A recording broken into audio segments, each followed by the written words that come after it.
Alrighty, good morning, good evening, and good afternoon, and welcome back to more grinding with the one-job siesta, or four-job fiesta. No, actually it's just one job. With the solo character challenge run with the BERSERKER. Last time we managed to go up to level 43, and I think our goal currently is to get to level 46 to try and give Biblos a shot. We probably could beat him technically already since a while. But since we have to grind up so much anyways, there's not much of a reason to try it too early. So just trying to spread out the amount of bosses we get per thing by a bit. Because the next boss we're going to be facing after Biblos is going to be already Sandworm, where we probably will need at least level 60, if not like 70, in order to have a reasonable shot at it. So yeah. That's going to take quite a while. So we might as well just go like to 51 for Biblos, if we want to do that. We'll see. And hey, welcome to you, Keshura. Hooray, Keshura. That's so weird still. The solo siesta. I mean, I guess 3 characters is siesta. Yeah, I think the one-job siesta came up when we were doing Quad Berserker at the time, because somebody came in, this is not a 4-job fiesta, this is a 1-job fiesta. And at some point siesta came into the mix because it was kind of a snooze fest when grinding, so it made sense I suppose. My timer's paused, thank you. Let me just update by like 3 minutes. Sure. I tend to forget way too quickly. Richter Shade, thank you! Thank you so much for 20 months of support. That's a really long time. Welcome back. Well, I'm glad you enjoy your stay. Thank you. Thank you for the good luck and welcome. I hope you're doing well. Wow. Even if we get a preemptive strike, Ferris is too slow to go twice before the Chimera goes twice. Unfortunate.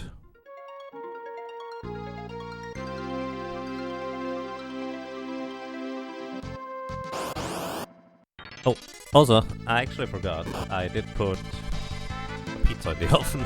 Good thing I set a timer because I actually meant to eat before starting the stream, but I guess I forgot, so going to heal up, start a new battle, and then run upstairs real quick, so be up.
Alrighty, I'm back.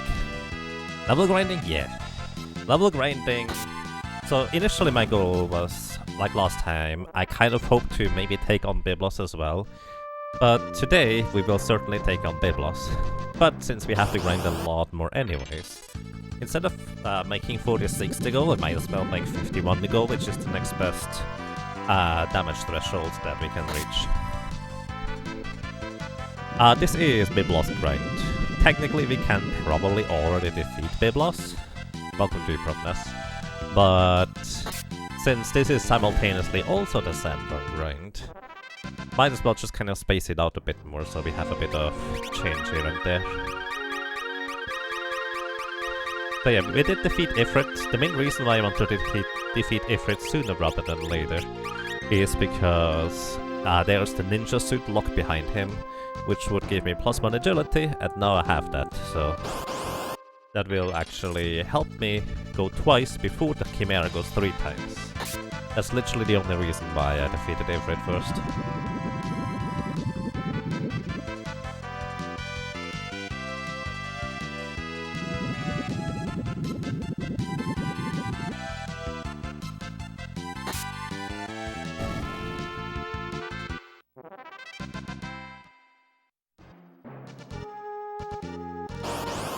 Yeah, welcome to you as well to Pass Shot. This is the grind.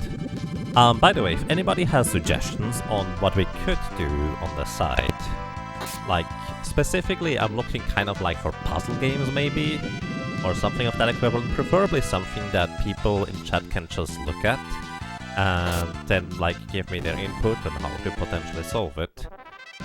Because I was thinking of like the Adventures of Lolo, or Eggerland if you will, and I like that game a lot, and I actually have never beaten like Eggerland 2 or 3 for that matter. I've never even played them much at all, but I have played 1 quite a bit.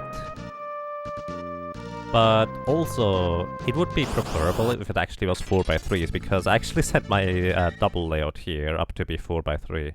Oh, that's right, I haven't set up the new capture thing. Right. Because I needed to reset everything after the PC thing. Another one is also that I did learn about a Japanese game, which I knew about at some point already, but Kishura told it to me again. The Hiragana Wars, where basically it's an RPG, but you need to learn Japanese in order to be able to beat it. At least the basic hiragana character. Like, it's just basics, but that would actually be kind of covering the idea of learning Japanese as we go, because why not? But for that one I actually will need to prepare pen and paper so I can actually start writing stuff down too.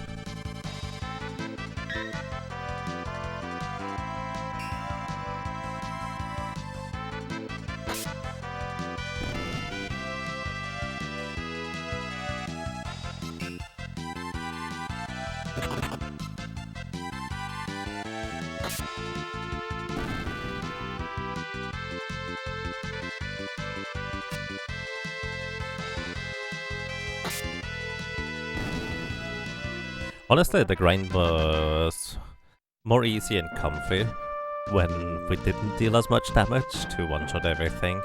And now it's like, well, I have to do something every like 5 seconds.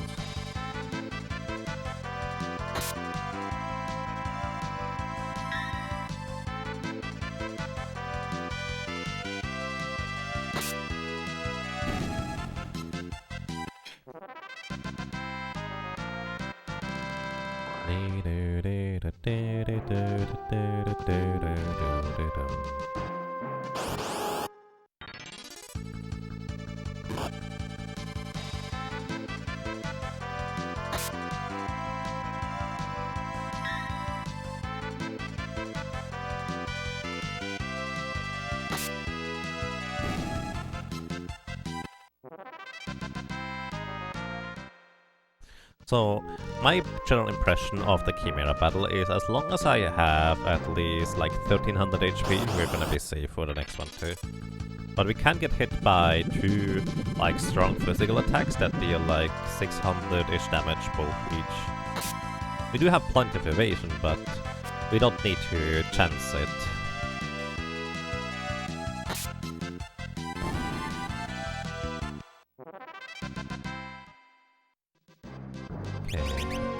Alrighty, 26 more battles in order to get to level 45.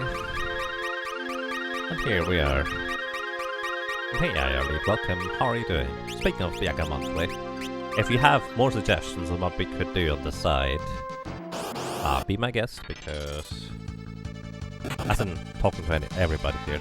Be my guest in order to, like, maybe make them, like, a monthly more interactive, like, have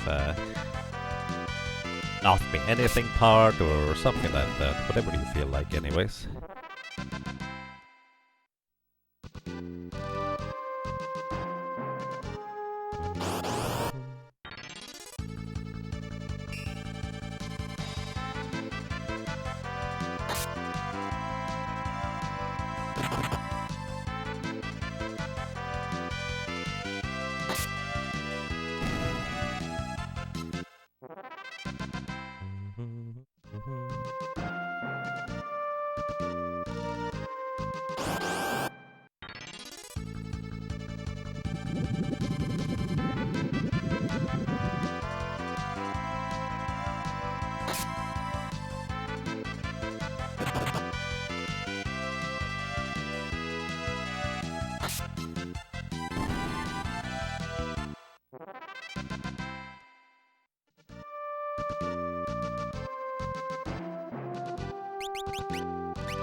Where's the poll? There's no poll. We're going to play Berserker. Well, with stuff on the side, I suppose.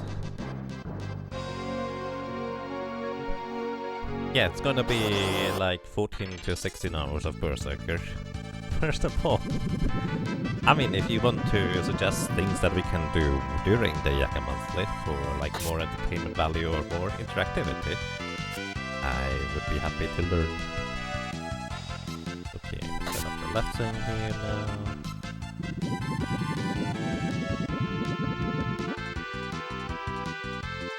It's a Berserker pole, you don't get to choose what he does. Right, you just engage in combat with the pole, and the Berserker will do its thing. That's great. Nice. That's just fantastic. Oh, I still have enough HP. Yeah. It's duplicate. Name. Top left box text.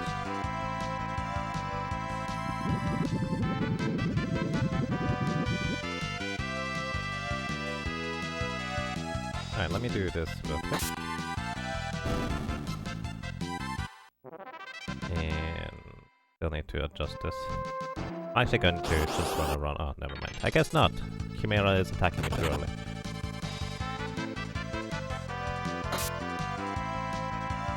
I can't see the text.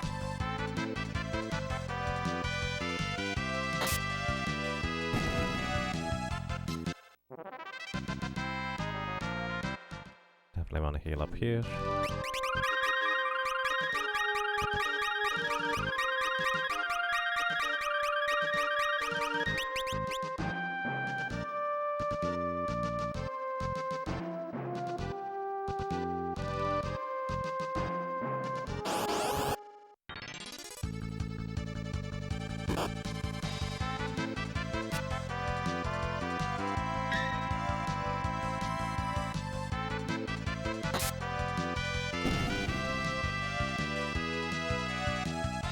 Alright, let's...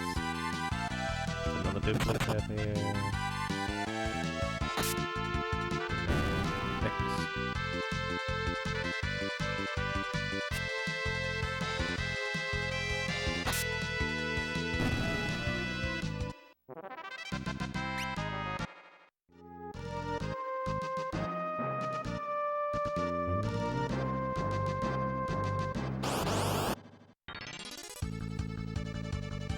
Suggestions. So we can do something like here, like a mini brainstormer session. Jackbox? I don't know, would that be appropriate here?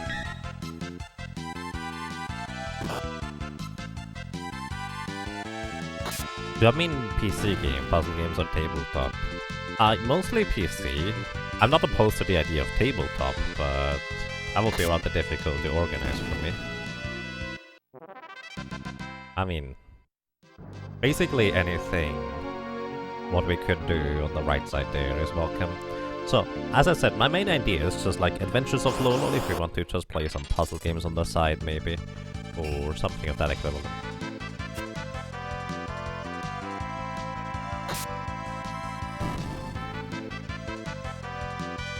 Actually, let me just write that down already.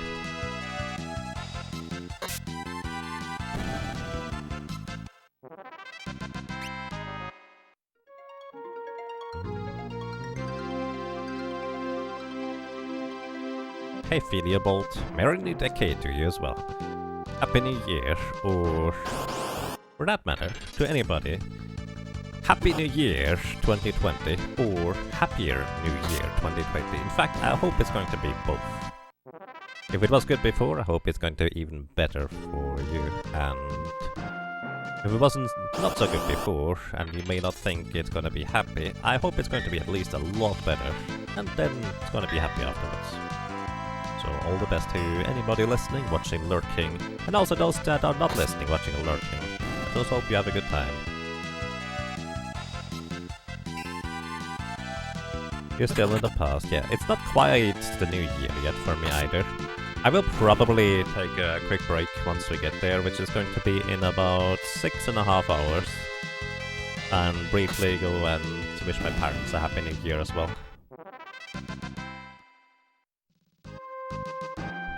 Oh yeah, here we are.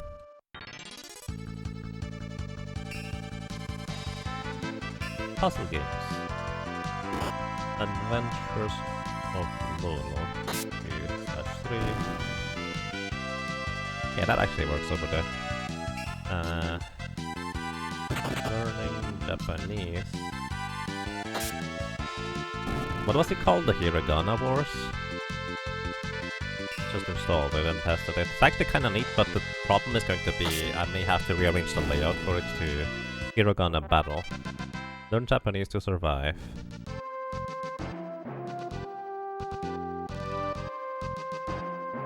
Eating delicious frogs? No! Frogs are friends, not food.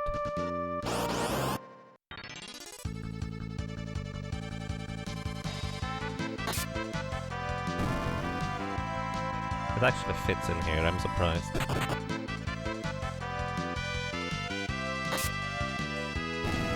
Puzzle games aren't too demanding. Yeah, puzzle games that aren't too demanding reflex is exactly what I'm looking for. Like, Escape Code 2 wouldn't quite work. I would say Adventures of Lolo is just on the cusp of what is still reasonably doable.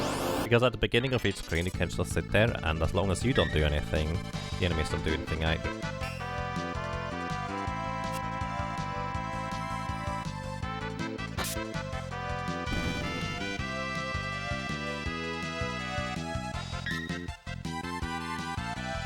Take a frog. Art stream. I'm not an artist.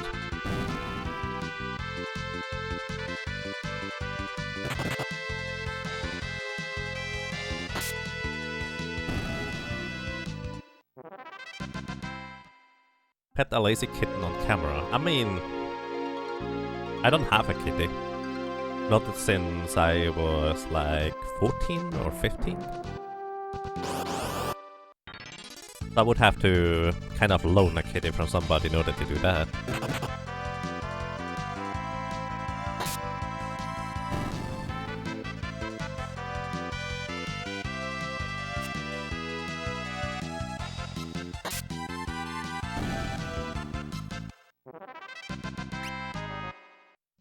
By the end of Solo Berserker, you could be.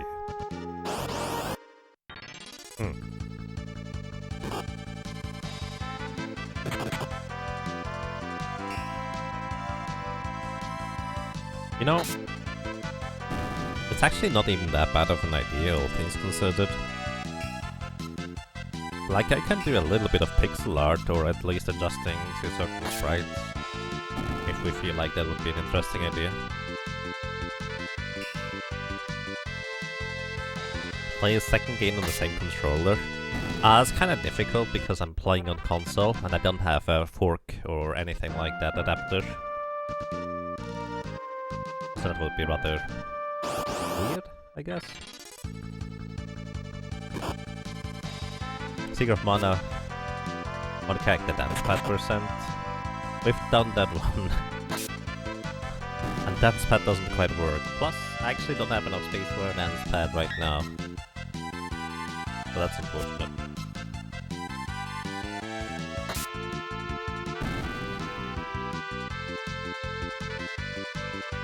Honestly, I was thinking of the Talos Principle, but from what I understand, it's kind of like the predecessor of the Witness. And I would want to have my full attention on that, to be completely honest. Like, if it's anything like the Witness, I would want to just really fully focus on that rather than doing anything else.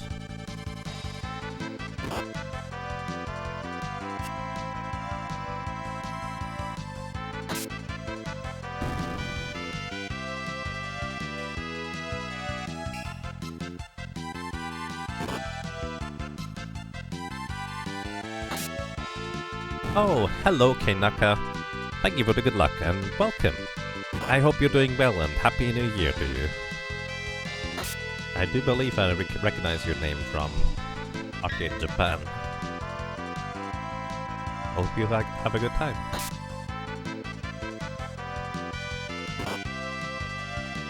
P-Cross? What is P-Cross? I remember the name, but I can't recall what it is about.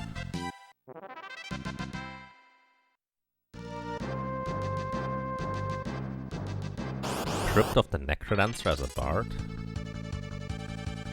Oh, we could... Maybe not Necrodancer, but maybe... What's it called? The game Velocity likes. The dude with the eyebrows. Dungeons of Dreadmore, that's a good one.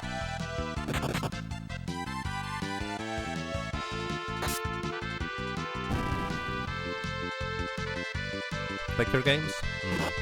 Too bad I just recently finished Paper Clips.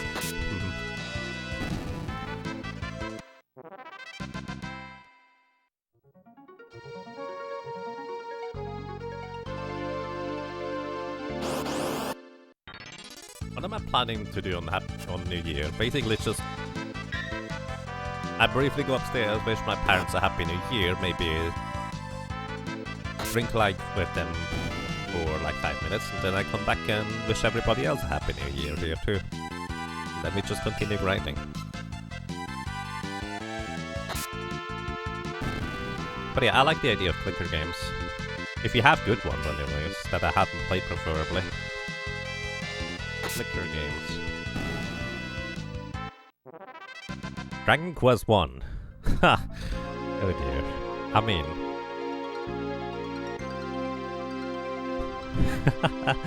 Can't do grinding while we can't do the grinding, huh?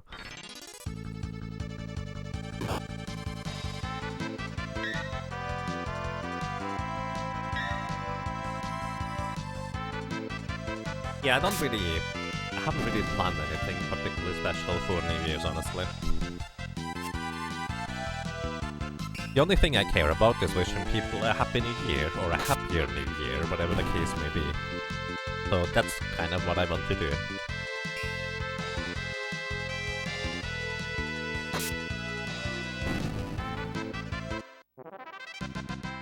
But the thing is, a full-fledged RPG, even if it's, let's say, quote-unquote, just Dragon Warrior 1, would be rather difficult for me because I've never played that one before. So it would still be relatively involved for me. Can I do another solo character challenge on another screen? I mean, technically?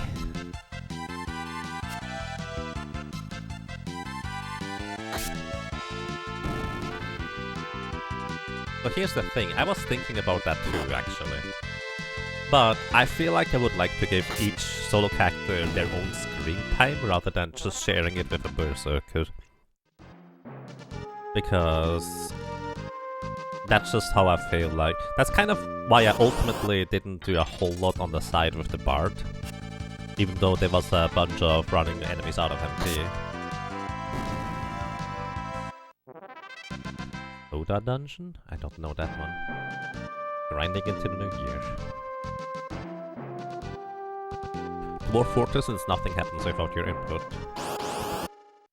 Yeah, Dwarf Fortress might be too complex and involved for me to get into it, but then again we have time.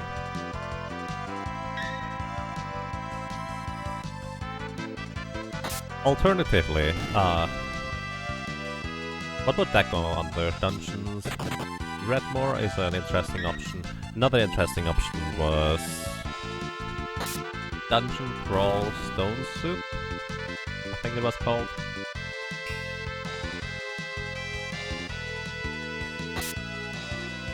Oh, enjoy your brunch, Profness. If this were emulated, you could have a Berserker race between instances.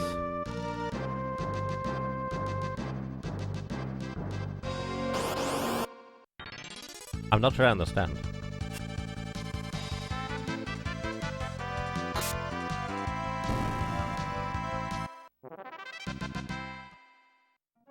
Start a new speedrun button kite is 100%.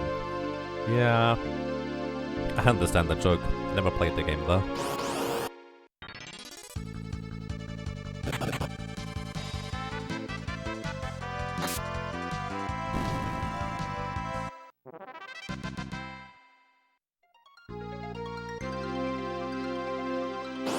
Goat Simulator. Isn't that the weird one that is basically completely broken and just a meme? Either way, will probably be too involved. Button kiters will take more than 350 hours. Right, but a lot of that is also just kind of standing around, isn't it? Well, yeah, those are not... I guess those are not puzzle games, that's true.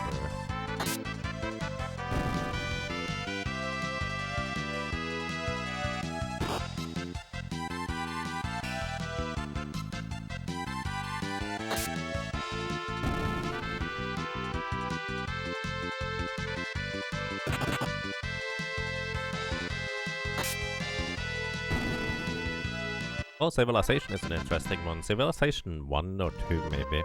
Those are the only ones I've ever played. I recently played a puzzle you like called Wow True Learn, where all the puzzles were computer programming themed, like solving XOR problems and so on. Sounds interesting. What is the... I saw something earlier. Since we are thinking classic games, one progress without your input. A classic roguelike makes sense. Right. Ancient of Domains of Mystery. What is that one, if I may ask? Like, I was also thinking maybe of a clicker adventure game. What is it called in English? I think Broken Sword was the thing. I actually liked those ones as a kid. Specifically the one... You're basically a dude that is visiting, I think, Paris, sitting in a cafe and the bomb blows up. Then you start solving a mystery and get into a cult and stuff like that.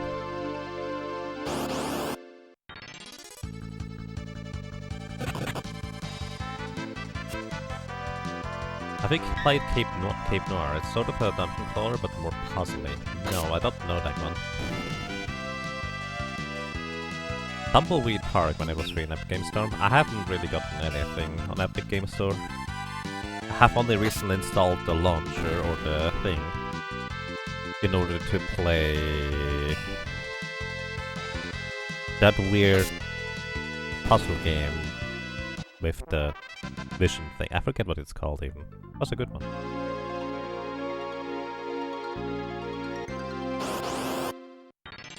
You beat Gato. Nice. Diablo 2 S-Fest one-handed. I mean, I guess we could do that. I actually like the idea, kinda.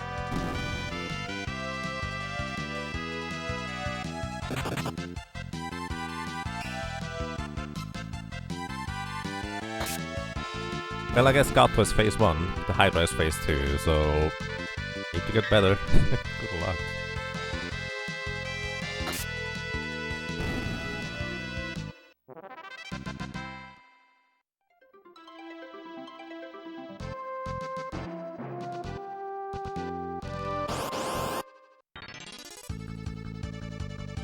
Yeah, I feel like Pokemon Mystery Dungeon, so here's the catch about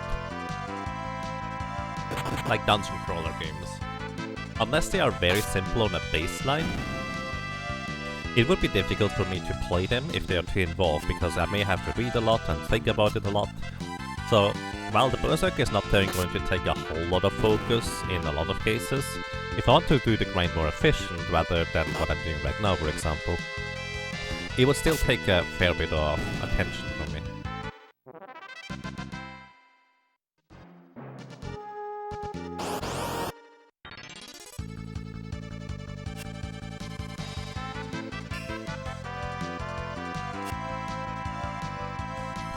Death by 1,000 paper cuts. Luffy had 2 ancient here.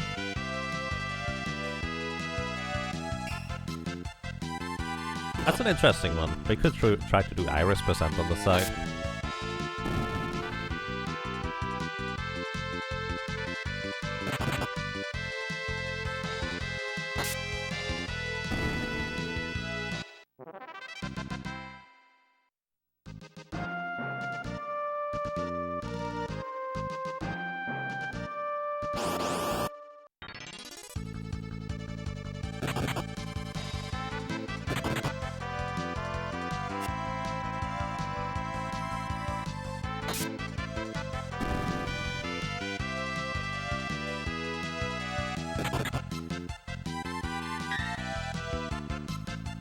Need a foot pedal with left-right macro setup.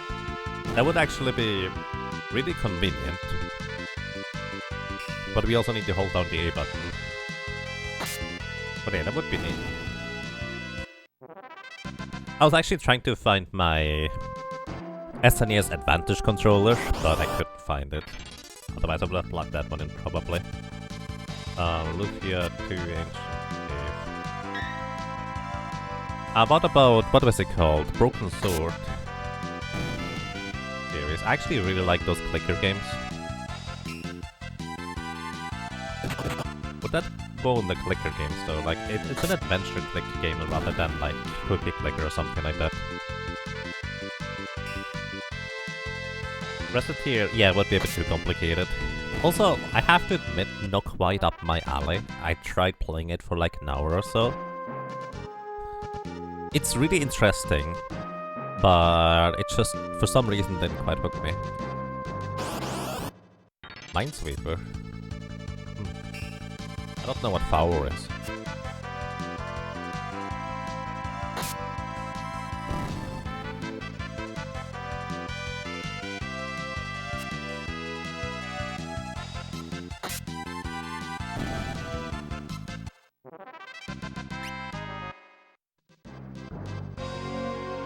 I mean, what is that Minesweeper X3? You've passed plenty of time with Minesweeper. So have I, to be fair. I like Minesweeper.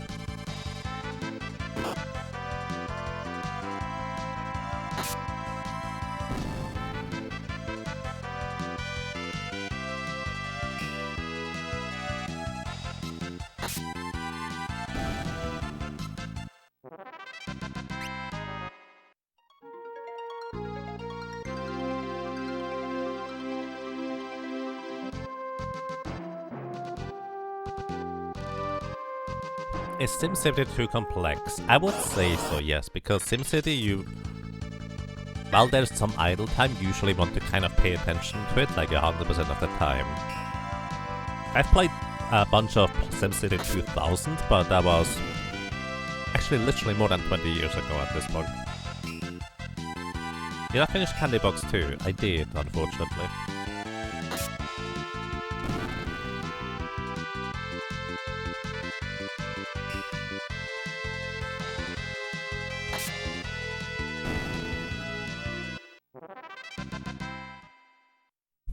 Yeah, but it's not nearly as interesting if I know what to do.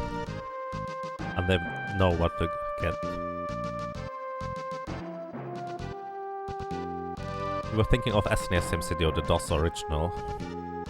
Yeah, I figured, but I don't know. It would be kind of an entirely new game to learn. And from what I know of SimCity, while it's not that bad, it's still a bit more complex than... It would require a lot of attention anyways.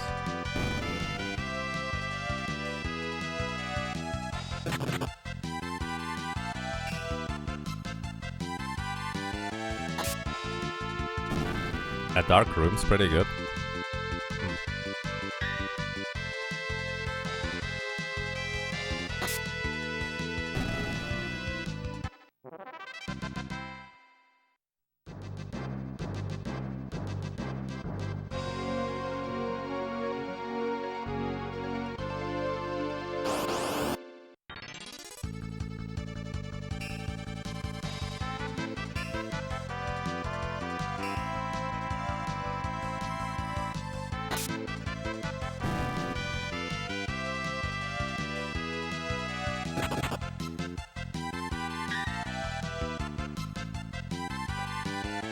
Is there a cat petting simulator? Probably.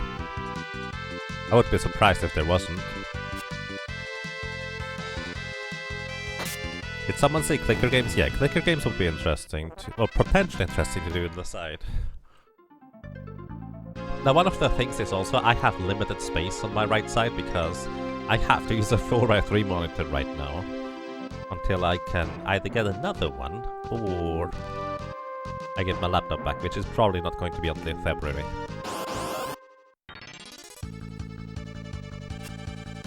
Right, here's the catch, Kishora. Do you know whether those are good games? Have you tried those? Because somebody immediately said, Dark Room is good. So I kind of going to go just by somebody having maybe an experience with it.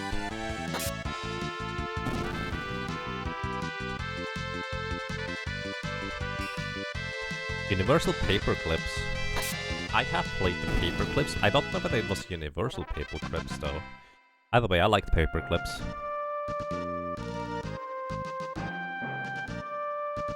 Soda Dungeon is an idle clicker game too.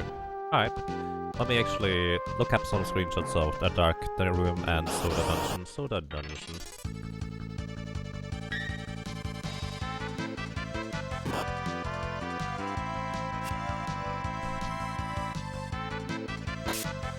From the screenshots, my first impression is immediately, might be a bit too involved, but who knows. A Dark Room. A Dark Room might actually be quite intriguing. Again, I would kind of like to keep it simple, for the most part. A Dark Room is more of a you want to go in blind kind of thing. Right, I'm just looking up screenshots, like without making a closer look at them necessarily. Oh, my posters are gone. But yeah, that's fair.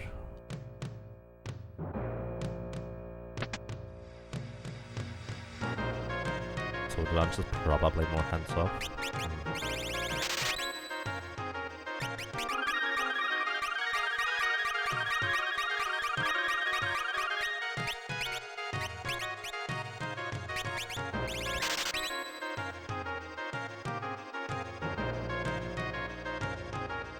Honestly, the one I'm thinking of most for now is actually Dungeon Crawl Stone Soup, because I remember playing it and never getting particularly far, but it's like one of these games that I've played like 10 years ago or so. I just found them fascinating, but I never ended up doing much of it.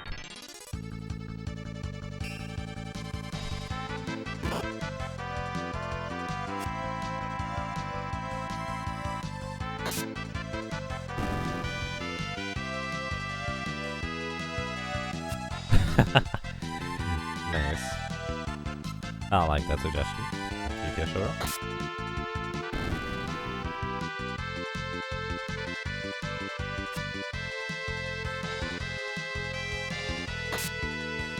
So what does somebody think of, like, Broken Sword? I guess people may just need to know about it or what it is in order to play that. But one of the appealing factors is that it's a 4x3 game because it's kind of old. It's just basically a mystery adventure point-and-click game with a lot of not particularly obvious and rather obscure solutions.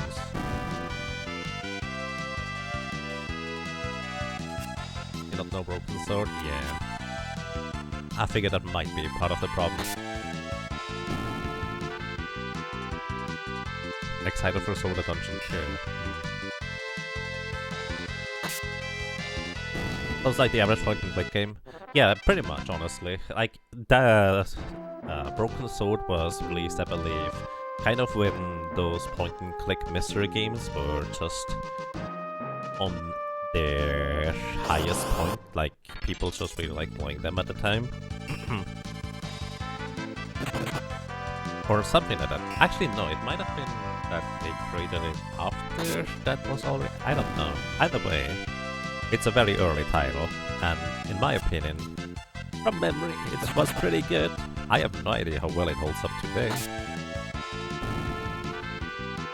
I do remember actually buying those on GOG. I would have them.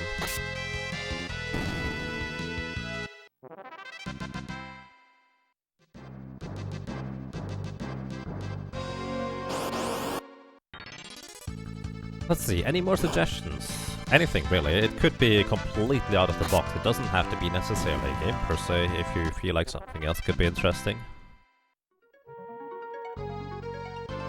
Is a puzzle game Let the Cat In?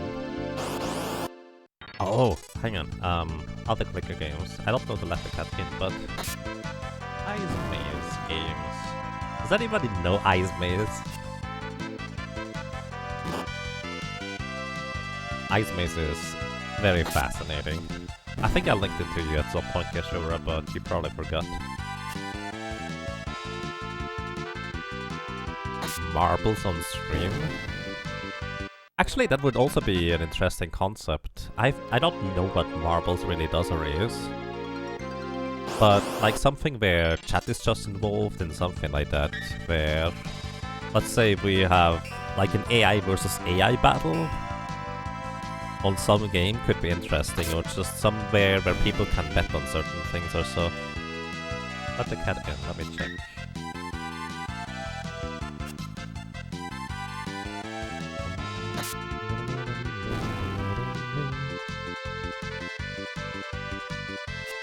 It looks cute, I agree. Not entirely sure what it's about though. Back to Settlers 2, the Great AI Wars. Yeah, about that. Where they just use up all the resources and literally can't expand anymore, and throw all their units against each other, and then it's literally a stalemate because nobody can do anything anymore. So Settlers 2, kind of out of the question. The puzzle game.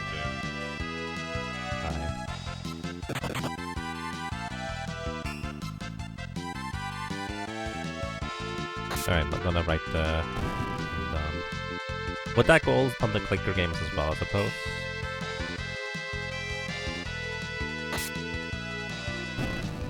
Also, I don't think I have that much space, do I?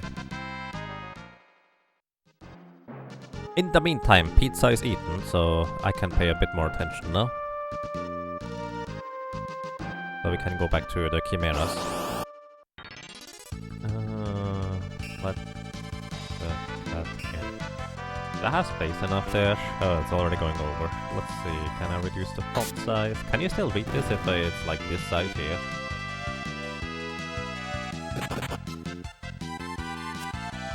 Kinda small on my end, but then again, I was just watching it in a small preview window.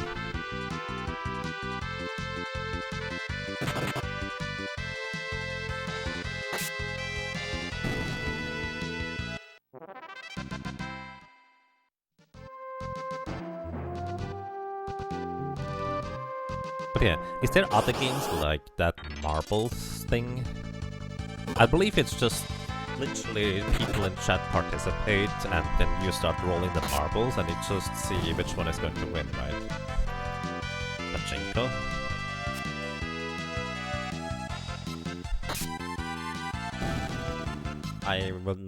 I'm not sure what that would entail.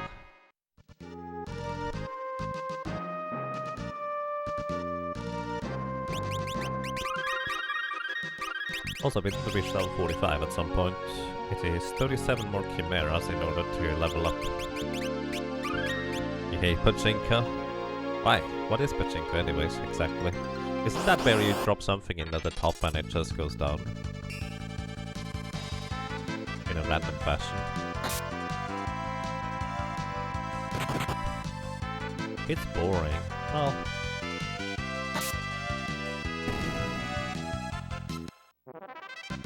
I guess one could make it interesting, potentially, if, let's say, you name all the things at the bottom after certain people, and then you just make a ranking on how you got the most coins or something like that. But then again, certain places are more likely to reach than others.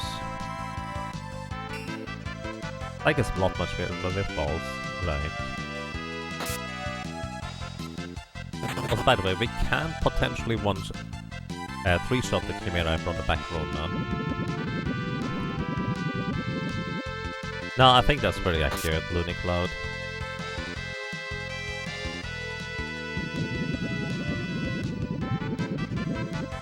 I think that is probably pretty accurate.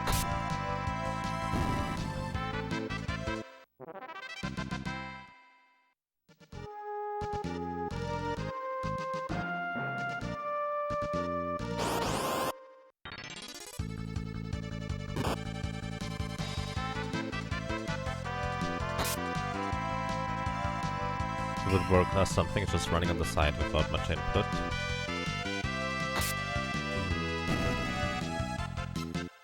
Would suggest a goose.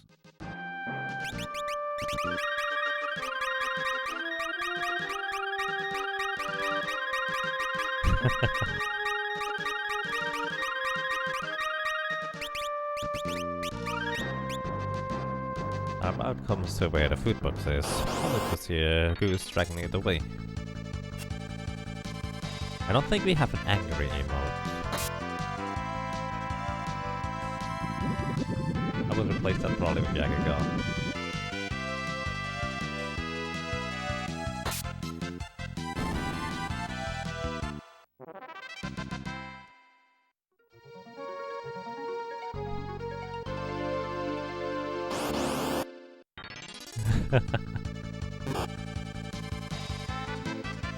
Little Briar Rose. Let's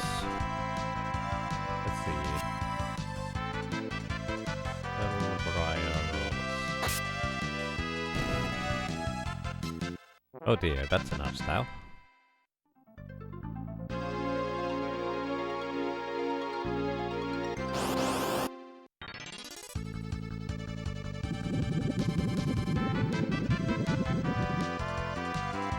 That looks nice, honestly.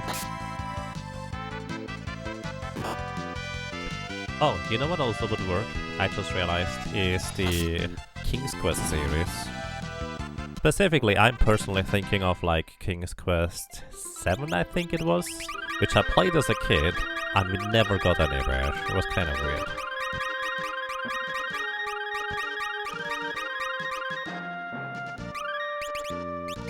Are classic point-and-click adventures too simple or not to taste? Oh no, those are fine. Sam and Max. Yeah, I'm not too interested in Sam and Max because art style, really.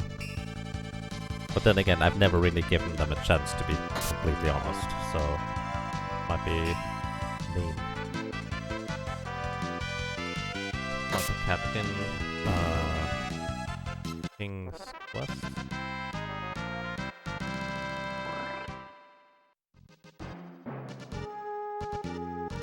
Little Briar Rose. Can beat it in 2 hours. Or you beat it in 2 hours.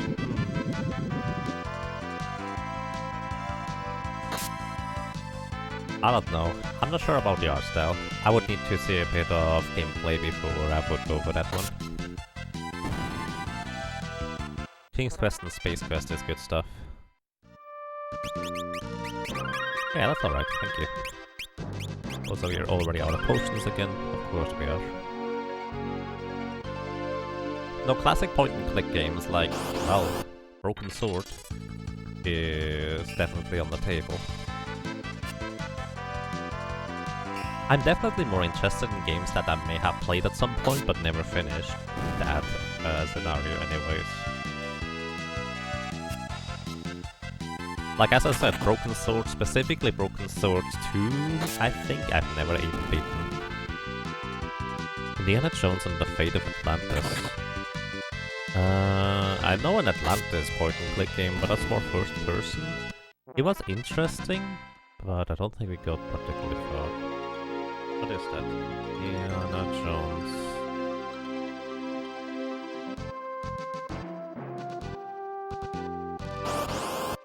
And the Fate of Atlantis. That looks interesting. That's kind of like what I was looking for.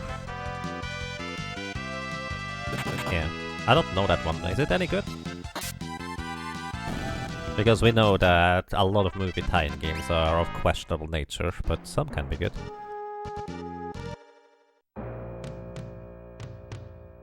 That's another LucasArts one. LucasArts point-and-click games. Oh! I guess Monkey Island might be a bit too involved.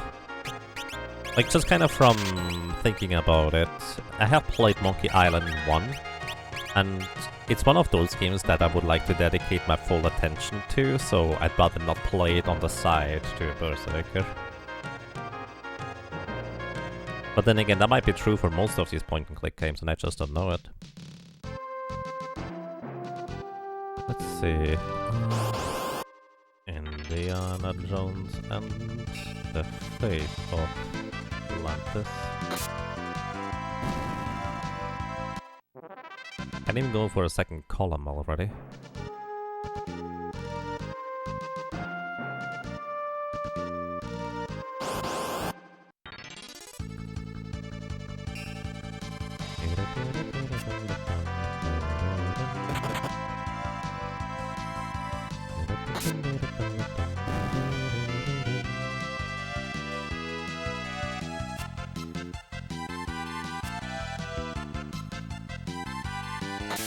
So, I will want to test how to even display and play browser games, so iSmaze right now is kind of out.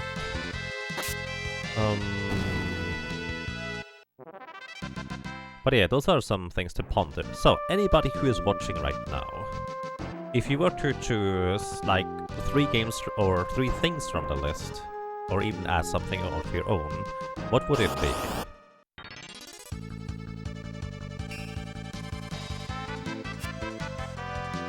Has a lot of charm to it? Nice, good to know to toss it.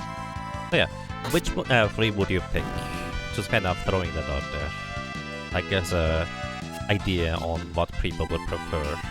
By the way, if people do not know iSmaze, iSmaze is an amazingly weird, like, Flash games website that is just really, really fascinating.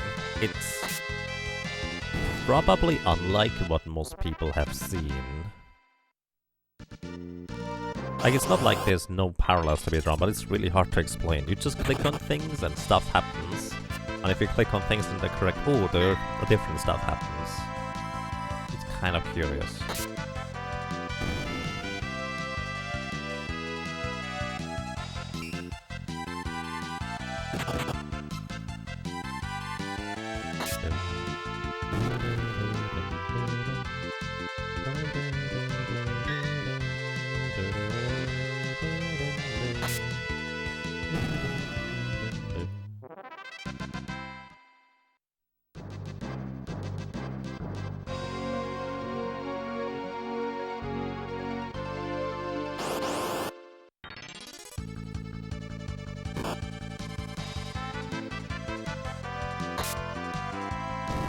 Wow! 1100 damage. And we're back to the Chimeras.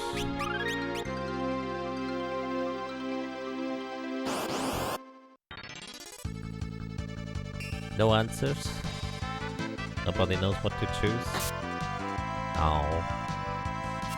I guess I'll have to choose myself then.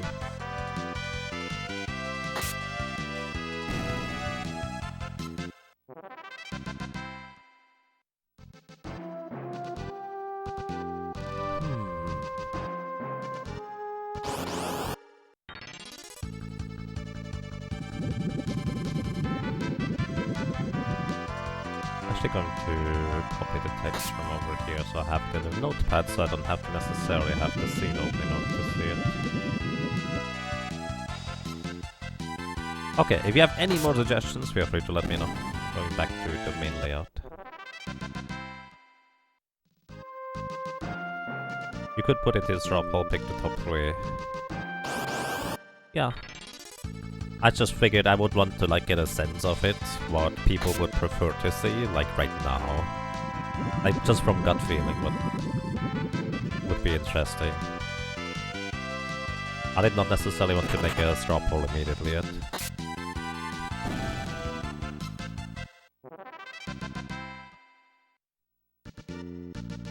What level are we at? We're currently level 45. I'm contemplating whether I want to go after Biblos at level 46, or whether I want to go ahead and, like, wait 1 more level, 5 more levels, because this is going to be probably the best place to grind regardless of what I do. So I might as well just level until I'm a bit closer to what we will need for the sandworm. I haven't even figured out what we need for the sandworm yet anyways. I believe Sola ended up going at, like, level 60 or so. But that's with butts. I'm not sure how that applies to fairies necessarily. Probably just the next best multiplier. So, but it's most certainly going to be like at least level 60. Chances are I will want to go higher than 60, like more like 70 already. Just because Soul Cannon is going to be a thing regardless.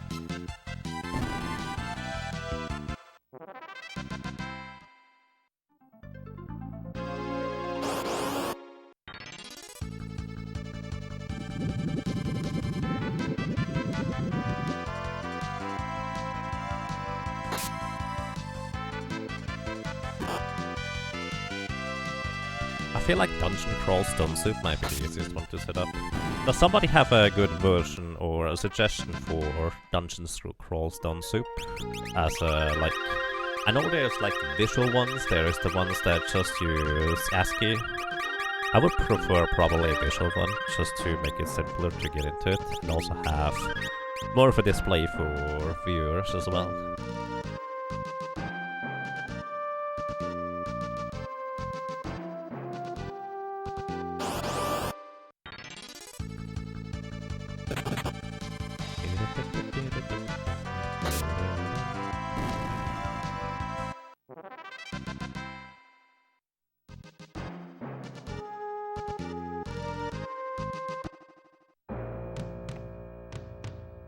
I always keep going to the left side automatically whenever I enter here, but in this case I always want to go to the potion shop, so I just should go to the right side.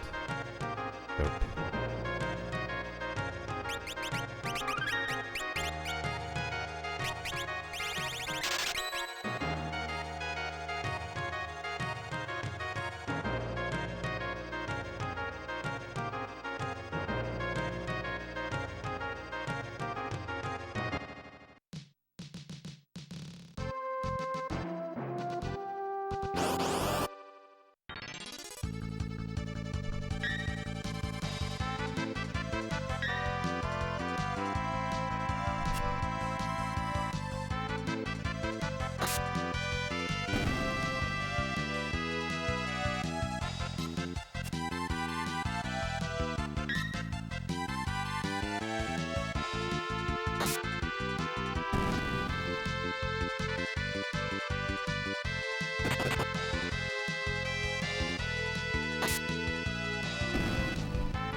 Oh, hello!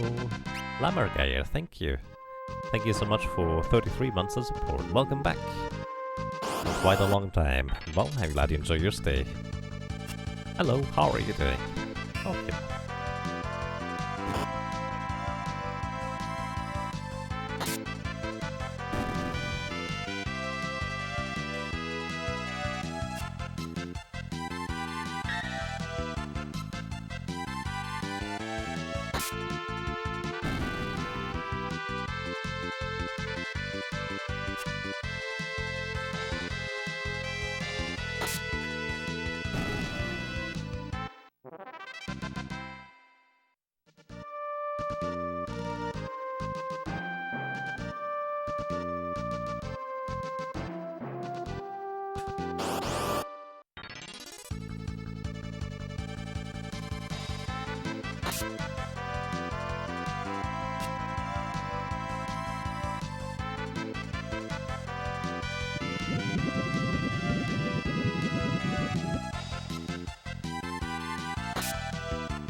You found a large yummy roast leg of yak. Yeah. It's so weird. So weird. Oh, that reminds me, it's a suggestion with the goose earlier. Let me update the angry one to the Jager guy instead, real quick.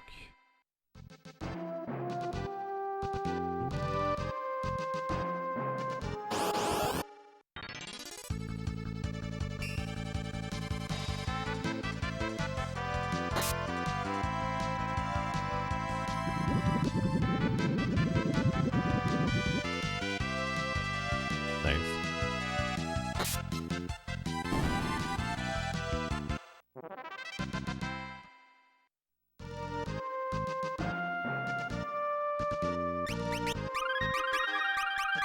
Every time I'm not sure how much HP I have because I'm reading stuff on the side, looking up things, I just go and use potions.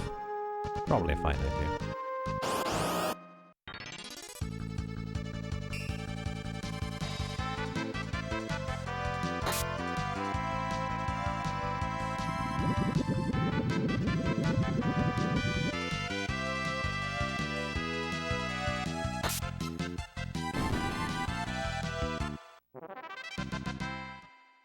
Untitled Goose Game, but that does take some thought. Yeah, it also takes a lot of, like, you have to be pretty involved with the inputs.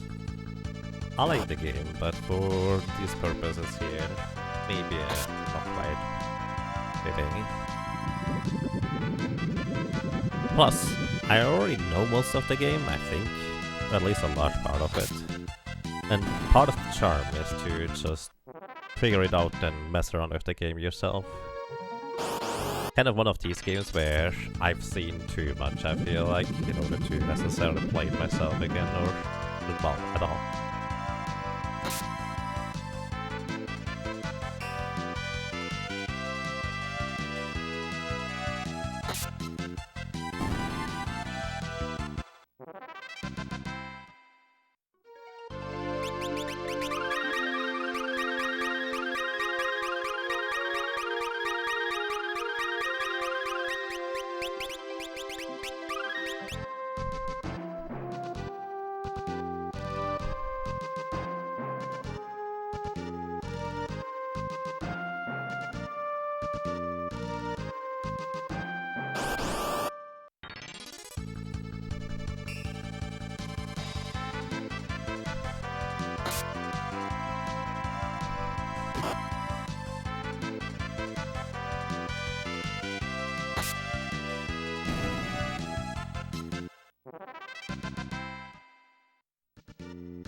Hey, Raving Loon, welcome.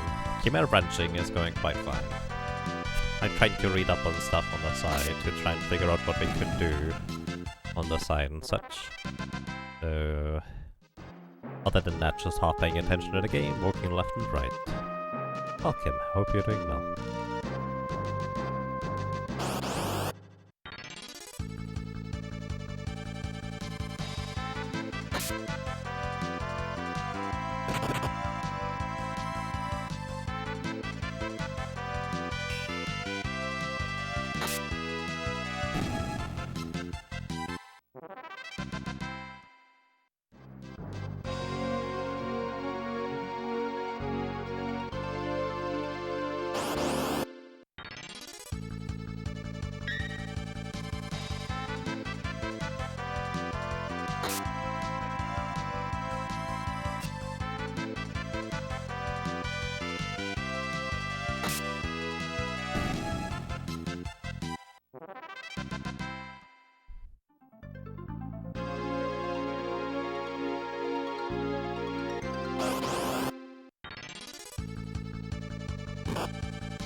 Oh, I accidentally walked besides the desert. Oh well.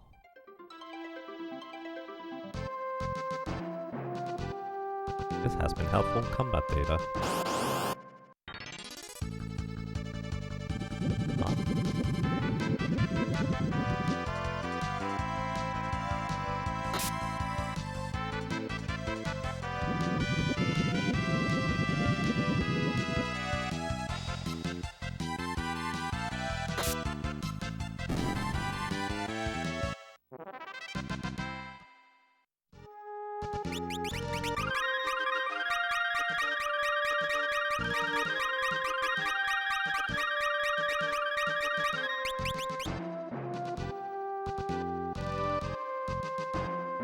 You'd never consider the Chimera grind as a way to get large 3x build boss. That would help the few weaker Fiesta teams. Potentially, it really requires you to somehow be able to pick out the Chimeras reliably while not getting absolutely destroyed. They do deal a lot of damage, like 650 with decent equipment if you're on the front line, just a physical swing. But it's true, it can help. It's just if you, let's say, have a party of 4 and you have to heal everybody up after an Aku Rake every single combat, it might not be that efficient.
And hey, TT man, thank you for the good luck, I will need it.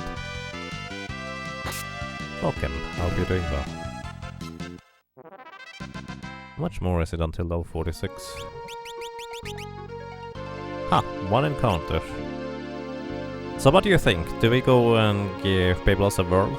Or do we postpone that until later? Because there's gonna be more grinding afterwards. And then more, and more, and more.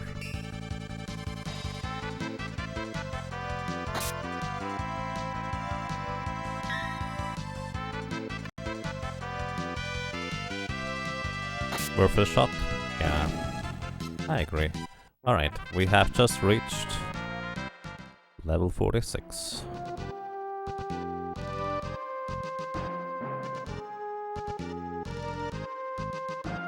You can get your Death Scythe, but realistically, how much better do you think is it going to be than just...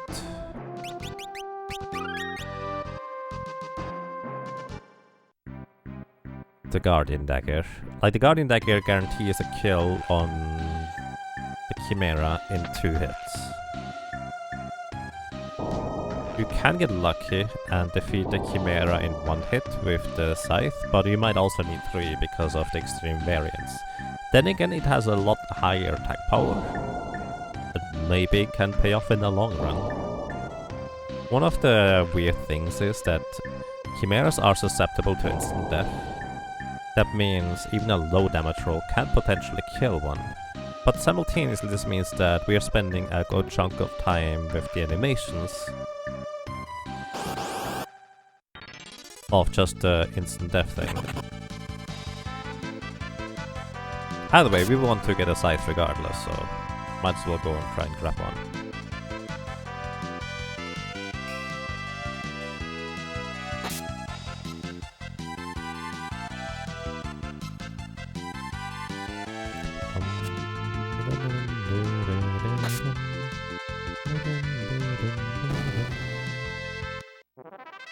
210 experience for a series of 3 enemies. Let's see. There's no item over there. There's one item down there. That might be the Phoenix Down. One is an Ether, I think. One is a Phoenix Down. Neither we have much use for.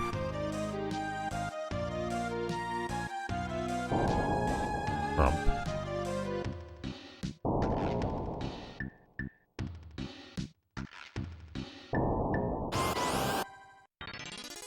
What would you suggest? Oh yeah, if you have any suggestions for what we could do on the side, these are the things we came up with so far.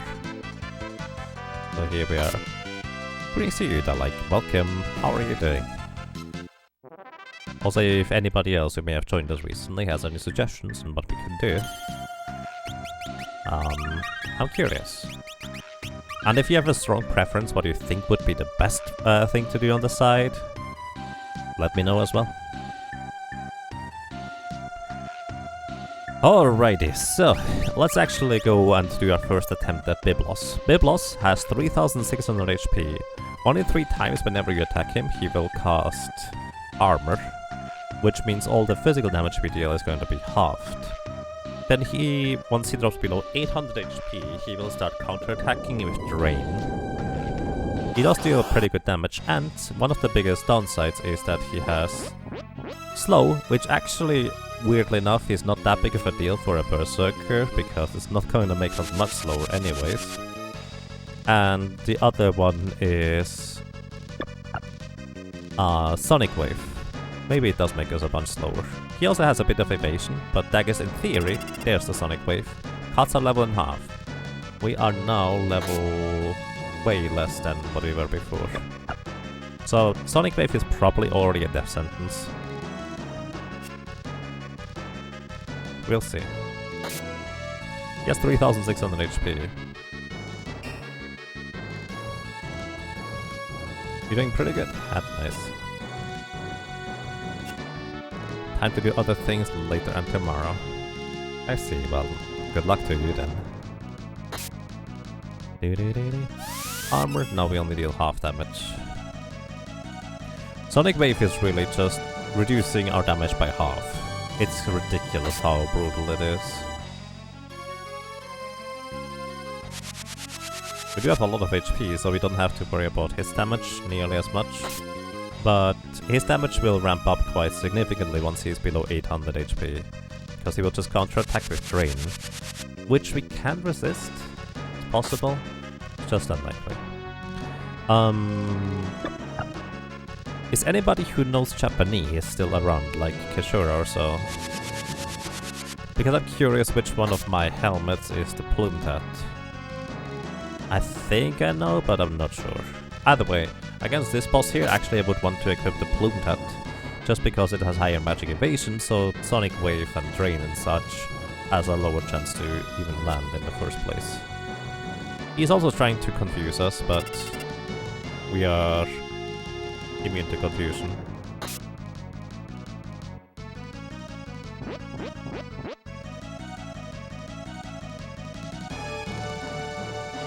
But yeah, the Sonic Wave, as you can see, hurts way too much. I'll just let this play out here, but I will likely just reset if we get Sonic Waved early in the next attempt. What sort of time do you think you'll be able to finish the solo Berserker run?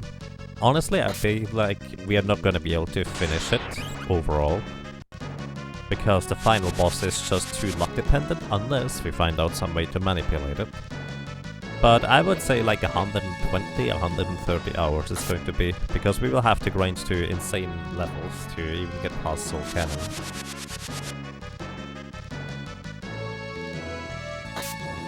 That's my initial estimate.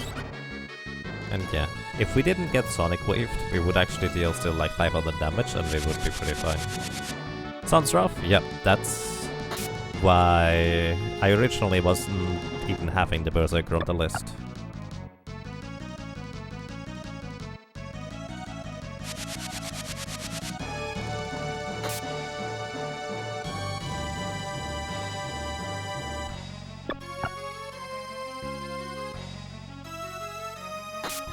Also, a magic hammer, by the way, reduces our current MP by half, which it's great in order to run actually enemies out of MP because it's blue magic and you can use it yourself. Oh dear.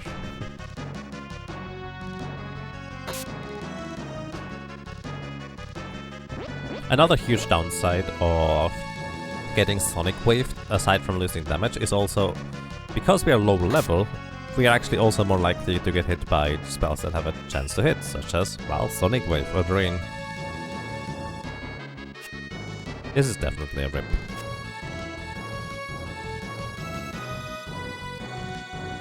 It's still technically possible to win, just so unlikely that it's not gonna happen really. Alright, let's just reset. That we count as a death.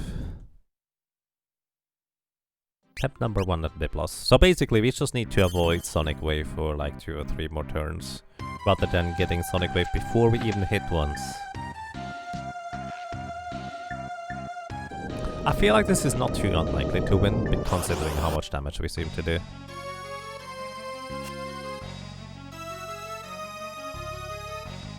$900 is really good.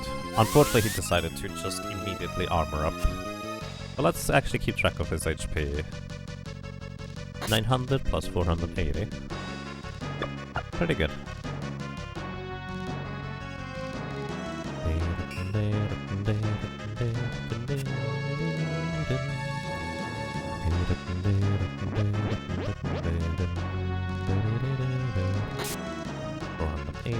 So this boss does half your level, half your mana, half your speed, half your physical damage, and subtracts from you to add to itself. Math boss, yep. So the thing is, it actually doesn't... It's pretty accurate, what do you say? The one thing that I would put slightly differently... Also, by the way, we have exactly 800 damage HP on him left. And he didn't counterattack with strains. So 2 more attacks, if you're lucky, will do the trick. 170. Alright, the next attack will kill him as long as we don't get Sonic Wave.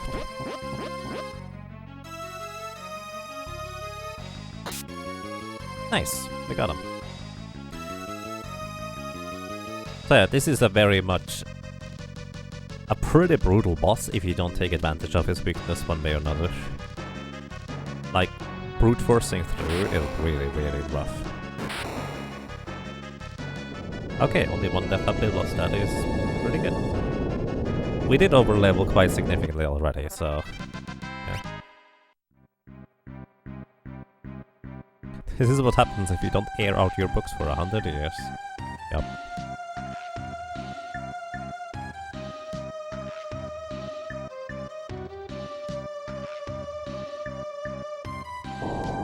But yeah, basically slow is not really halving your speed as much as it is doubling the delay. Actually no, halving your speed is actually accurate. Never mind, you're right with that halving your speed. It's just effectively on turn order with most cactus. It means instead of going half as fast compared to the enemy is going at least 3 times for each one of your turns. Just because of how math works out on that. Alrighty, next boss is going to be Sandworm.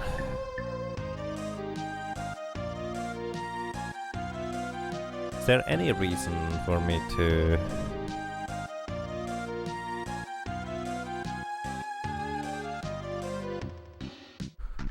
do anything else aside from just getting the Black Chocobo? So, I'm actually really strongly considering just keeping the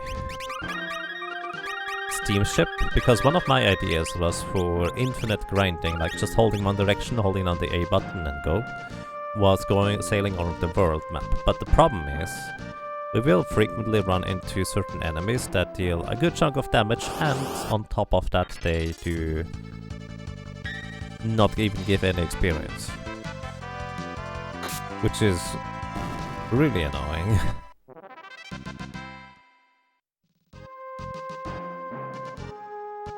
So I'm not even sure whether I want to do that. The only other thing is if we wanted to grind on prototypes. We couldn't do that until after Sandworm if I were to go get the Black Chocobo. sometimes half isn't half. Indeed. So prototype would give us 2000 experience. I guess what we could do is we could go and farm a Doom Axe or a Death Sickle and just see how well, or well, not so well, prototypes are going to go. I will probably either use a Elf Cape or an Angel Ring or a Flame Ring for that too. Angel Ring would allow us to resist the instant death buff. Flame Ring might actually give us health instead. We'll see. Wow, so many encounters. Can you give me an elixir? I'm sure you can.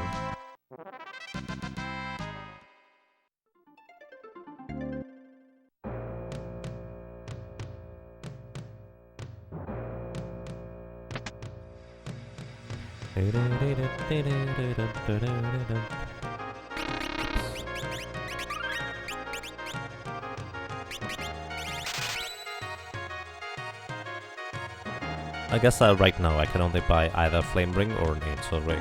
So I'm just probably going to go for the Flame Ring initially.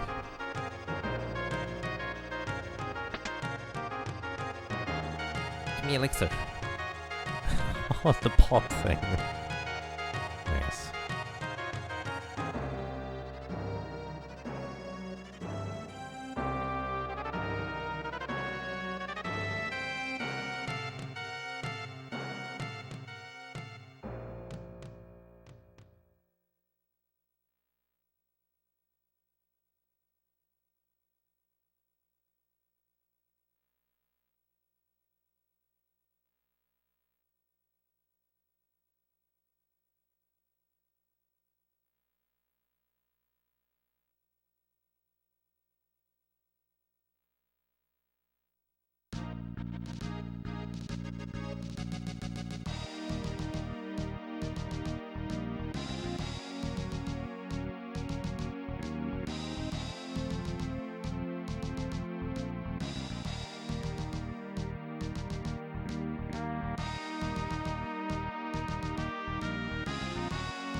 UCL, I guess, hasn't been here yet today.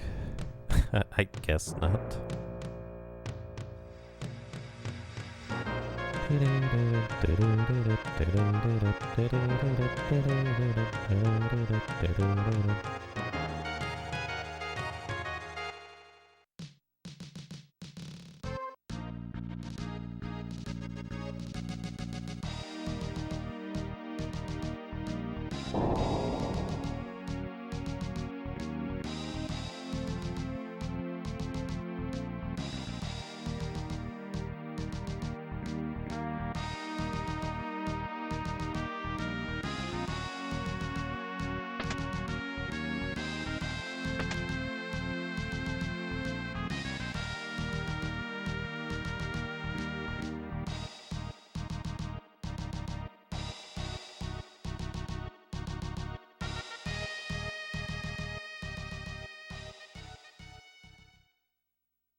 Guess basically fighting Altima as the part of the Agrius recruitment fight. Haha, that sounds like an ordeal. Interesting. The chance to check what the fights are in the ocean, indeed. I think I already mostly figured it out thanks to Samurai Gore linking me to a viewer tool. So there's that. Yeah, I worked it out last time. Unfortunately, there doesn't appear to be a particularly good place to grind, honestly. Where, as in, what I mean with that is like, my intention was to just sail around the world, holding up, down, left or right, and down the A button and then just let the game run. But the problem with that is going to be that there is various encounters where there's really strong enemies with 2,500 HP that give no experience. So, yeah.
Alrighty, we have acquired a boat and we can now sail around the world.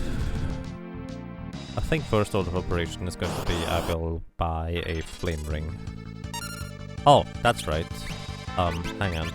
I forgot they gotta do a thing. Exchanging for the mithril swords here so they can one-shot themselves. I forgot about that part.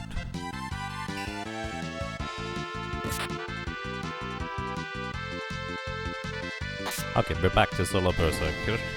That was a weird thing, but it's just like, oh, I actually heard the menu sound. That's weird. I don't usually hear that in combat currently.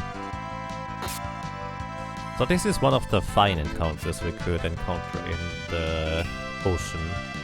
Another one, not so fine, I hope we don't run into it. It's actually an uncommon and a rare encounter, the one we don't want to encounter. So it's not all that likely, but it's still almost a 30% chance of one of the two showing up.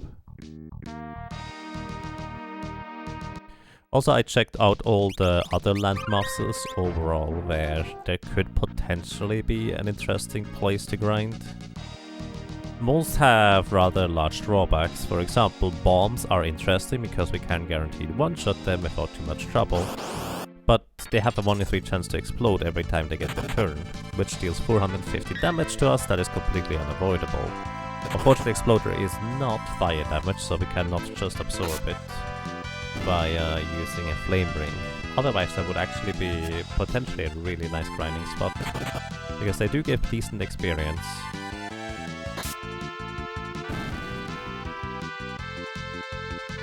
From what I understand, the monster that doesn't give experience only spawns in one area and can avoid the region if need be.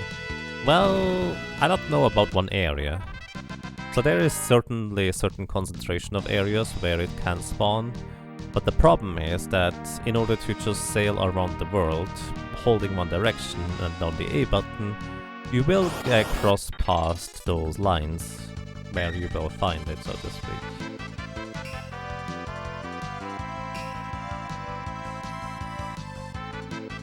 Let me actually make a quick map of this thing. The viewer tool is really handy for this.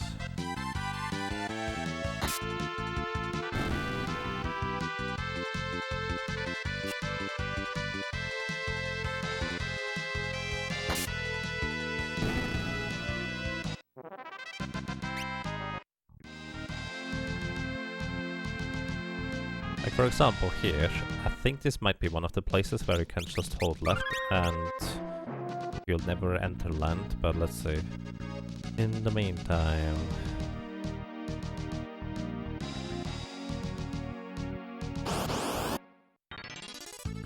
Nope, there it is already. This guy here. Counters, I would like to have a greed. What is the one I need to avoid? Yeah, 411 and 412 are big counters.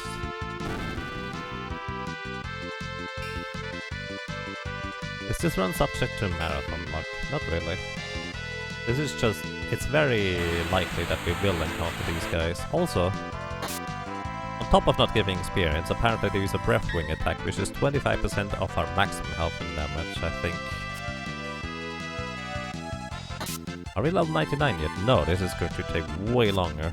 We only are on day 3. Yeah, you can see this is not a good encounter. Absolutely no.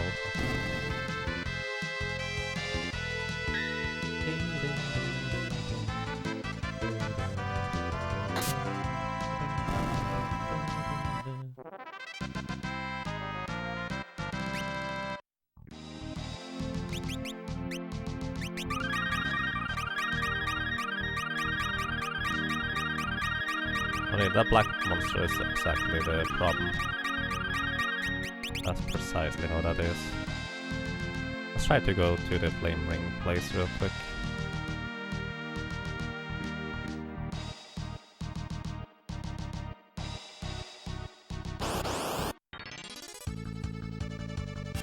I'm trying to really quickly color in the map where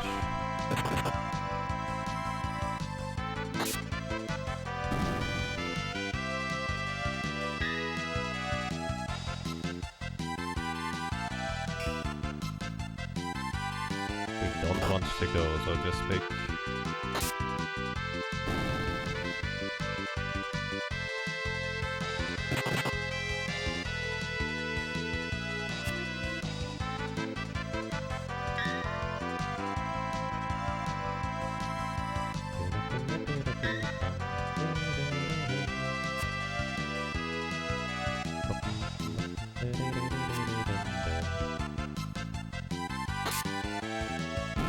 Alright.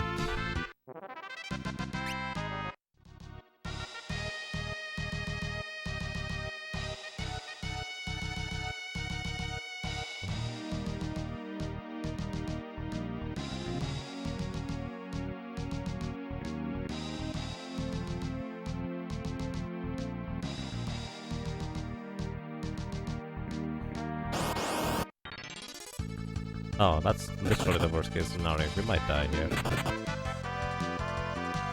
This is the bear encounter, by the way. Okay, avoid the top left.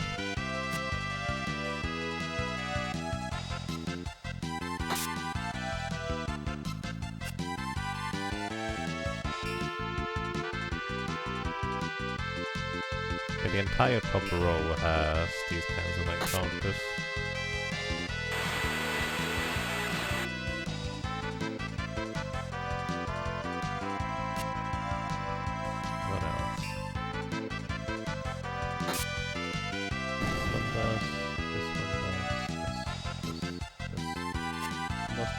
This one does not. This one does.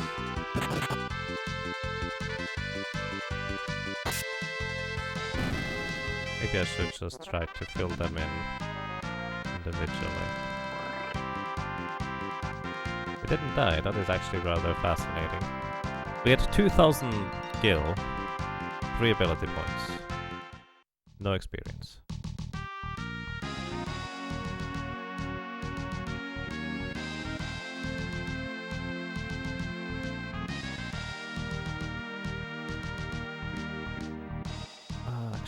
Try this differently, maybe. I was trying to do a thing on the side here, sorry. Trying to make a comprehensive map of where these things spawn. It's a small heart. It is. Hey XF, welcome. How are you doing? Thank you for the good luck. Let's go and save real quick before I die. Also, there's history over there. Might as well just land real quick and buy the flame ring. Also, these encounters are interesting, but unfortunately not particularly efficient. Like, they don't deal as much damage as the Chimera, but they are way slower.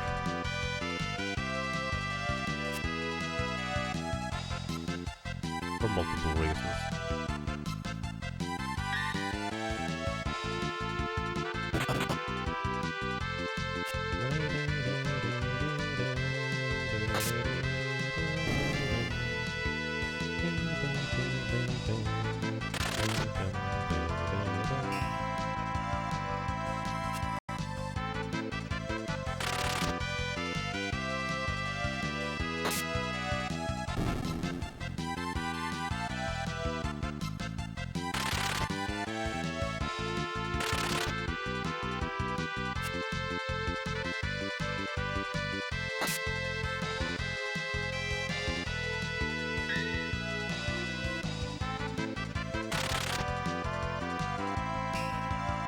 You're doing quite fine. Nice.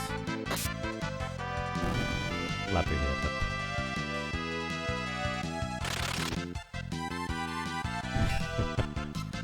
The frog with the Santa hat is cute. Alright, next up. 11, 12... Oh, this one is fine. This is fine, this is fine, this is fine. Okay, first 3.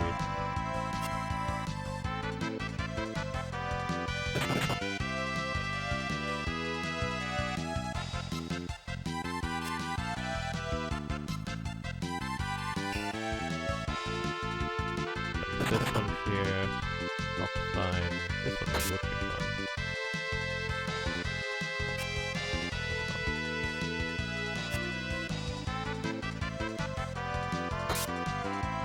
First on the last one, on the 4th row.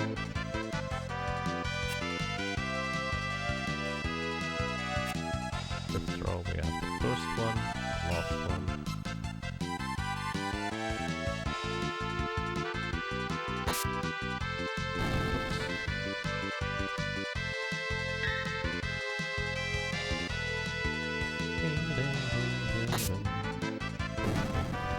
Fairies eventually managed to defeat these guys, so that's nice.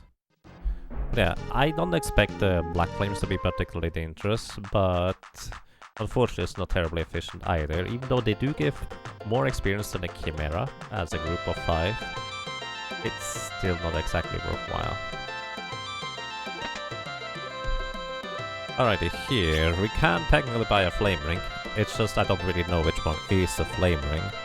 One is a Coral Ring, one is a Flame Ring, one is an Angel Ring, so let's see. Which one would be which? All of these have a ring at the end, no whatever.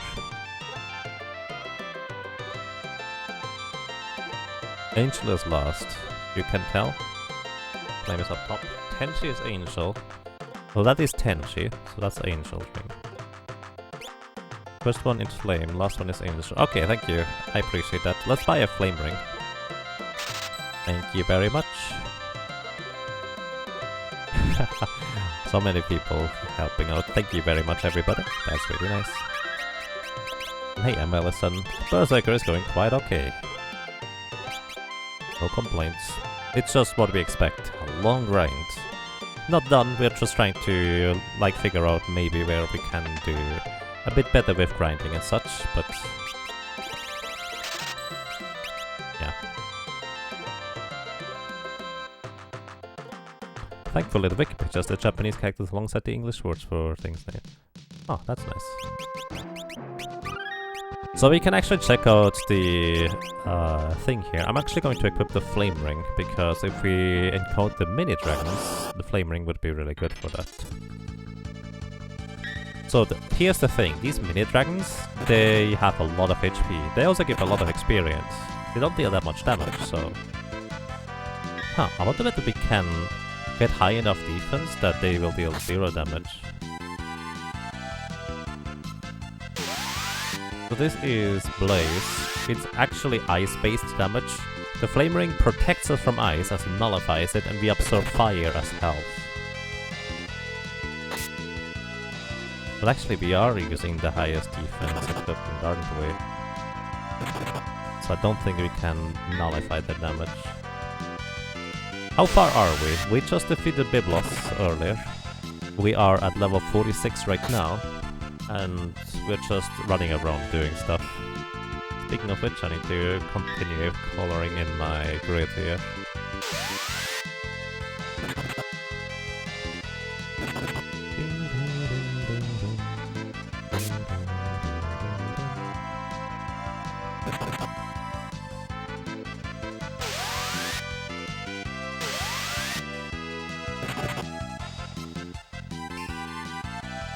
This one is bad, this is okay actually. Okay. Okay. 1, 2. 1, 2, 3, 4, 5, 4. 2, 3, 4. Next ones are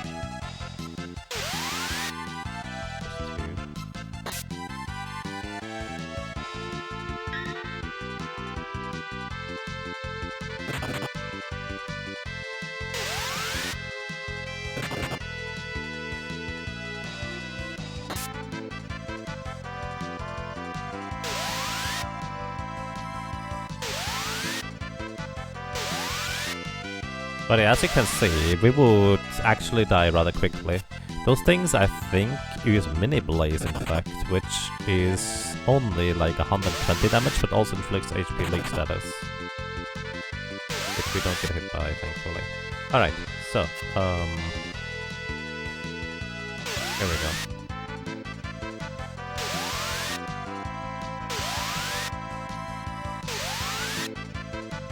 With the helpful tool by FF5 Squall, who made a viewer for the ROM basically, I have colored a map.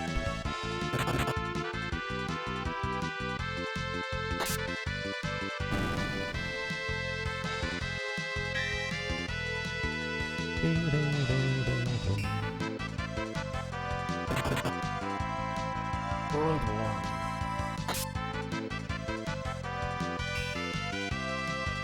Let's see whether I can go that route. Damage spread luck is terrible. Yeah, I think for these ones we would definitely want to have a Death Sickle or Doom Scythe, whatever it's called. That's the wrong thing. This is what I wanted to go for. Alright, let's move these real quick. And insert...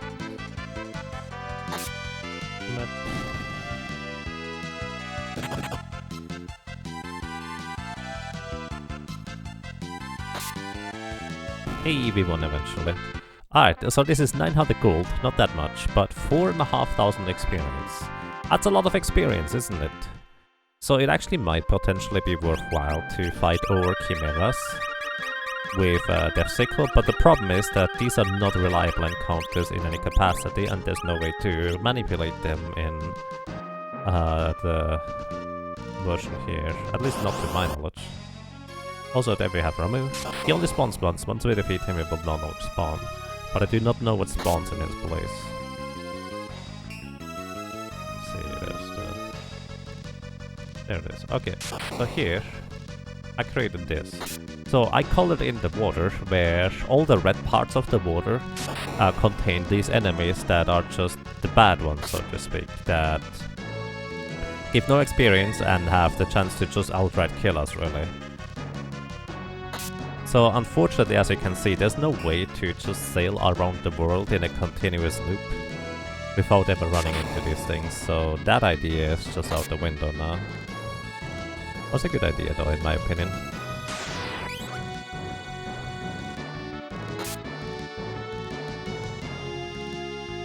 You think Ramu doesn't get replaced because it's just a one-time encounter. I thought one kind of encounters get replaced with other things afterwards. I guess I might be wrong.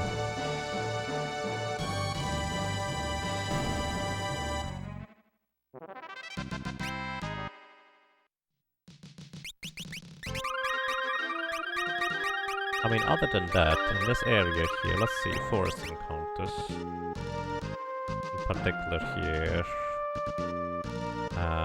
Ramu twice, and then mini dragons and the other dudes. So if it doesn't get replaced, we would only ever find the mini dragons as well as... Also I have to go and grab... Oh, that's not good. I have to go and try and find the Death Sickle here. If it doesn't get replaced, it actually might be a viable place to grind.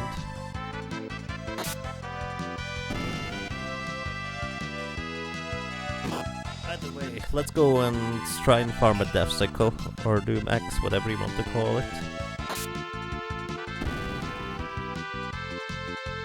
And then we try prototypes as well, before we go anywhere else. If prototypes is not a good idea, which I suspect it's not, but I want to give it a shot anyways, we are just going to go with a Blackjack Hobo instead, so we don't have to deal with water encounters anymore.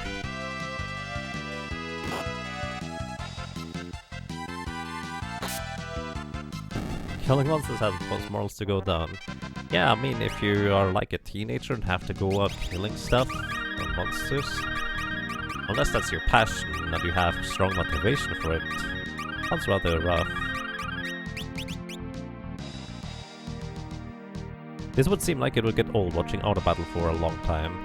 Well, yeah, Just kind of need to keep your mind fresh and stuff.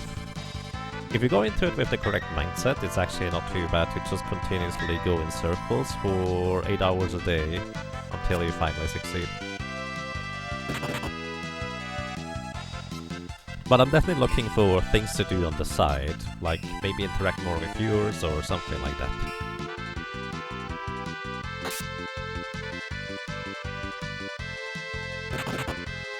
Can I get a death scythe in the first world? I mean, yes. I don't actually know where else you can get it, to be honest.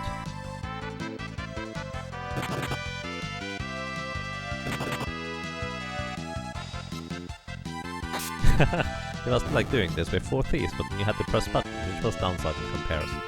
Yep. I mean, on the bright side, you don't have to do this for nearly as long with 4 thieves.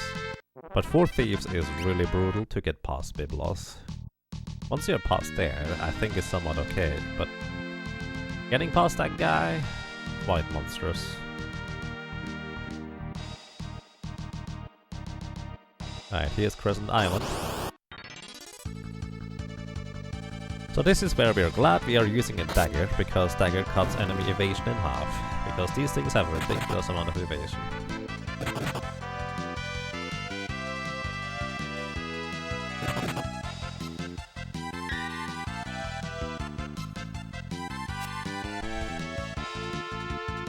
There's something meditative about it. It definitely is quite relaxing. Like, just realizing how ridiculous this challenge is and how low our odds are at any given point to succeed in a certain combat just makes it like, another failure. Let's just try the next one, and it's quite fine. If you go into this trying to like do other things and expect to win sooner rather than later, you might be in trouble. Also, we cannot enter Crescent as an island, I just realized. Because we are going to lose our boat if we do. Is it water? So these enemies here are, fan translation, are called crescents. And these with the 2 sickles, they actually have a 1 in 16 chance to drop a death sickle or doom scythe, whatever you want to call it. And that's where we want to get one. Our level is halved.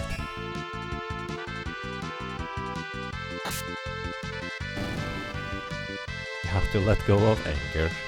Indeed.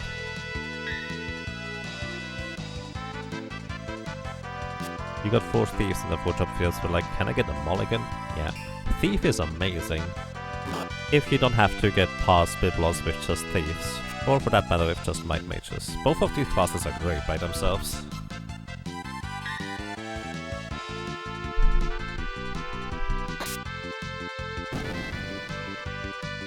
Honestly, I have no idea where else you can get a Doom Scythe from, to be honest. Like, where do you get it normally from? Okay, 2 times 1 in 16. Didn't get it. Actually, maybe... Where's my closest village to get potions from? I think the closest village is actually Karnak. Technically, geographically, the other village would be closer, but we have to walk across a lot of land if we do.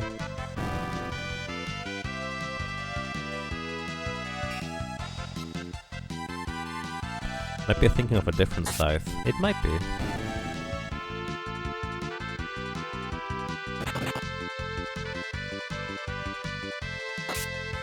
It's the one that has a 1 in 3 chance to proc Doom whenever you attack with it.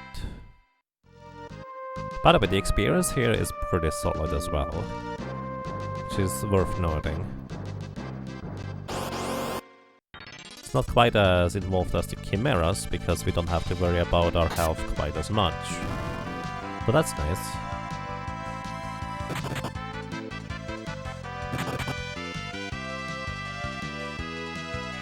Let's see. This area here in the forest. This encounter. The plains. We have the exact same encounters in the plains too. That's interesting.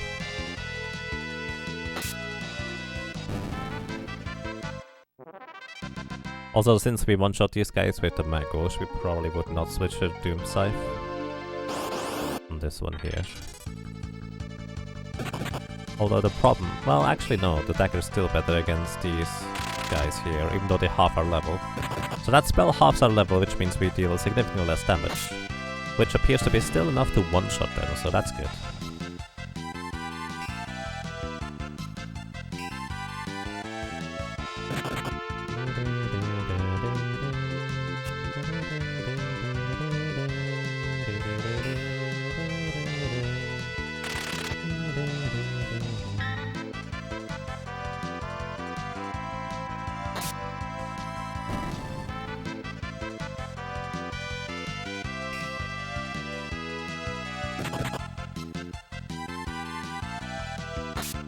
Mizu is the only combat text you understand.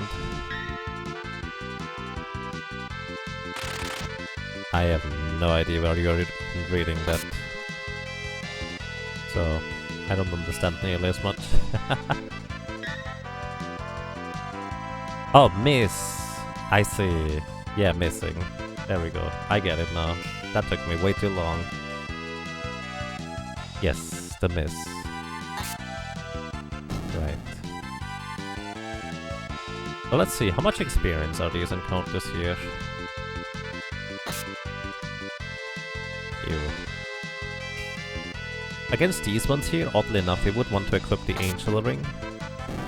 So we have the highest possible magic evasion. 1180 experience. This is better than a Chimera, and we also take less damage on average. Also, let's go back to the Elf Cape. 15 potions left. Okay, we're going to go and restock potions right now. So we're going to go back to Karnak. It's gonna be a long trip.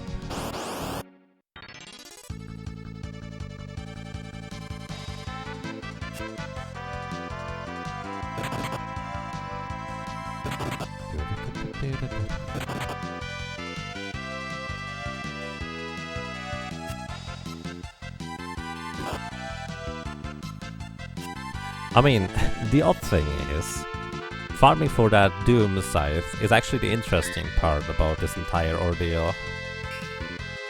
The rest will be just pure grinding.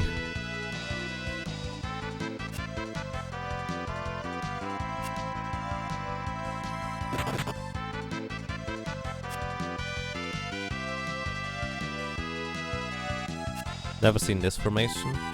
Let's see, how common is it? Get around here.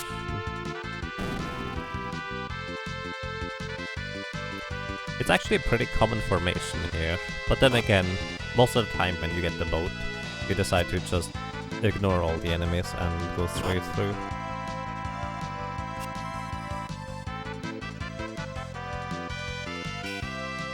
Mithril Dragon Doragon.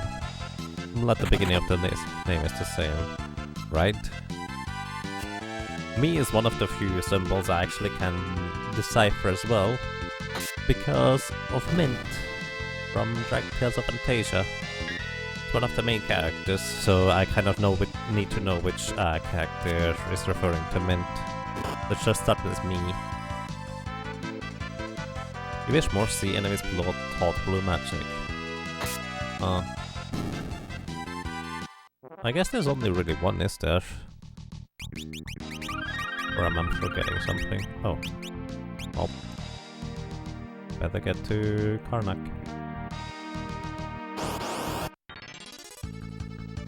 Oh dear.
Okay.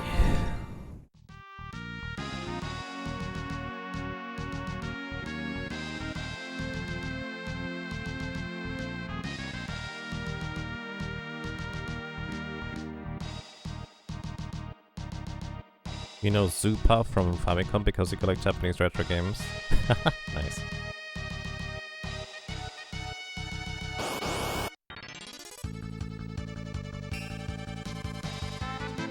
Oh, don't worry, Rolling. Feel free to continue with that.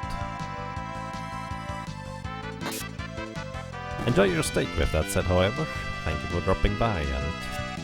well, hope it's gonna be tasty.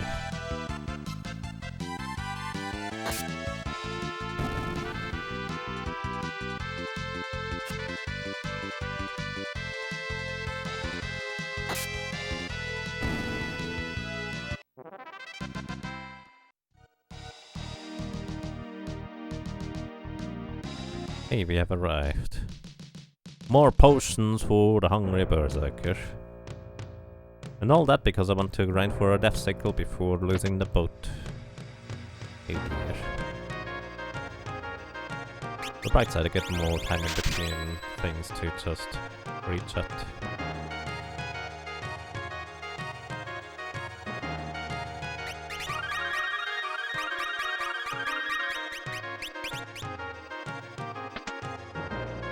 And then brought into you. Well, maybe those are homage to previous princesses. On how their success prevailed. Hey, Life Tactics welcome, how are you doing? I mean, in-game homage, like to their previous emperors or so.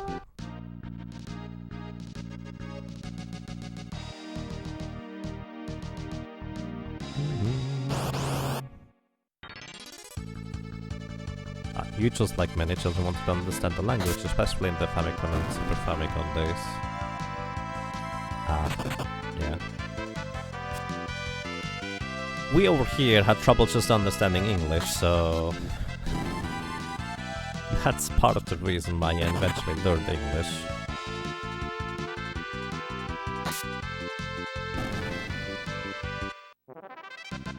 How's the epic grind? Well... it's going. We managed to defeat Biblos relatively easily, honestly. We were more than high enough level to beat him.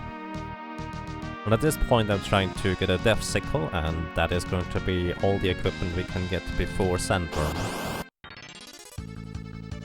But I also want to test whether we might be able to grind on prototypes. And if I want to grind the prototypes before the Sandworm, I would have to keep the boat, which is why I didn't trade it in for the Black Jacobo yet, since we cannot reach the island without having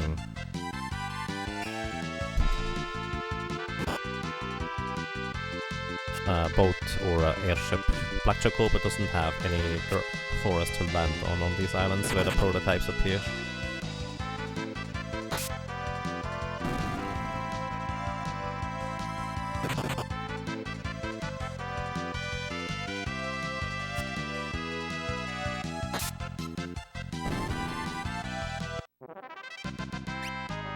Just to play JP imports. Nice.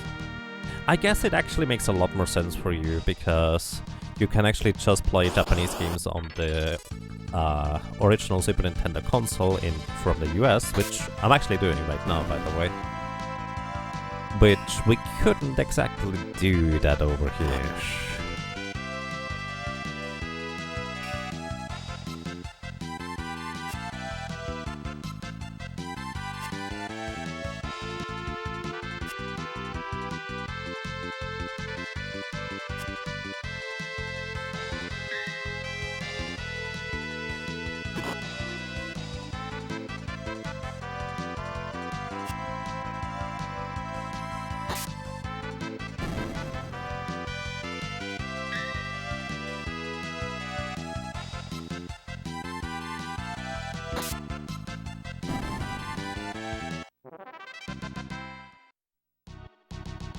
So much damage overall. Oh, sorry, I kinda missed that question. I'm from Switzerland, Hero Link. Why does the Yaga there not highlight in my chat though? It should.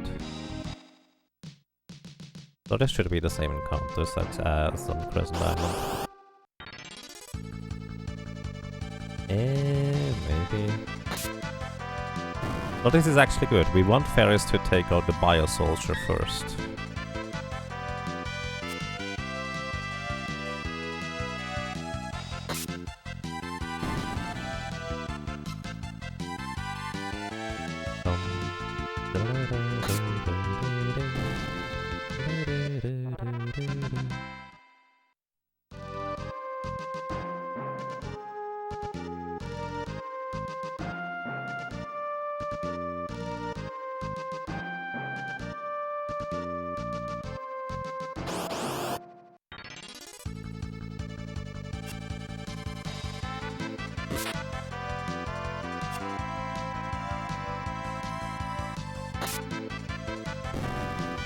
At the age of 11, you'll brush your teeth every night. If you'd wake up, understand the storyline sickness at 2-3.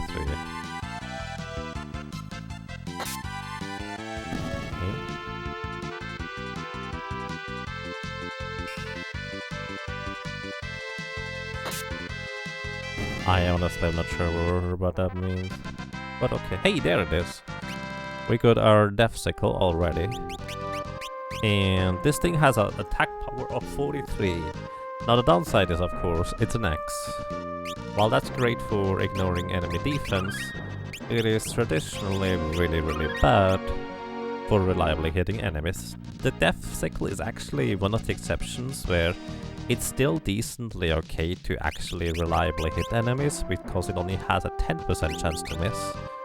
But yeah, alright, so we equipped the Flame Ring and the Doom Sickle. Let's see whether we can actually take out some prototype enemies. So these prototype enemies give 2000 experience, they have 5000 HP. And the biggest downside is that they have a chance to just outright kill us. We need to roll a bit higher than that, Ferris. We need to roll up a fair bit higher than that. Attacking is not what I meant. There, that's what we're looking for. This is why we could Flame Ring. Ah, this is what we don't want to see. So this is the reason. Also, let me update my dev spreadsheet real quick. This is exactly the reason as to why I don't think this is going to be a particularly good grind. This is effectively instant death or a paralyze. Either way is not particularly great for us. But whenever it does that, chances are we will just straight up die. And it almost doesn't matter what level we are, I don't think. So we have 44 deaths now. Plus one random one, that is 7 total.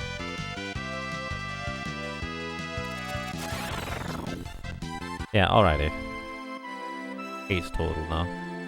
What's a cute idea?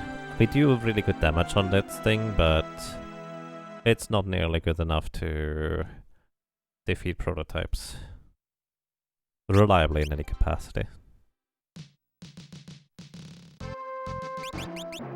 No, Ferris is just a lady. She just doesn't want the pirates to know because, at least at the time, a female leader of pirates would be no good, so she disguised as a male character just in order to fly under the radar of that idea, and is then subsequently the captain of the pirates. People don't know about it because she keeps it a secret, but there's nothing else than that.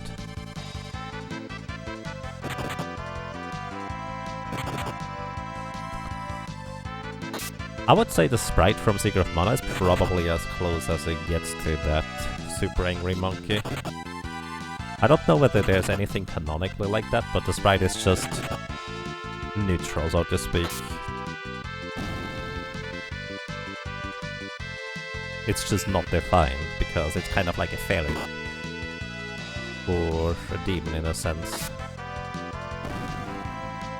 Just like Mulan, actually, yeah, pretty accurate.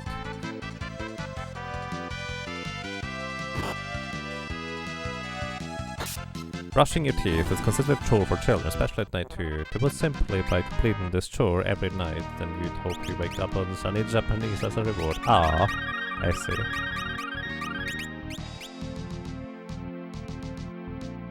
Oh my god, watch out, it's Omega Weapon.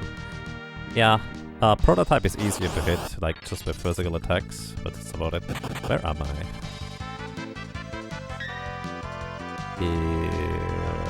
Oh, okay. Just south of here is where we got to go to.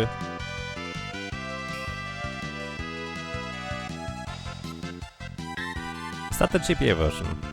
No, this is the Super Famicom version.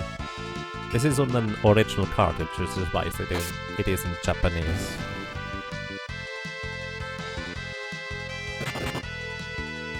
Which is also why we cannot run away from encounters. Like, I'm not intentionally sitting in these battles in order to fight everything. I literally cannot run away, even if I try. They fixed that in the PlayStation version and any other version except Super Famicom. If you have a full party of Berserkers, you cannot run away.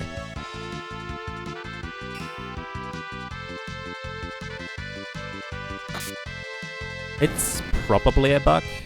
I don't know whether it was originally intended. Either way, it actually can lead to a soft lock in the game if you try to run away. Alright, here, give me a second. It can lead to a soft lock in the game. Uh-oh, which one is the flame ring? I think that's the flame ring. What's that? Are those the leather shoes? No, if you actually, that's exactly what I'm getting at. If you use a chicken knife in this version here, as a Berserker, you will softlock the game. Because you will just attack empty, the enemies will not hit you, you will not hit anything. Basically the game just locks up. There we go, this is what I was thinking of. Mithril Dragons replace Ramu.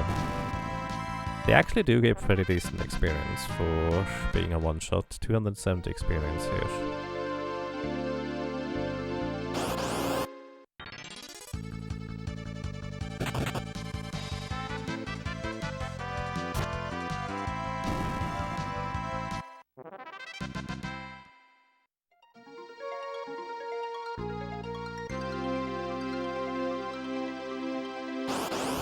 I'm just curious whether that bridge has any encounters on it.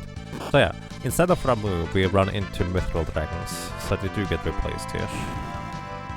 Which isn't horrible, but not what we would be looking for. Many speedruns are done on Japanese version. Is it because Japanese version is faster? Traditionally, that is mostly the case in a lot of, well, cases, that the Japanese version is faster. And in a lot of cases it's just like minor things where it's like text boxes have slightly less characters, so you gain like half a second over the course of the game because less text is displayed. That is how often speedruns go.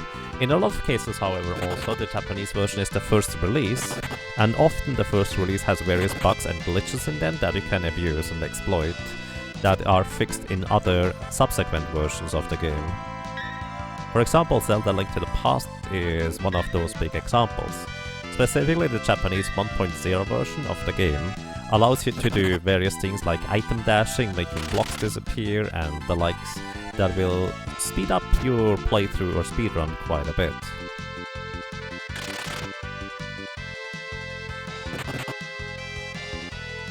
Talking many years ago. Nice.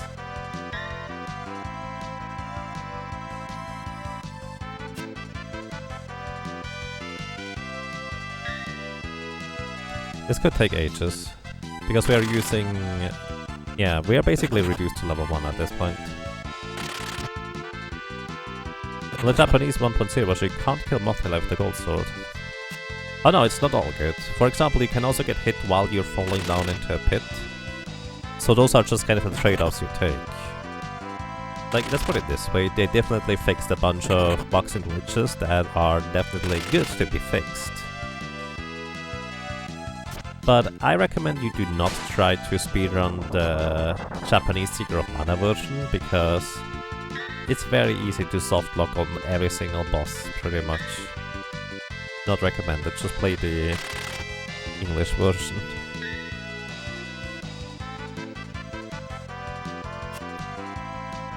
So wouldn't it make more sense to have a speedrun category for each version? Sometimes, let's put it this way, if the differences are not particularly large, like literally just text boxes, it's kind of weird to have separate categories for each individual language. It will also be kind of an unorganizatory mess.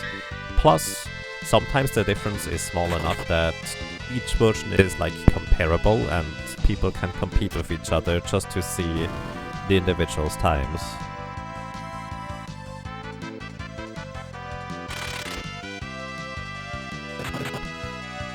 Personally, I'm actually not a big fan of just switching up language or specifically buying like a specific version of a game because it's just a little bit faster because the text is faster or it has slightly less lag or anything like that. I'm not a fan of that. But some other communities in like, especially Zelda Ocarina of Time is very, very adamant about it. They just run on the fastest version.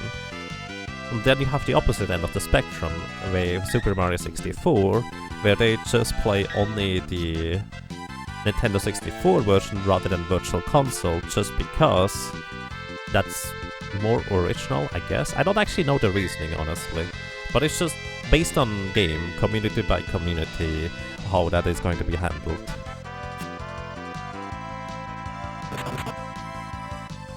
Earthbound vs. Mother 2 is a really good example of a game differing by language. That makes actually a lot of sense, without even knowing how Mother 2 plays, based on the mechanics of the game.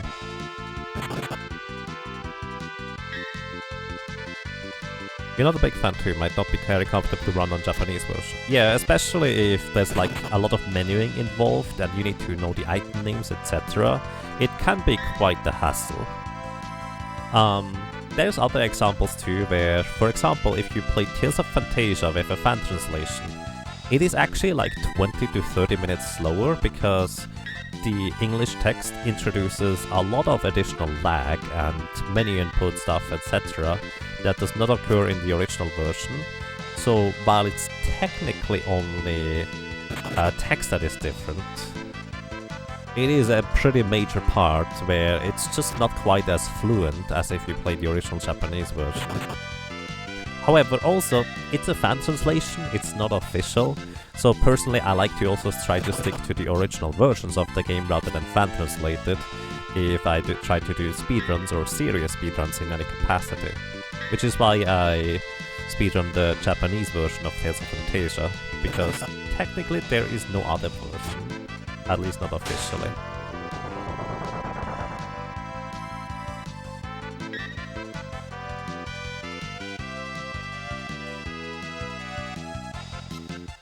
You think Wind Waker is played in Italian because the different languages draw text in different ways, and that kind of happens to be the fastest. Yeah, and the new remake of Zelda on Le Poisson Rêve. What is it called in English? Like the Zelda that has a remake now on the Switch. That one is played in German because it's just slightly faster. And I'm just like, I guess at least in the case of a Switch, it's easy enough to acquire or just switch over to a different language as you will, or as necessary or desirable. So it's not that big of a deal in these games, I suppose. Yeah, Link's Awakening, that was one. That's why you're happy some newer games have language select options such as Deltarune, for example. Yeah, that's nice. Speaking of Deltarune, I still need to play that one.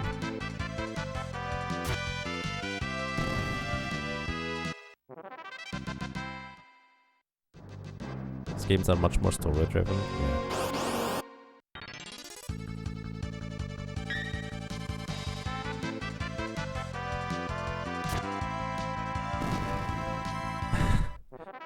Super Angry Monkey, are you by chance originally French or something like that?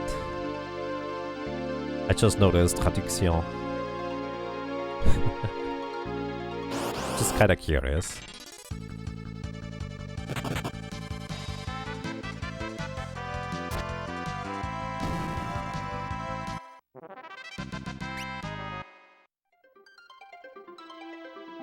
ellipses are one character rather than 3.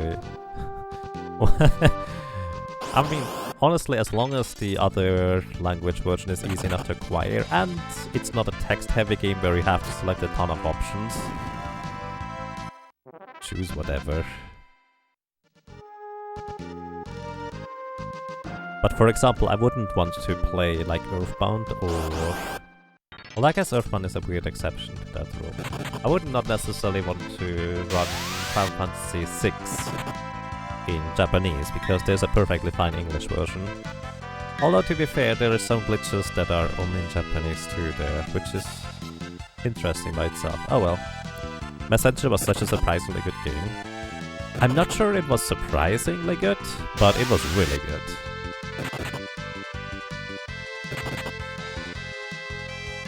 Your friend spotted, alert, alert, alert. Yeah. I just figured from using traduction rather than translate.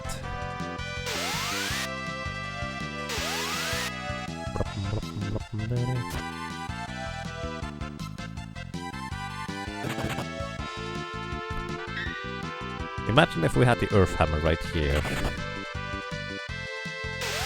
Even if we didn't have a way to underflow our magic power right now, it would still be so good.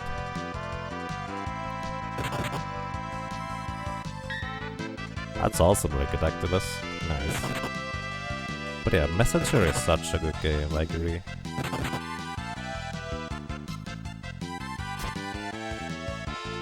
I'd have to say, for me personally, it's not quite as high up there as Celeste, but Celeste is just on its own pedestal, way high up.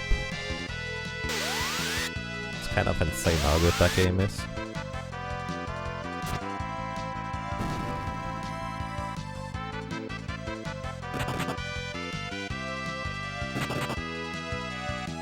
Each version of Final Fantasy V speeds are kind of different aside from PlayStation and Super Famicom.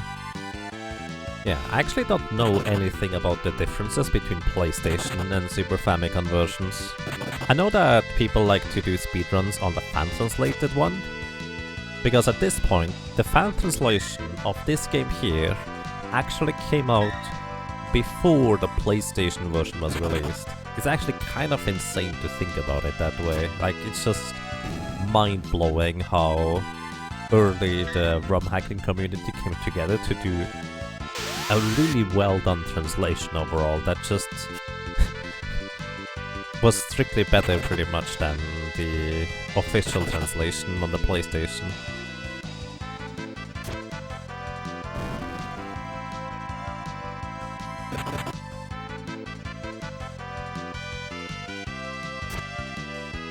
One up hitting a pretty nasty wall. Oh, yeah, if you just try to do B-sides right away, that can be pretty daunting, to say the least. You might be actually missing some techniques from later on, if you haven't figured them out yet.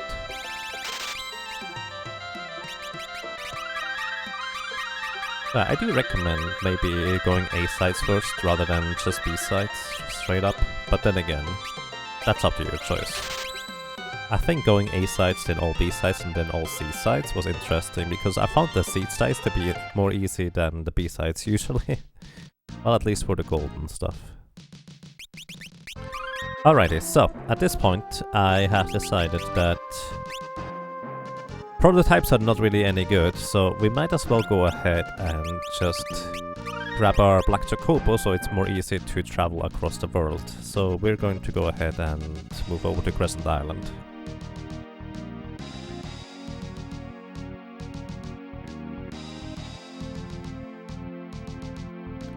And yeah, fan translation was kind of a new thing, and Final Fantasy V fan translation was also a big pioneer in the case of actually doing more than just replacing text. Like, they adjusted the font width and spacing, and basically they had to recode a portion of the game just to fit the English text at that point instead. It's quite impressive, actually.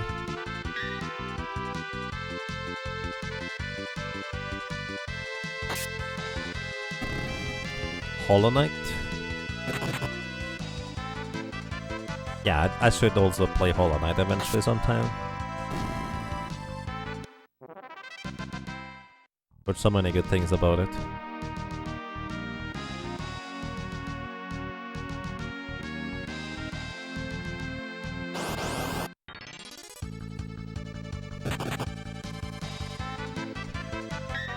Princess Crown. The SS is home to some reasonably great ARPGs, often not leaving the Japanese shores. Think Link to the Liver? I don't know that one. What is SS? River Story? Don't know that one either. Princess Crown. I know that... What is it called? It's not as much of an RPG as it's just an adventure game.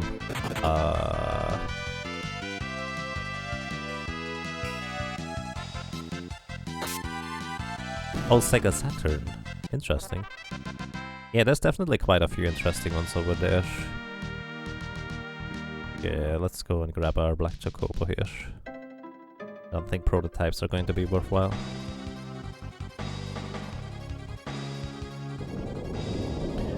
Princess Crown's vanilla variants kinda represents Audiosphere a bit. Isn't that the grid-based movement thing?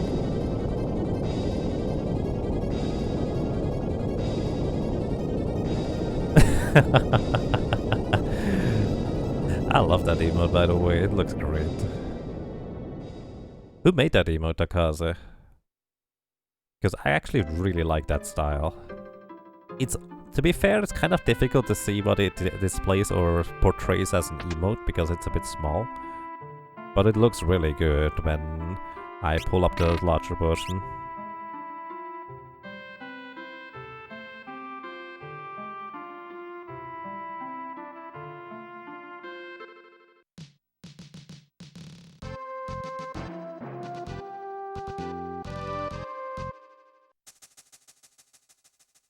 By the way, fun fact, because Butts is dead, well, unconscious really, he's still unconscious right here. Kinda weird. An unconscious Butts is just floating towards the Black Chocobo here, trying to catch it. Princess Crown, let me use. Yeah. Game.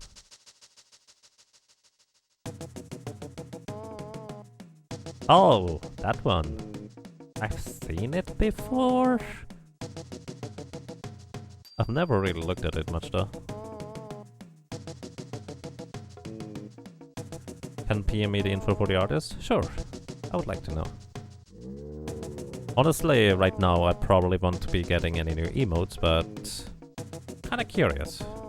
I like options. Iron Haynes is pretty hard to top though. I love the style. I'm too slow, but that's okay. Alrighty, we finally have our Black Chocobo. We can go into most places.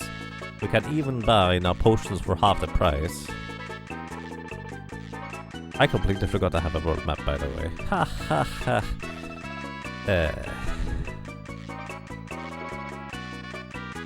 So for casual grinding purposes, I actually could just stay over here, equip the Guardian Dagger on the Elf Cape, and that actually is a pretty solid place to grind. Elf Cape is equipped. Looks hype. Looks has really nice music.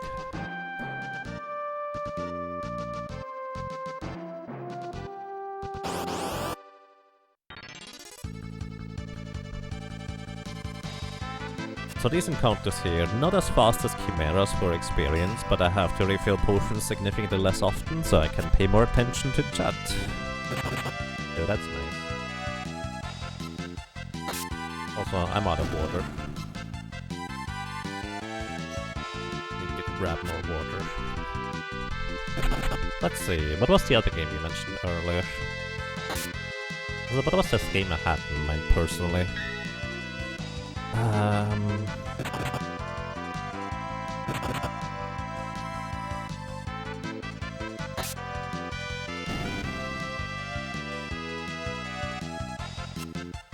Let's see if I find it in my library real quick.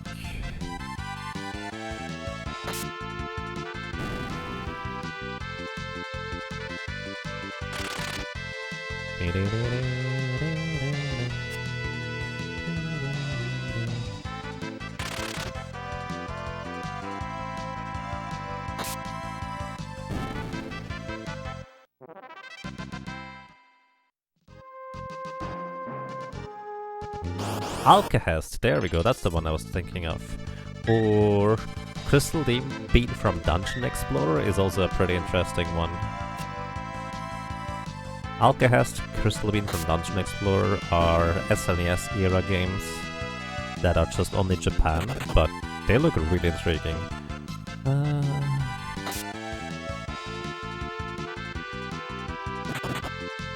Linkle Liver, let me look that one up. Linkle Liver, or Linkly?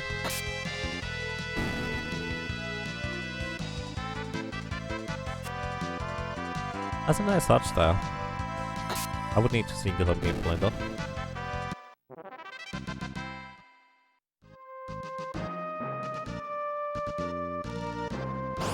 Dragon's Crown. Oh, was Dragon's Crown the one people were complaining about the art style being too sexist? Was that one? Or something like that.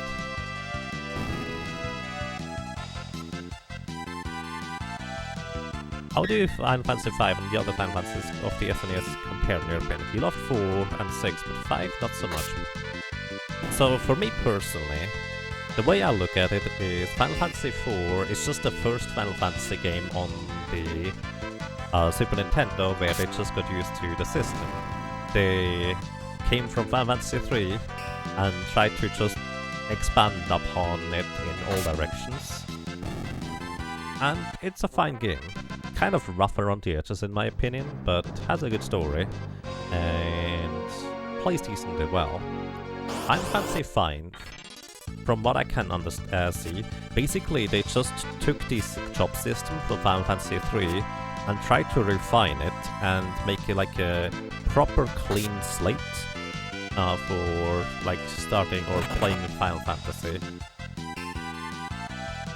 And then from Final Fantasy 5 they expanded upon it and just made that ridiculous masterpiece that is Final Fantasy 6. Personally, I actually like the gameplay and just combat mechanics of Final Fantasy 5 the most. Final Fantasy 5 honestly would not be nearly as good in my book if it wasn't for like the endless potential of challenge runs like Forge of Fiestas. It's still really decent in my opinion. The story is pretty straightforward, nothing too unusual or special, but it does have its moments. But the main deal about it for me is just the challenge potential for Forge of Fiestas and such. Hey Silas outside, welcome, how are you doing?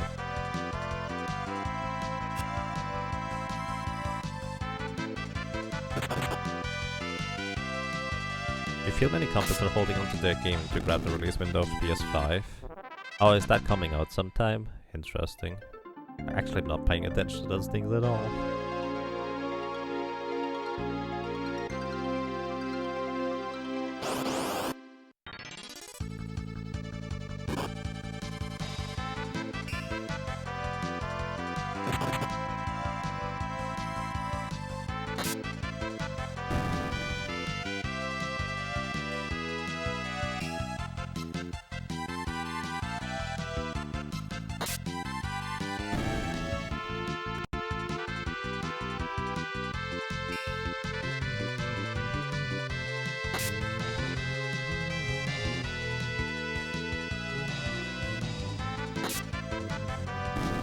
By the way, I think we leveled up to level 47. Nope, you're still 46? Huh. Because I think at level 47 we deal slightly less damage. But I guess it's just not guaranteed that we kill these enemies here in one swing.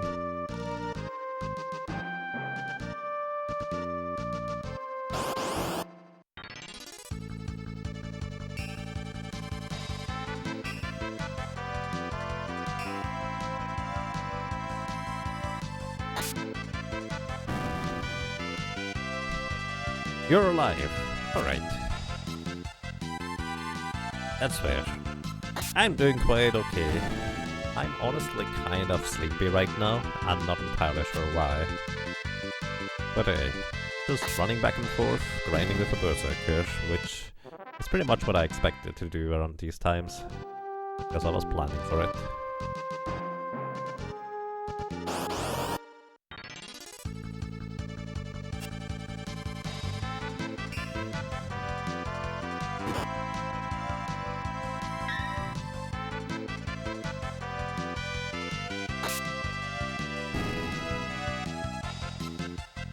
Gameplay systems on odd game, story on even games.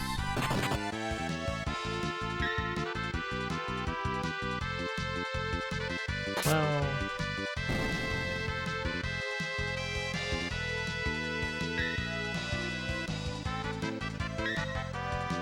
I guess that works until 7.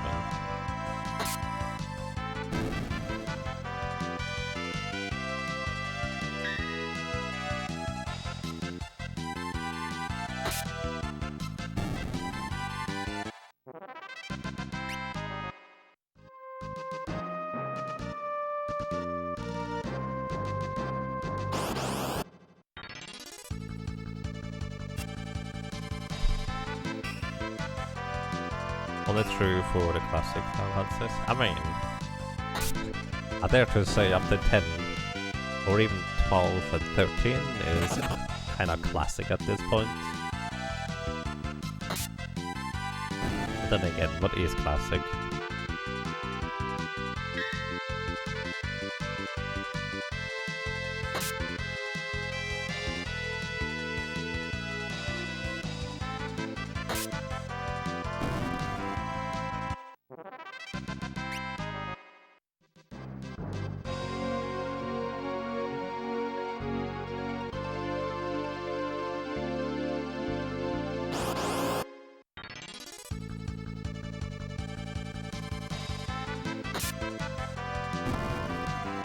To the era? Fair, that's fair.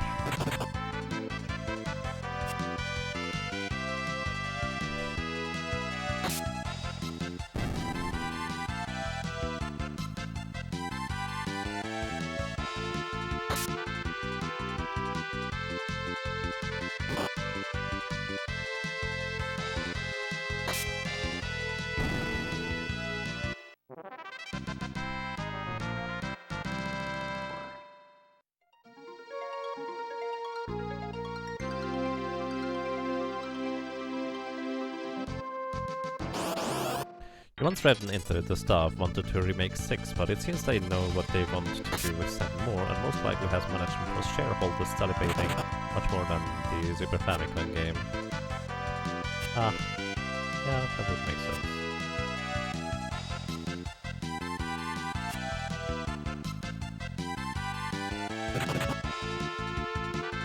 Final Fantasy 5 never demands you grind out job skills. Right, but it kind of invites you to do so anyways, like, it never requires it in any capacity. But as a player, you're just kind of curious. If you don't know what the jobs necessarily do or what they learn, it's just like, you kind of want to explore these options. And I feel like for a lot of people that can get really tedious really quick because they're just kind of like the type of completionist. And because they don't know the game yet, they don't realize that there's so much of an easy option once you're in the end game for that.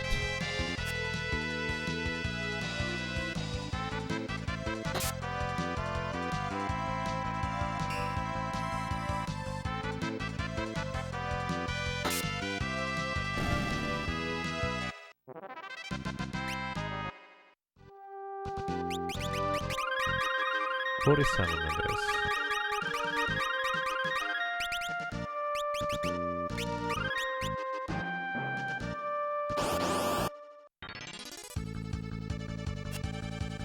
Hey Brimas, thank you for the good luck.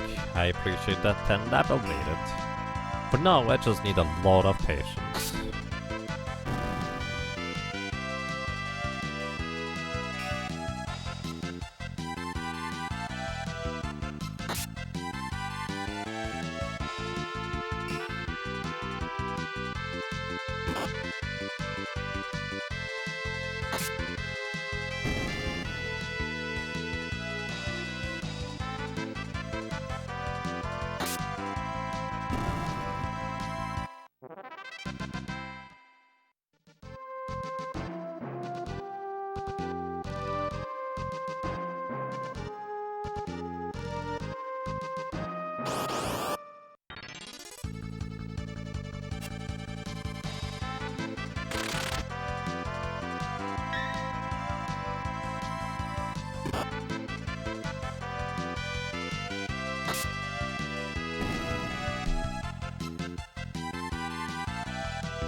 Hey Iceburner, I haven't really said much in the last few minutes.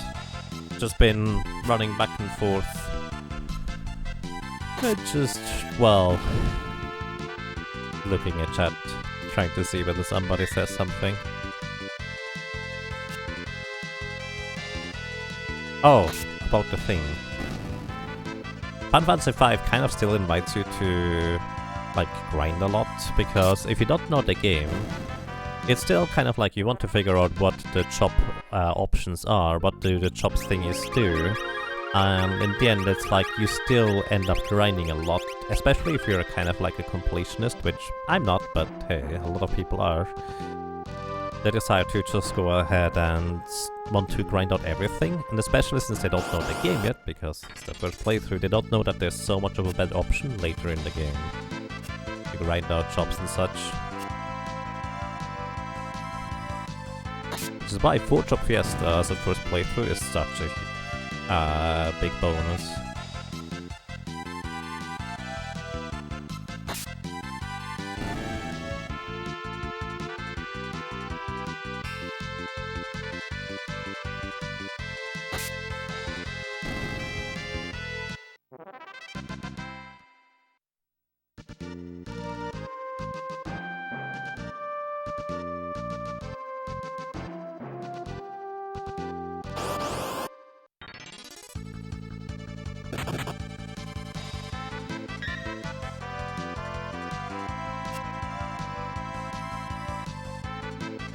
Is there any way to counter the age/old debuff in Final Fantasy 5? You never found anything. You can dispel the aging effect by using a heal, or, well, Ezuna from the White Mage.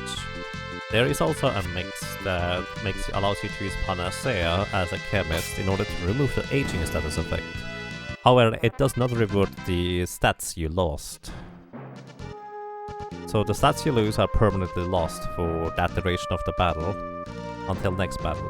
However, you can kinda counteract that by increasing your stats through bard songs. So that's a thing. And yes, Angel Ring actually does block the aging status effect, so does the Bone Mail for that matter. And thank you, Hero Link.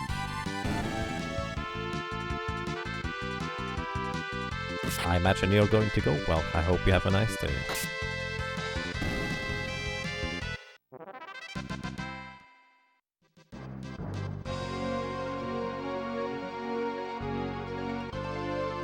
You can't age something that is dead. Well, it can decay. You massively underuse mixes.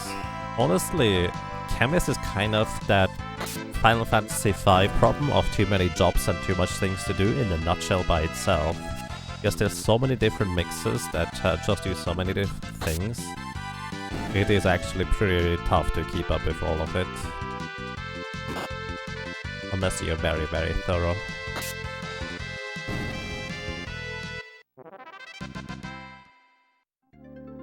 That would be antisociable. I don't see anything wrong with it, but I imagine you would like to go outside, so I hope you have a good time here, Link. Thank you for dropping by, and I wish you a happy new year. Take care. Chemist is kind of like using Go in Final Fantasy 6.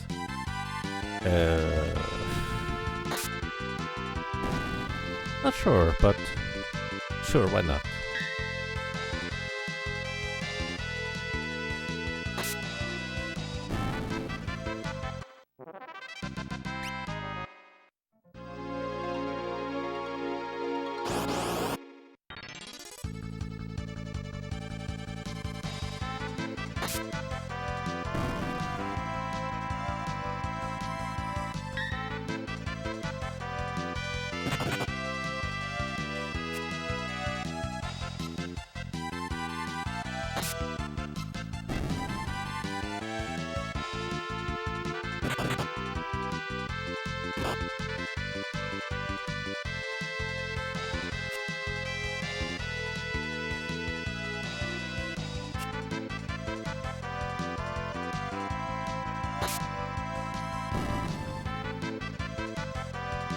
Touchscreen village minigame player supplying you with stuff.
You're sure you're not the only person who ended up with a massive pile of free agents and never used them? Just too many combos that are unnecessary if you're doing a level or something. At least in Final Fantasy 5, I don't actually like having a chemist in my Forge Fiesta because it's just so overpowering. Like, if you use the chemist mixes to their full extent, you don't really need to use anything else, you just need chemist mixes. And it's just so ridiculously powerful compared to, well, using anything else really. Hey Zuko Blue, welcome, how are you doing?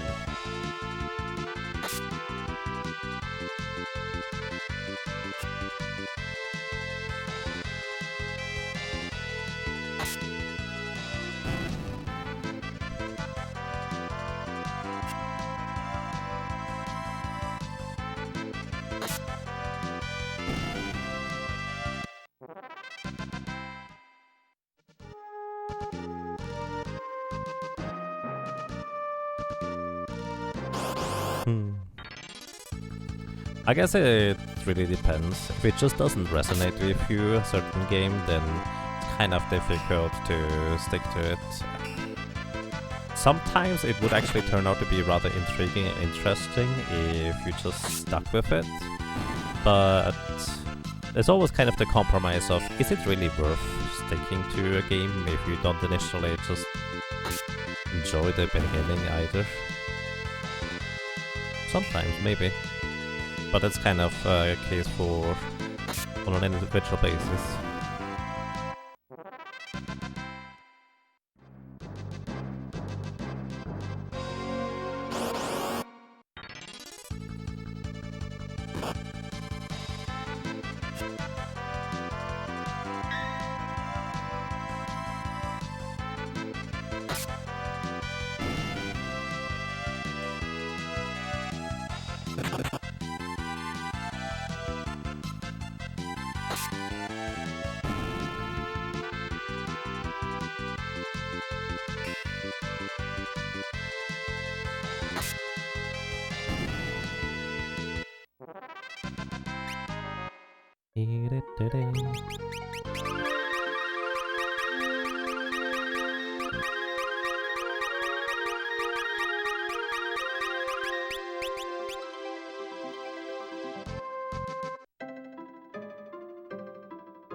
Night Jumbler, welcome. Hope you're doing well.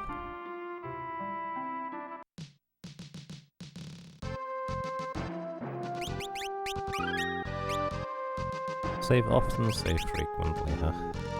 Maybe I should go back to the Chimeras.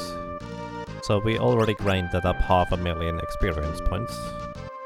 I kind of don't want to look up how much more I need because I feel like it's going to be like 80 million.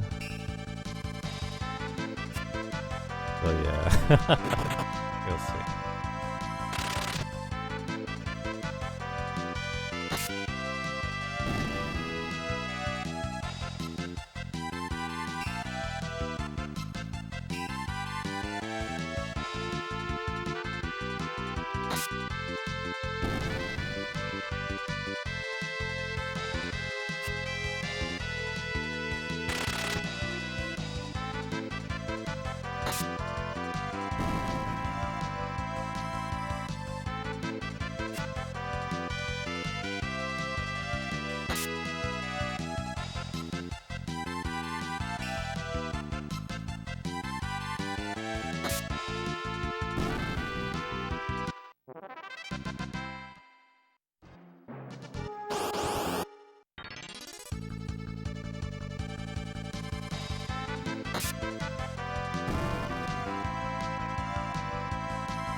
Could you use a good trapped house like Final Fantasy 1 to keep out the walking, or to take out the walking? Yeah, unfortunately there's no such option in this one here. I mean, just being able to hold a direction and then continuously travel in that direction would already help a lot, I would say. But to my knowledge, there's not really much of an option for that either. Especially since it doesn't have proper clamps to hold on the buttons and such. Yeah.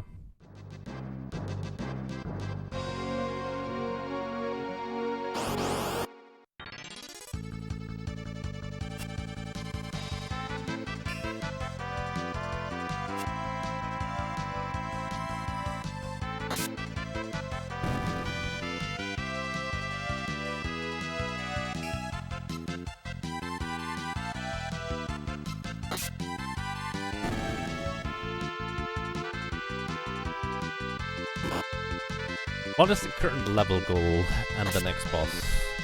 I haven't quite figured it out what I want to do with the sandworm nets, but the sandworm is the next boss at this point. We have defeated everything else before it, and that's effectively what we are going to be tackling next.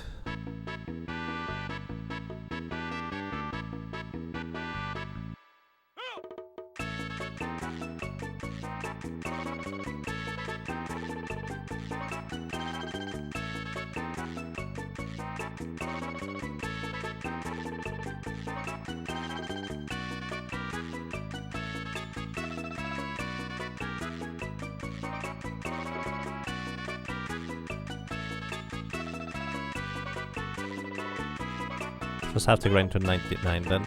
No, not quite that far is necessary.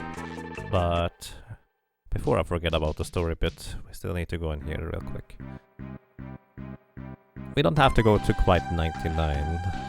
We will have to go about that far, as in like 92 probably, for Soul Cannon. So that's gonna be a thing. I've actually been kind of mostly too tired today to do much of the calculating and planning part, to be completely frank with you.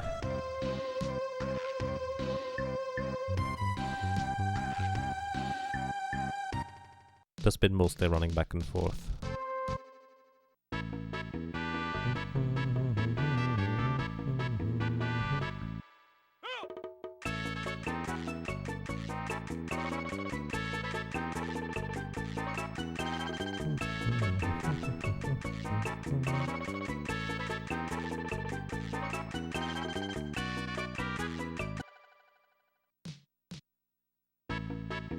Is there a good place to land near this desert here? Is there a forest to the left side? No. I think the closest is down here. Probably. We can only land in forests with the Black Chocobo, so it's kind of limiting.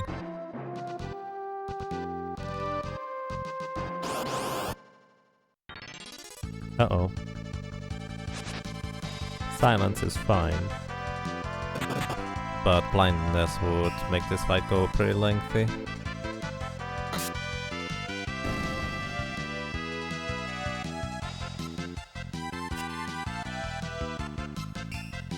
Let's see. What's the difference between 49 and 63? Let's see, we have currently... Did I go with Axis? Yeah, we'll go with Axis, so let's check.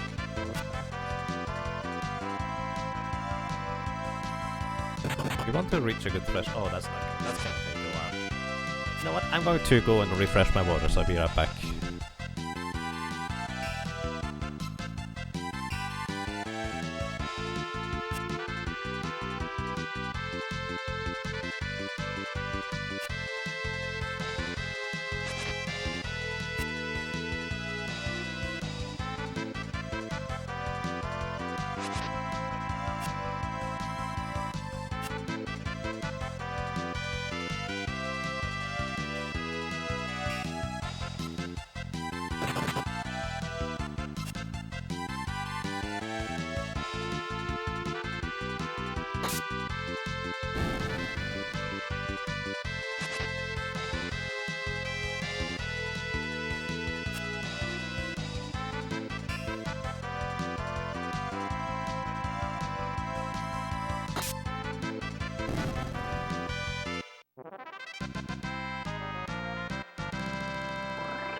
Let's see, where's the eye drops? This one? No, this one? No, this one? No. Oh, yeah, that's one it was. This is the eye drops with that weird squiggly thing at the beginning.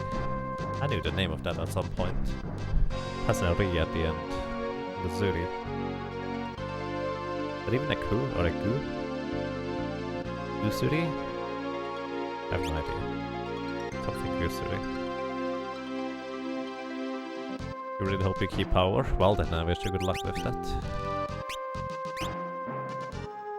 Oh, we have 7 death sickles already. Okay. So let's see how chimeras go with a death sickle. So the problem is we have a 10% chance to miss. And it's a really high damage variance. But we have the potential to one-shot this guy. As long as we don't need more than 2 attacks, we're going to break even.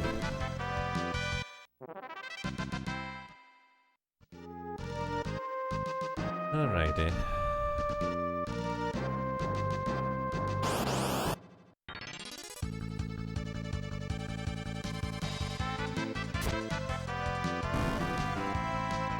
easy so far. That's unusual.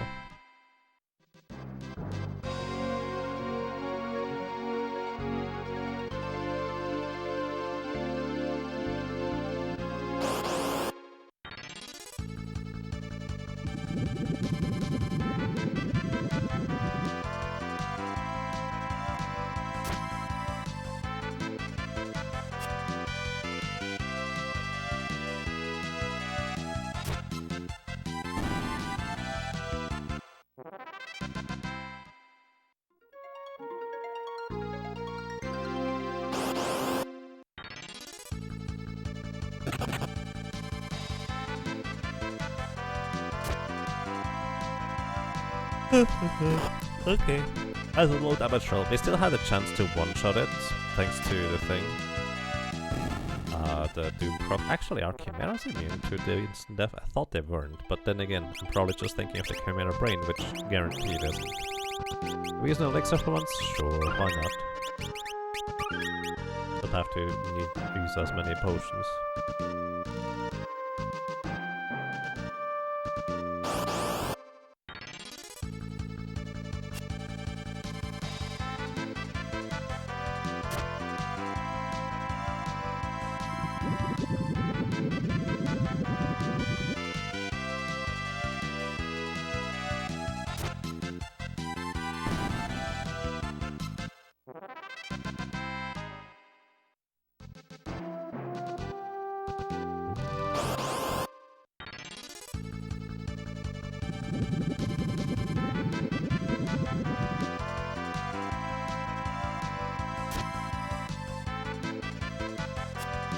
I don't know. The 1 in 4 chance to block additional physical attacks might be really nice instead. What did I calculate? How many multipliers did we need? I think we gained 14 damage per...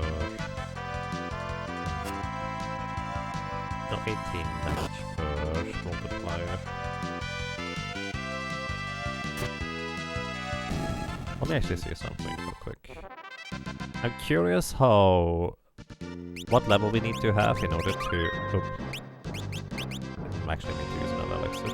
Curious what level we need to have in order to one-shot the Chimera with a Guardian Dagger. So how much damage do we deal right now? 740, that's probably the high end. There's 4 different damage rolls that we can't possibly get. 760. Okay, I need to see the other 2.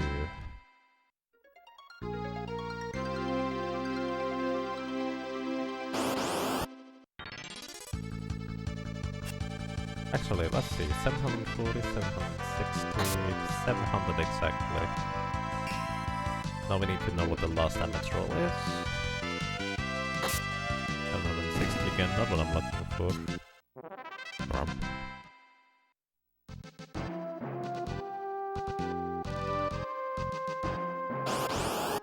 740 divided by our multiplier should give me the attack power in theory. 700 exactly. So we are level, what, 47 right now? What else are exact stats? 48 strength and I think 20 agility. Just checking. 20 agility, 48 strength, yep, exactly. Alright. What level? 47. So we have an attack multiplier of 19. Doesn't quite seem to work out. Oh. 740 cannot be divided by 19. But it can be divided by 20. Am I one off somewhere? I think I have an attack multiplier of 20 right now, actually. 160. 37. That's weird.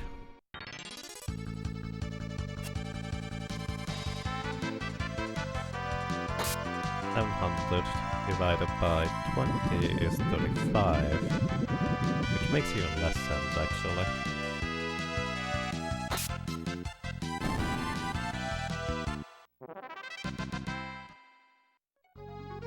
instance, our Guardian Dagger has an attack power of 36, and daggers don't have a downwards thing.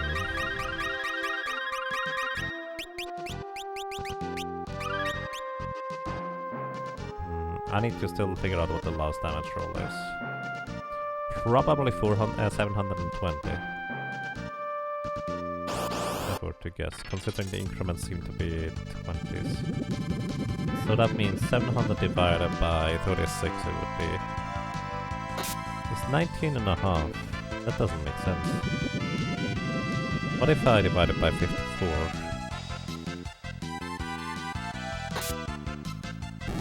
Doesn't work either.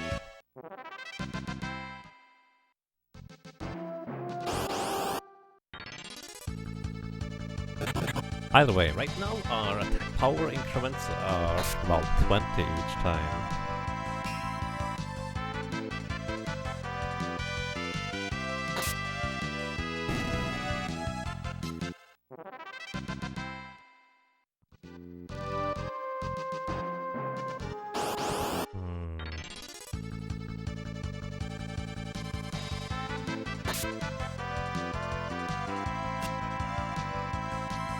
That's weird.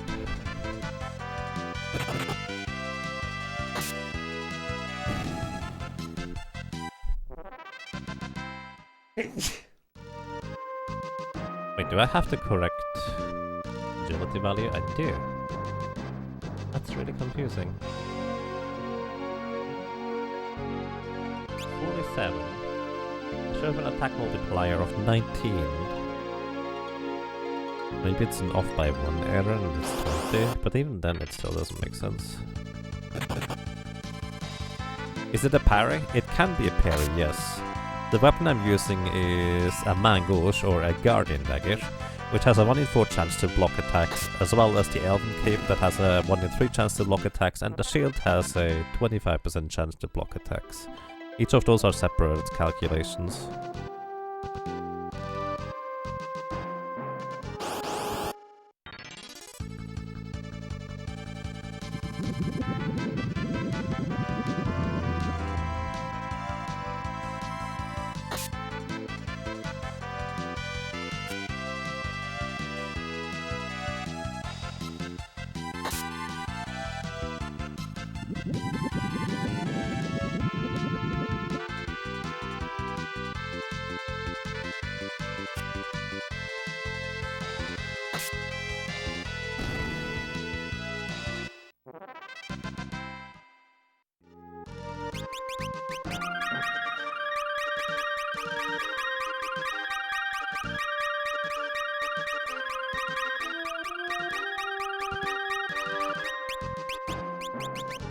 All the potions. Let's actually equip the glasses real quick. I think those are glasses anyways.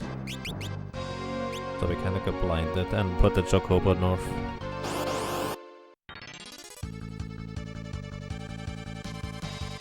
Yeah, I think I could do equip the glasses, so that's good.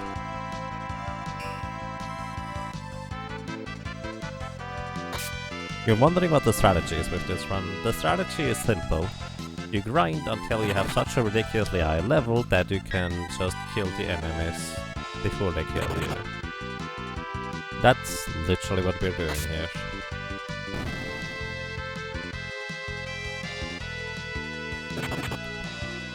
Oh, it's because the enemy has 20 defense.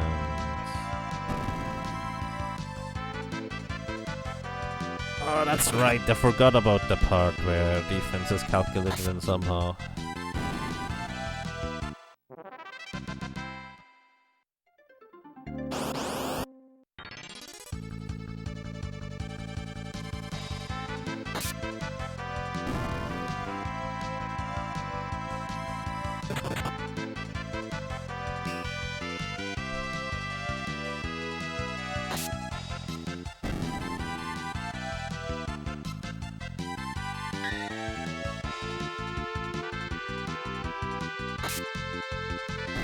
Still trying to figure out what level we need to get to in order to one-shot chimeras with a guardian dagger.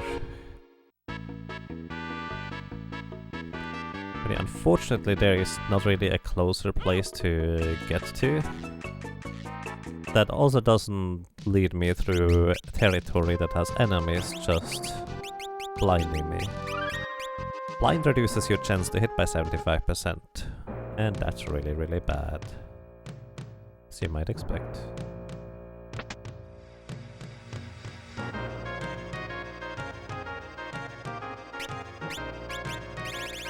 Also, I just thought of something else. I'm going to try something. Chimeras have 1000 HP. Exactly 1000. They also have 20 defense. But somehow the calculation to do... Oh, right, I can't go back on the steamship. So never mind, I can't even try the thing. Somehow the calculation does not quite work out at all. And I'm not sure why. For the most part, my calculator that I've built is kind of accurate, but here it seems to be falling apart because of Berserk not being accounted for properly. Yes, we are level 47 right now. What is my current level goal?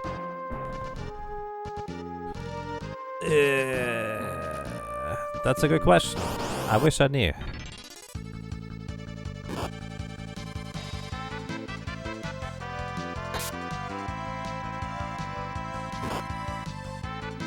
Maybe I should make the level goal based on when we have a decent threshold of resisting the demis from the counterattacks. Let's see. What level is a hole? And the main literal holes in the sandworm fight. They have levels.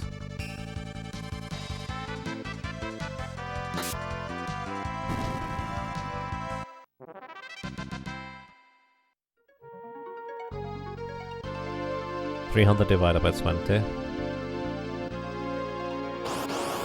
I'm not sure what you mean with that, to be honest.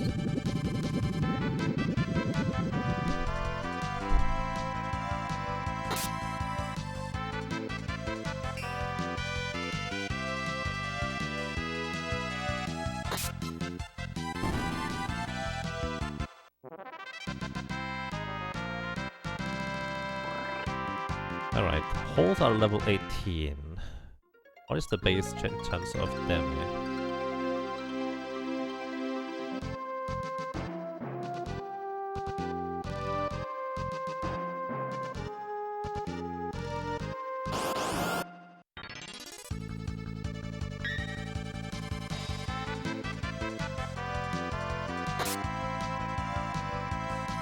Base hit chance of damage is...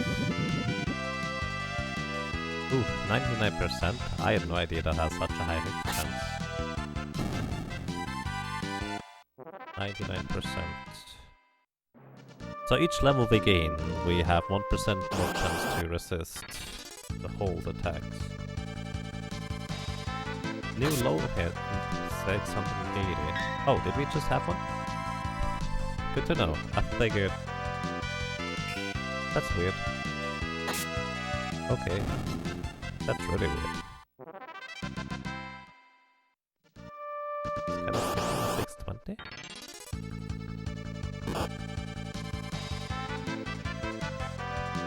That doesn't make sense.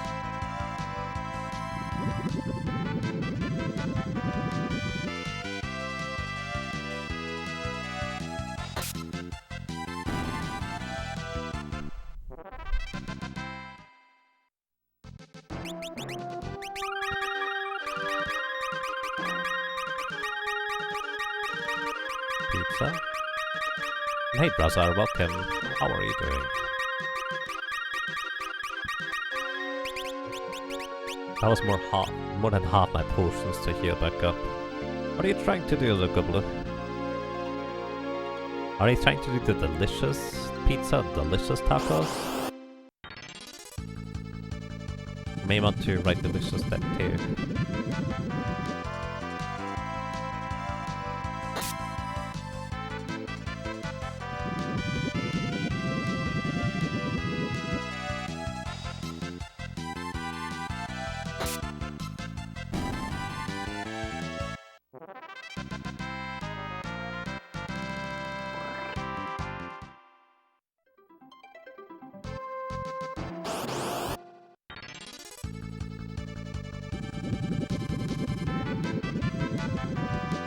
Here's how we normally do stuff like this, in case you're curious.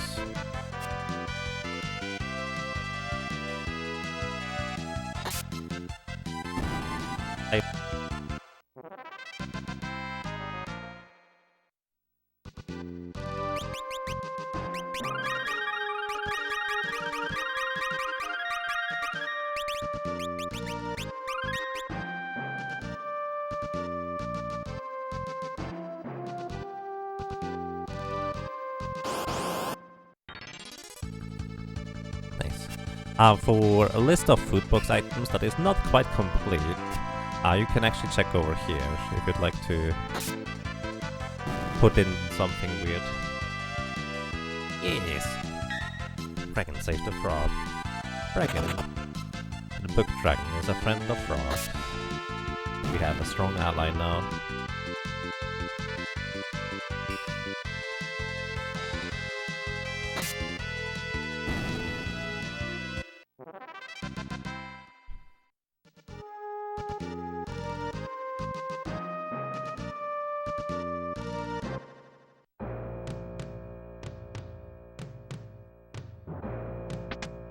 Why do I keep going over here rather than the potion shop? It's just basically muscle memory.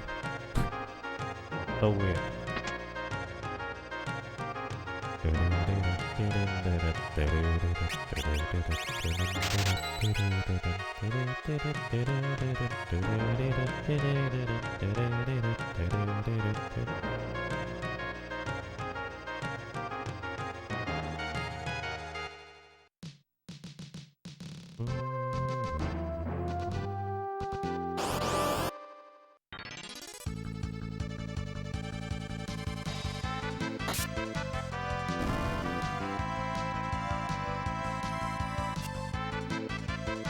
Zuckerblut, in order to suggest a food, the way this works is you go !suggest and then space. Then you put the name of the food in there, like seaweed.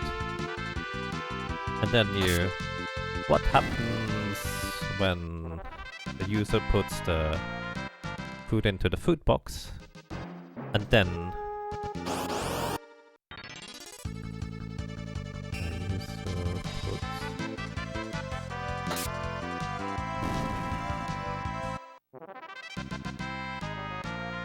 Then with, in other quotation marks, what happens when the rabbi finds it in the food box. Can be technically anything, it doesn't have to be strictly time-wise. Like that.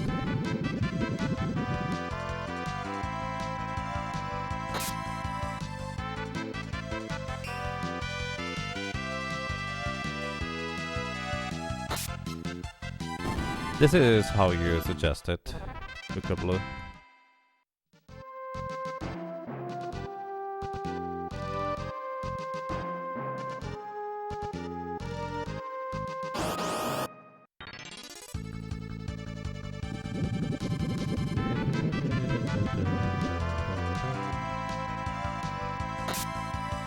Oh, wait, food suggest is actually still correct. I actually wrote that wrong myself. Derp.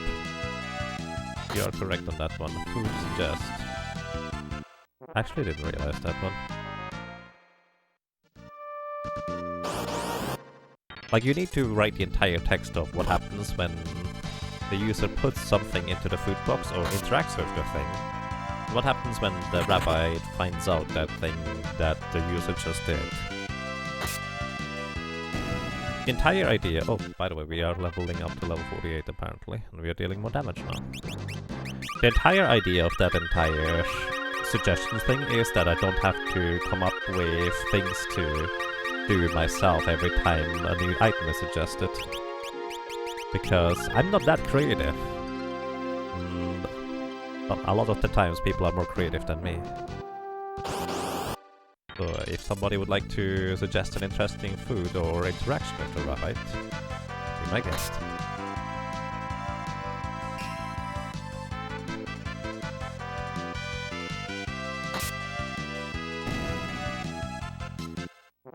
So, I'm going to write down those numbers again.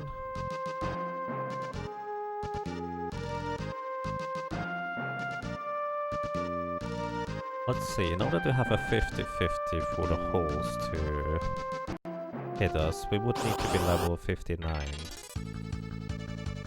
Kind of low. 735.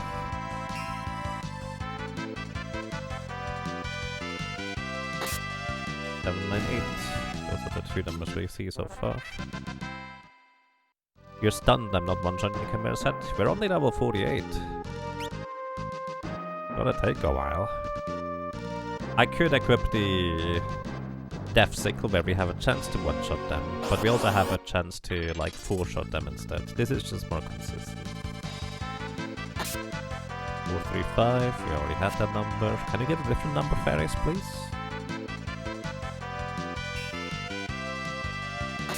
777, okay. It's just one more number that we need to know.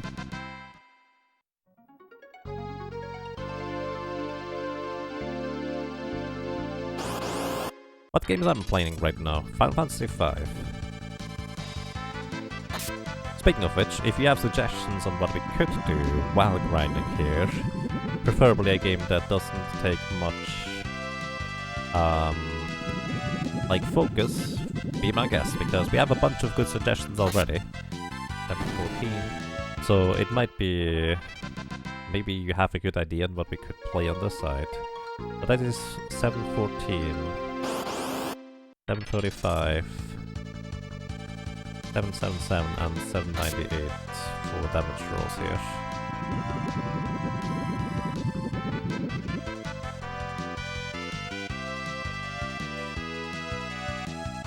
So that is 37 more damage. On the high end it is actually 38 more damage than the previous one. That's a weird number.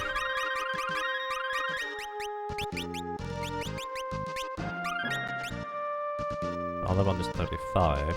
That's an even weirder number. The lowest one.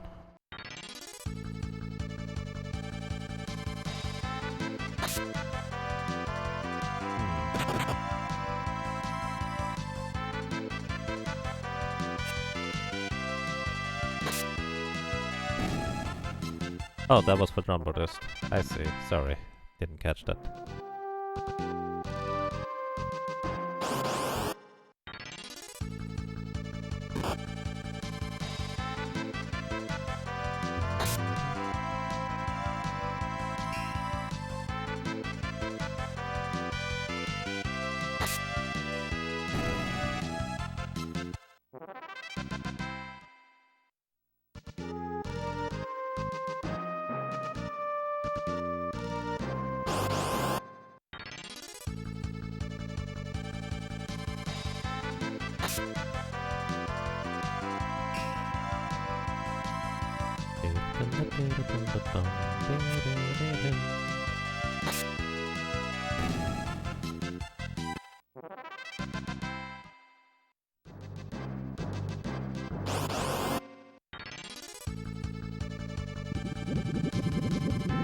Also, let's look up experience table. I have one in my calculator. Yeah.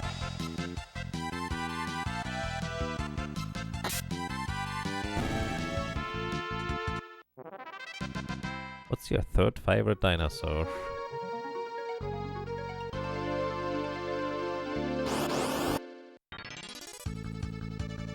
Probably the thing that are just have really, really long necks and are really huge. Those ones.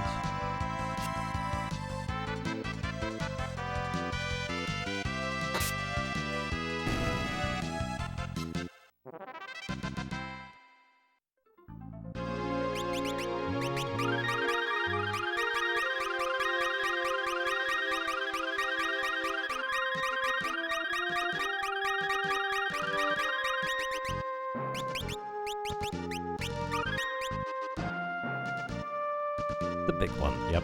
The really big one. The bigger one than the other ones are big.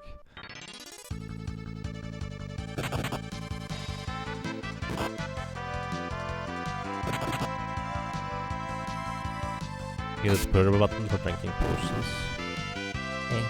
That's okay. I mean, the game literally doesn't go faster than how I input the potions right now, unfortunately.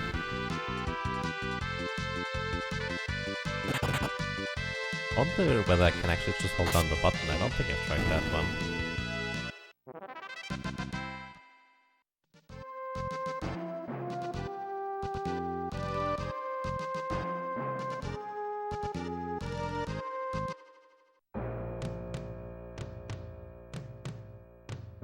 Keep going to the left side.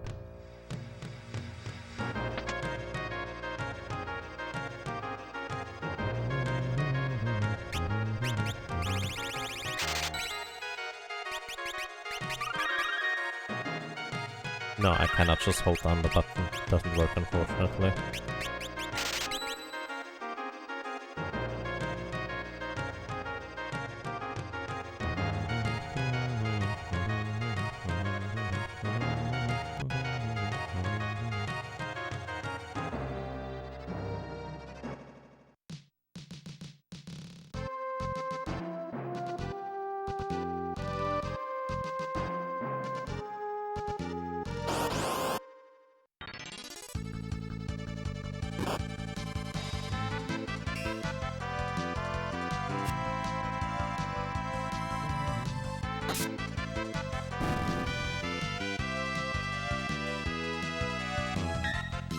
Can't easily copy that experience table, unfortunately. Let's see whether there's another one that we can just copy.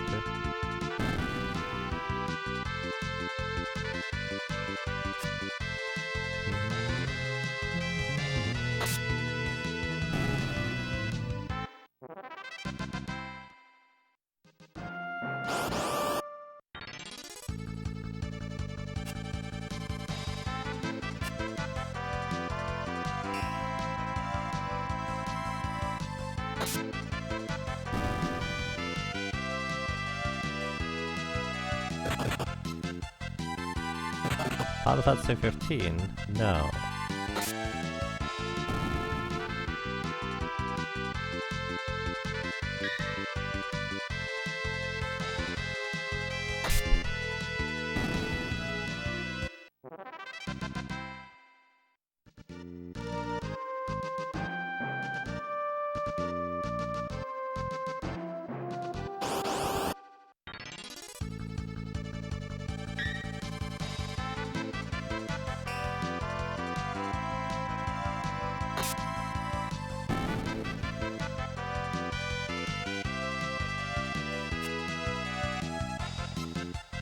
Those ASCII one-handed controls are maybe better for here. I actually tried it, but it's actually a bit too cumbersome because it doesn't quite sit well in my hand. It's the first thing I tried.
Oh.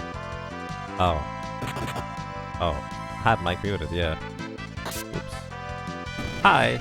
Irony, thank you so much for 21 ROMs of support. Welcome back. And, well, I'm glad you enjoy your stay.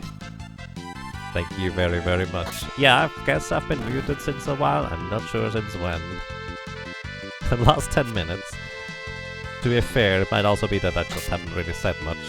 I've been copying the table, the experience table, over into my Google Sheets so I can actually do some calculations. So, so you probably didn't hear this one.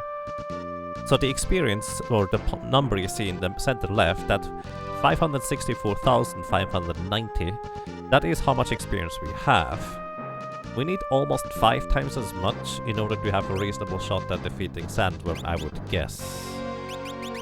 That's my expectation anyways. Either way, it's gonna be a long grind, but we knew that. But maybe it didn't quite hit us to the extent of how long the grind is really going to be. 3,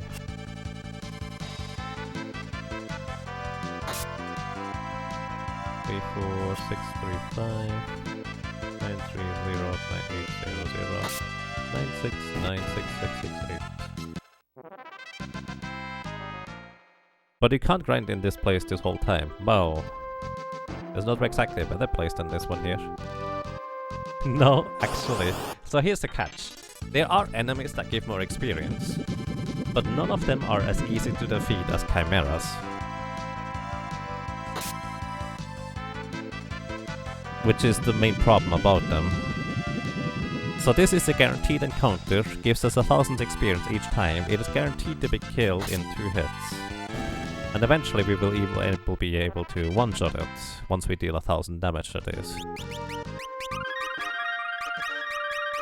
There is other encounters that give more experience, such as 5 Black Flames, but the catch is 5 Black Flames, also each one of them get 5 actions, and they are faster than we are. So their attack animations are going to be slower, plus they have pretty solid evasion, and they only give 350 more experience than the Chimera. So while they are pretty decent, they could even reduce our level to the point, by halving a level continuously, that we actually deal not enough damage to one-shot each of the Black Flames. So Black Flames are not a good grind place. And unfortunately, pretty much any other enemy that is decently worthwhile has Black Flame encounters in it. Want to get like an insta-kill weapon, so we already have now the Death Sickle, we did grind for it. However, because it has a 10% chance to miss and 50% damage variance, meaning it can deal as low as like 300 damage and as high as like 2000, I don't know whether that's the actual range, it's not as reliable as using the Guardian Dagger, plus the Guardian Dagger has a 50% chance to block physical attacks. Which are the biggest damage dealers in these encounters. So, as a matter of fact, yes, we are going to be pretty much staying in this area here for the time being. So as you can see, we can one-shot them with this, but it is anything but reliable. It might actually still be better, for now anyways, than the other things.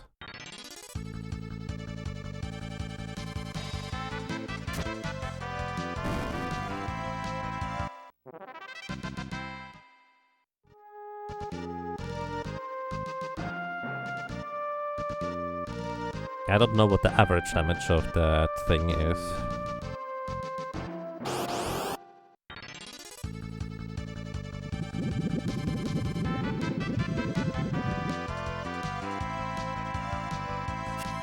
There's a 10% chance to miss.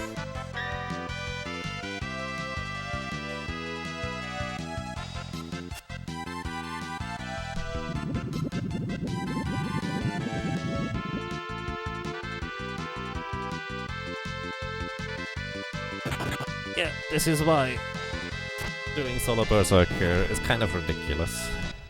That's not 10%, it is. I think anyways. 10% isn't that low. It will occur in sequence once in a while. Let's see.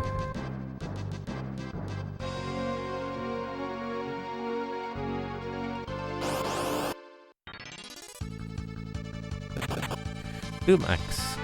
Okay, it's a 15% chance to miss. I was slightly off.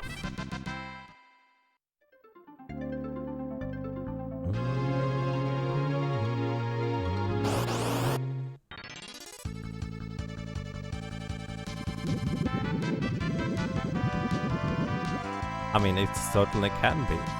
It's a 15% chance to miss in this case, though.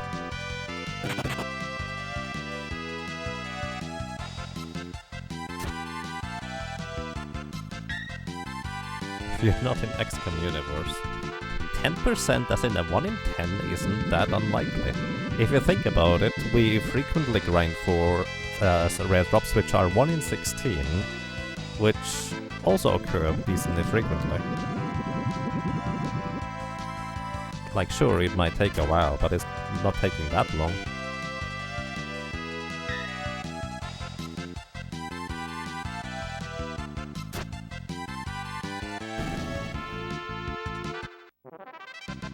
Because at this point I'm fairly certain that they are immune to instant death.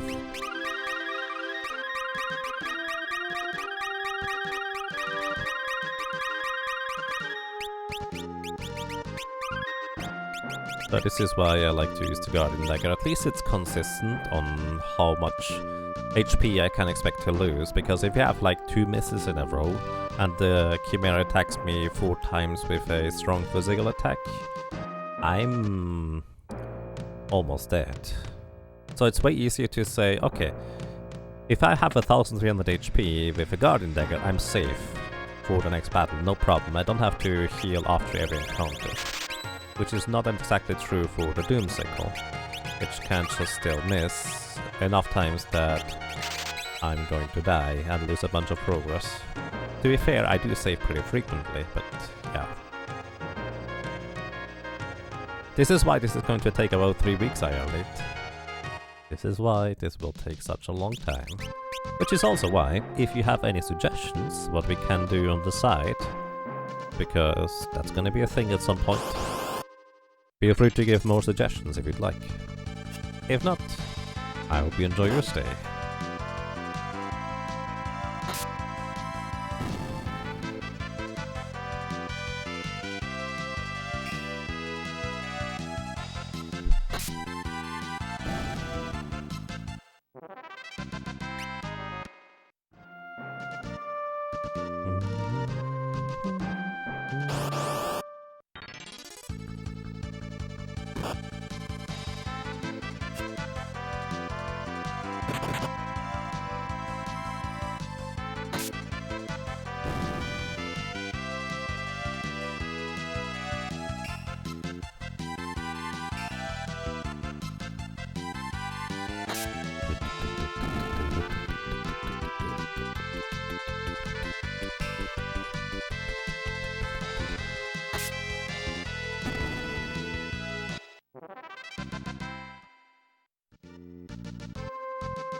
Pillars of Eternity. I like that game.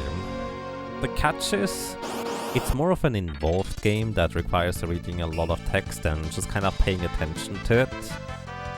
I would prefer a game that doesn't require quite as much attention and that can basically take a break from pretty much any time. Basically, to give you a frame of reference, The Adventures of Lolo I consider to be just at the cusp at how much involvement it should have. Like, it might even be slightly over the line.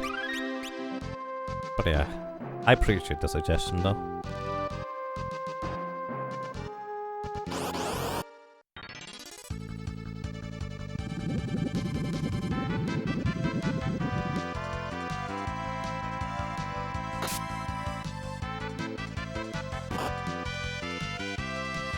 Let's actually set a timer and see how long does it take to go and restock potions, come back here, and then be back where we are.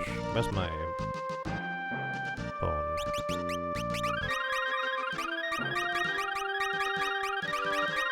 Then go until I'm back on restocking potions. Because I'm just curious how long this is going to take here.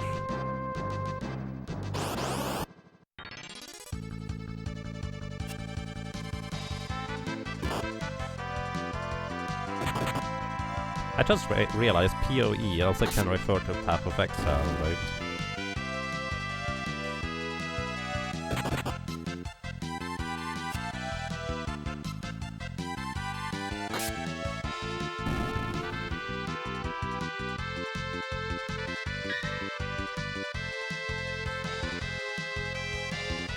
Yeah, makes sense. I tried Path of Exile, it was neat, but unless you go all the way nosedive into it, kind of intimidating. Then again, Pillars of Eternity is kind of similar in that respect. I've actually started Pillars of Eternity like 3 times, only once I got like 15 or 20 hours in. Then I got stuck in some place and for some reason never continued.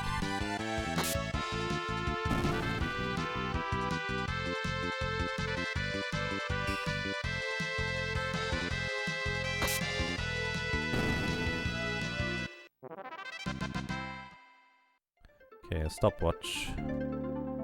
Alrighty, so what we're gonna do is we're going to do 2 full cycles of refreshing potions.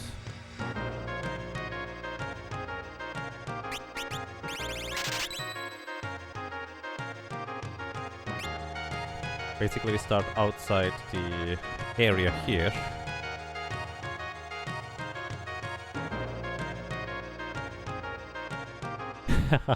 Hey Etir, thank you. I appreciate that, I will need the luck. But right now I just need patience. Alrighty, let's go. So I set a timer to try and figure out how long does it take until I run out of potions. Also I'm a derp, I needed to check my experience. And I also meant to write it down real quick. Experience we have 578730.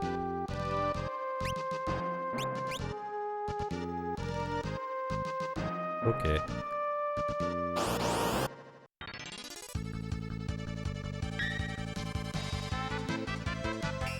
This is more of a get to him kind of run. We do have a strategy that we know can technically work at here. But the chances of succeeding are so ridiculously low that unless we do some form of RG manipulation, which we have no idea how to do yet, and whether it's even reasonably doable or possible, that I'm just going to give it a few attempts and then probably be done with it. Are you losing money during this grind? Actually, we might be losing a little bit against Chimeras, depending on how it goes. But they do occasionally give us a drop for a Phoenix Down, which is worth 500 gold, which doesn't automatically get added to the totals. So it might be a little bit deceiving, so on average we should be gaining money, really.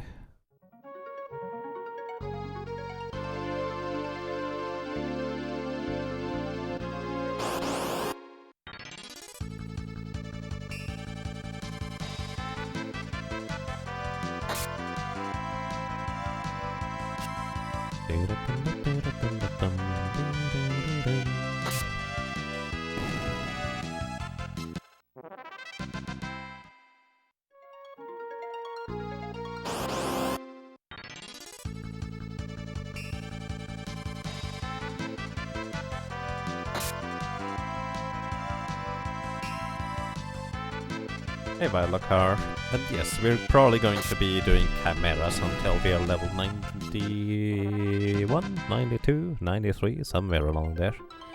We're currently level 48.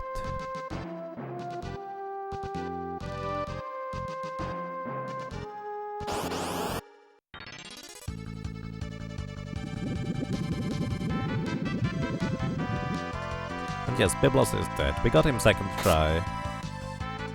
I dare to say it wasn't too difficult, but... I mean, all I do is just walk around and then hold down the A button after we win. If we lose, I push the A button a few more times.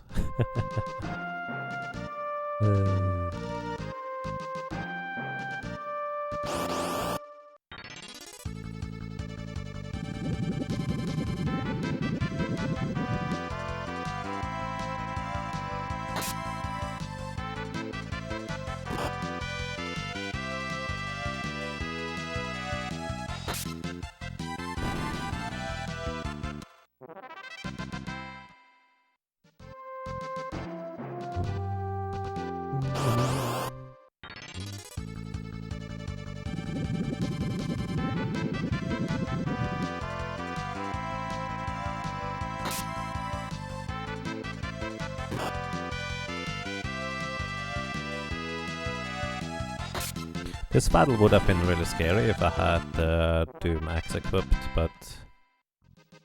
well, we had the Guardian Dagger instead, so it was a guaranteed hit. Oh, we are level 49 actually right now. We just leveled up recently, I guess.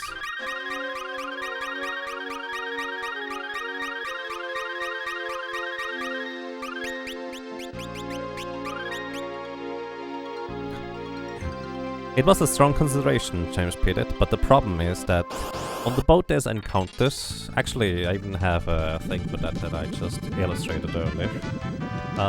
Here. On the boat, the red areas you see on the world map have encounters that are those weird corvettes, I think they're called in the fan translation. And those corvettes are enemies that have an attack that deals 25% of our maximum health and damage, and there can be up to 2 in each encounter. And so the problem is, there is no way to just sail or travel around the world in a circle without ever encountering these things. Like, there's no such spot where that is possible, and while it would be reasonably doable with the rest of DC encounters, even though they're not that efficient, these ones are just the ones that just deny that entire strategy. But if you have more ideas like that, where we can just tape down the button and such, be my guest. The desert doesn't work too well. Well, I guess the desert is probably the place that works the best out of all the places where we could technically do that. Because the desert doesn't work too well because there's enemies that can poison us. There's no way for us to gain immunity against poison. So, because poison is also based on your maximum HP and how much it takes for, and each step is for, we would die really quickly if I didn't pay close attention to it. When do you get the...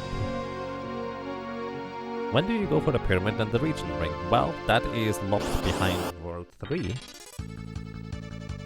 So we have to get past Sandworm, and we need to get past Soul Cannon before that.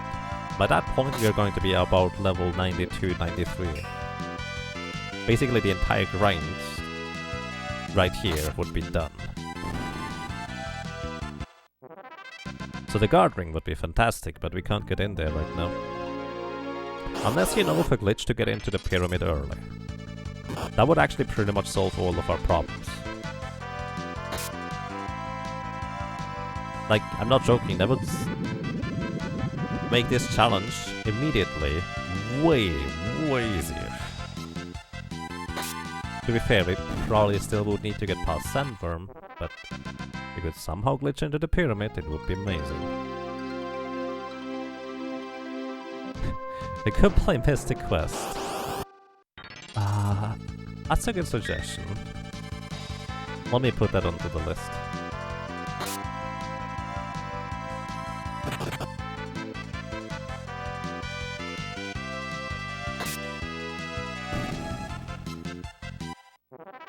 I'm gonna write it like Final Fantasy Mythic Quest, so people know what it is. Yeah, that's a fair suggestion. I like that. Might be a little bit too involved because you have to press button all the time, but then again, it's just turn-based inputs anyways.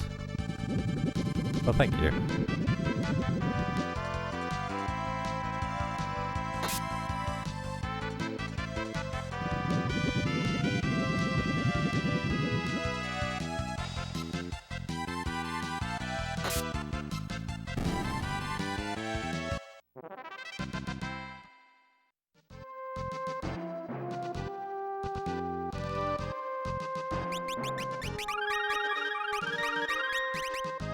Okay, that's all the potions. We go and reset real quick.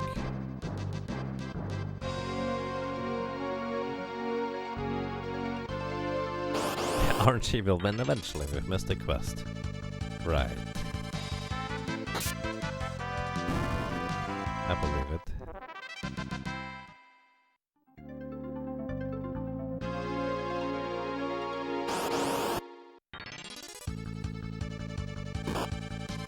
Why are Chimeras the best grinding spot?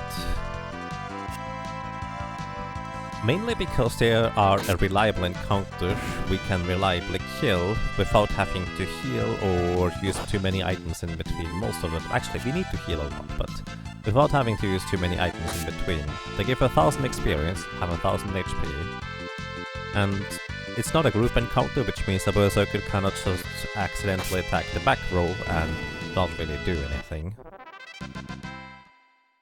They don't have evasion, and they do not have any nasty abilities that can reduce our level and make the combat significantly longer. They are really good experience with 1000. There's not a whole lot of other encounters that give more than that. There are a few, like the prototypes, which we tried, but unfortunately these guys have a chance to just instantly kill us, and that chance is high enough that after trying 2 prototypes, I pretty much gave up on it. The mini-dragons are not a common enough encounter that they would be particularly well grindable, which is the main problem about them, because otherwise the mini-dragons would actually be potentially really good.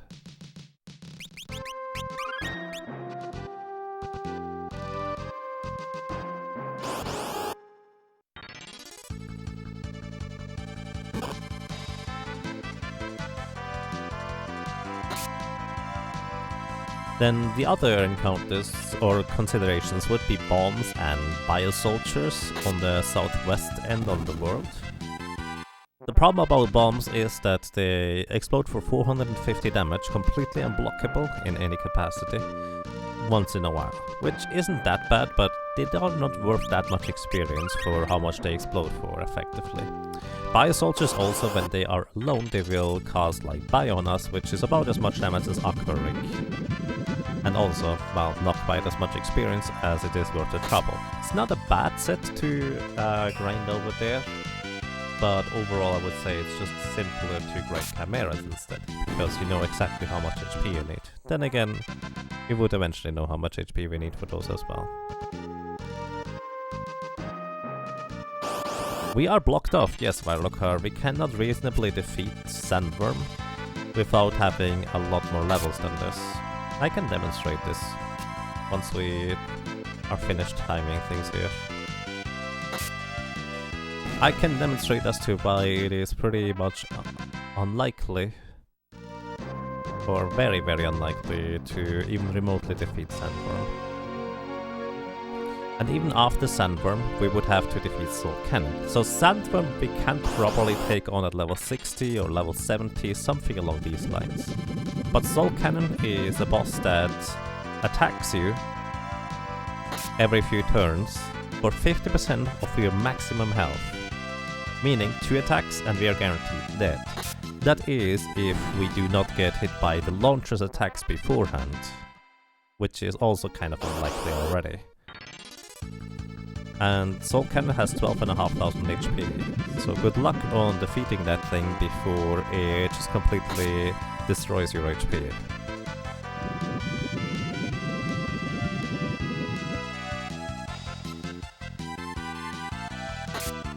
And yes, Sandworm is worse than it looks at first glance. Because in the Sandworm fight there is 2 holes visually and 1 Sandworm that you need to hit. So, first thing as to why it's really bad for a Berserker, or any melee class for that matter, Sandworm is always considered in the back row, which means we only deal half damage against it. So that's one of the big reasons as to why it's such a big problem to try and take out Sandworm at this point. So we basically only deal half damage the entire time. The other part is, instead of it being a 1 in 3 chance to hit the Sandworm, as it would be visually because there's 2 holes in the Sandworm, it's actually a 1 in 6 chance effectively, because the Berserker can target that you as a player cannot normally target. And there's actually 6 targets total. There's actually more or less 5 holes and 1 sandworm. So it's actually a 1 in 6 chance to hit the sandworm. And whenever you hit a hole, you will get counterattacked with Demi. Demi has a 99% base chance to hit, minus whatever the level difference is. The holes are level 15, that means at level 19, 18? I think they're level 18. Either way, at around level 59, we will have a 50% chance to resist the attack from the holes just purely by level, plus some chance thanks to certain pieces of equipment. Here's a Might and Magic 10. I feel like that would require a bit too much attention since I'm not as familiar with the game. It's a decent suggestion, but I think it's also active combat, isn't it? So I couldn't just easily pause everywhere. And before you hit sandworm every time. I mean, that would be amazing. We would still be grinding for chimeras because you couldn't just solve the soul cannon with pure luck, but you technically can with the sandworm. If we get ridiculously lucky, in theory it is possible to defeat the sandworm already. It's just incredibly unlikely. Enemy attacks when you do an action. I see, interesting. Wait. You mean Heroes of Might and Magic or Might and Magic 10? Because those are 2 different games. Minesweeper is actually a fine suggestion, honestly.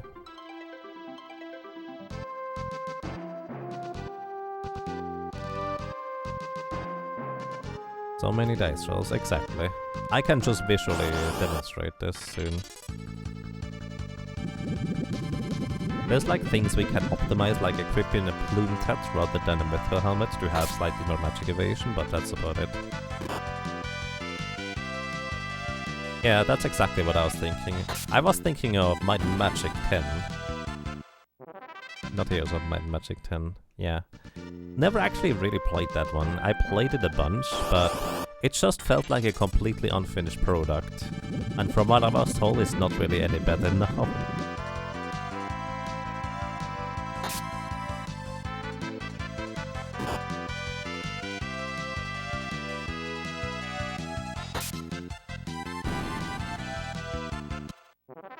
Heroes of Might and Magic. Yeah, the Hero series is the one that actually got more popular compared to the main series before. It might be at 7 now. I'm not entirely certain.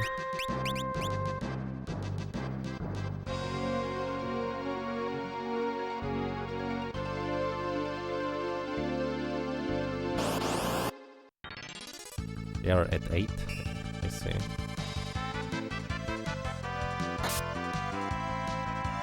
Let's be real, this series ended after 3. I actually ended up enjoying 4 after playing it for a while.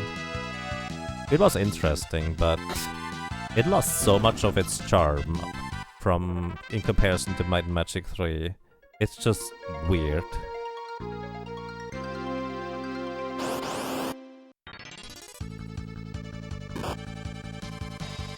Like, it's just... they lost the artist entirely. It felt like a huge step back from Heroes of Might and Magic 3 to 4. But I actually liked some of the concepts they implemented. Alright, we're going to restock potions. Ever having the pleasure of playing one? Conspicuously unbalanced. I have played it briefly. I do believe my father brought home a disc that had both Might and Magic 2 and 1 on it at some point. It was kind of weird. I did enjoy playing Might and Magic 2 quite a bit actually. It had the interesting quirks where certain things could be upgraded more than others. For example, you would upgrade, I think, a green dragon to a red to a black dragon.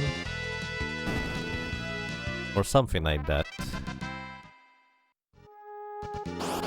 Either way, it was kind of a strange progression system where other units didn't have any upgrade paths at all.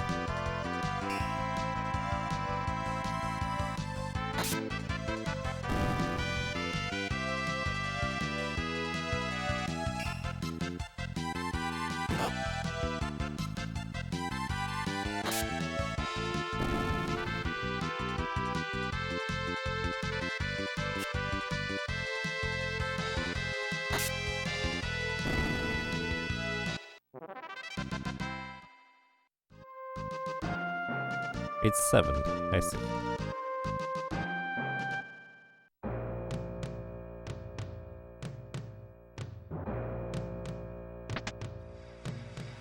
Okay, no, Heroes of Might and Magic is separate from Might and Magic. Heroes of Might and Magic is technically the spin-off, but it became way more popular than the original series. Mainly because they kind of neglected to properly improve the original series, from what I can tell. Alright. So, this was almost exactly 19 minutes for 2 rounds of combat. We started at how much experience? Let me see. We started at 57,800 experience. Now we are at 607,370 experience, which means the difference between the two is... So we just made about 28,640 experience in 19 minutes. So that means that is 1,507 experience per minute. That's way less than I expected this to be. But I guess that is with potion refills. And that would mean... We get about 90,442 experience per hour doing this here. So in order to reach, what did I say, level 70? I don't even know, dude. I need to actually calculate daggers rather than axes. Here's my dagger. Which apparently the dagger formula is kinda messed up in the lower region anyways, so it's whatever. We are level 49. The next best threshold would be level 59, curious enough. Then the other ones higher up would be a bit tricky to reach. Level 59, so if we try to go for it for level 59 for now, we will need another...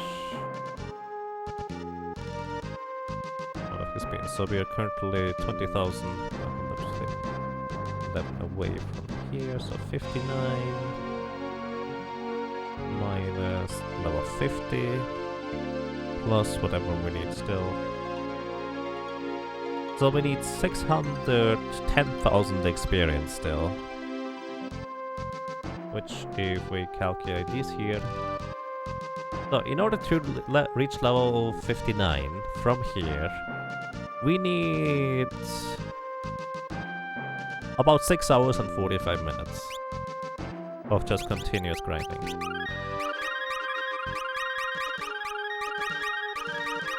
Cataclysm Dark Days ahead. Where to? So much grind. That's just level 59. That's just having...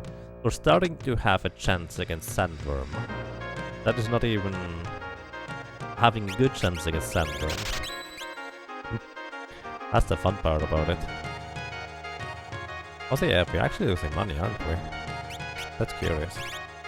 Either way, we can just sell the Phoenix Stones wherever they are. Think those are Phoenix Stones? Nah. That's turtle shells. We can sell those too.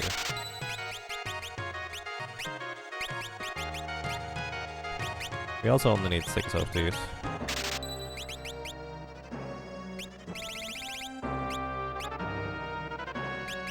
Don't really need the metal armor anymore, so I'm just gonna sell it.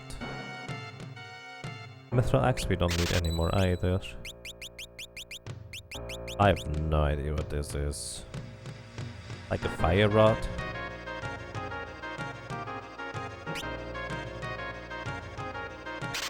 Sure. Not like we can use it anyways. Ah, there's the Phoenix Stones. Not that many, I guess.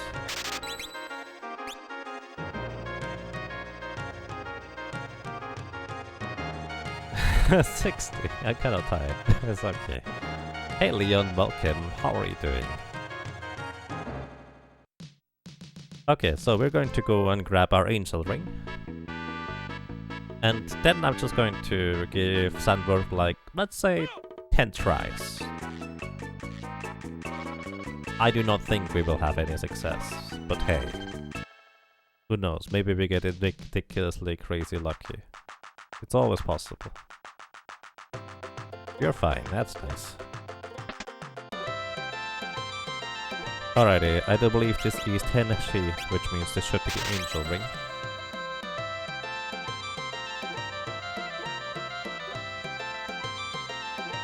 Math, not even once. Oh, all the time.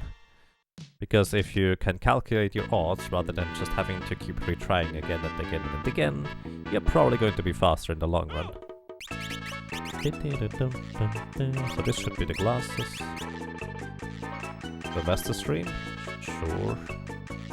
For anybody who does not know, Sylvester is also an alternative word for, well, New Year's Eve.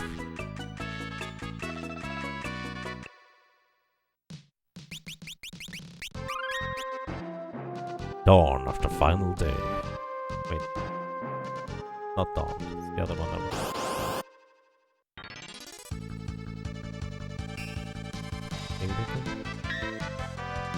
So, what I just bought is an angel ring. An angel ring is, well, a ring that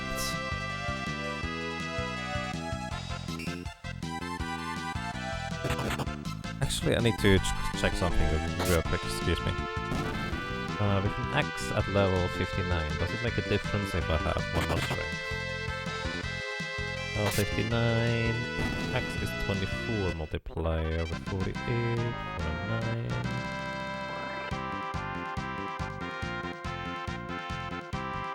Still 24.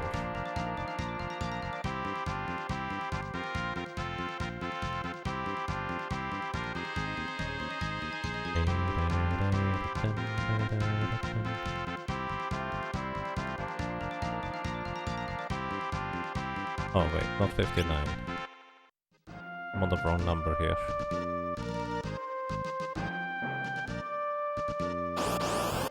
Give me a second. 49 is 20 multiplier. 49 at level 29 is confusing. Is also 20, so it doesn't matter. So I might as well just stick with what we have. Cataclysm is a survival tactic mage, but there are no goals for you. You just explore by looting, building, learning, so not the same. I see, yeah, that would probably be a bit too involved.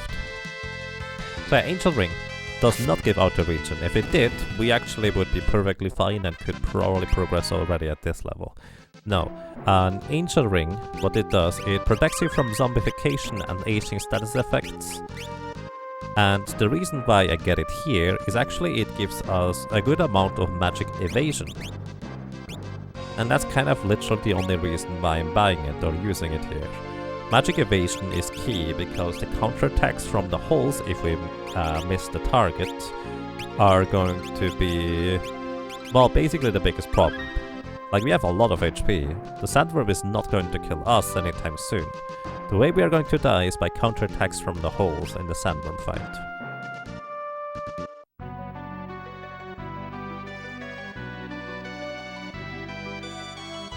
Tactic Ogre.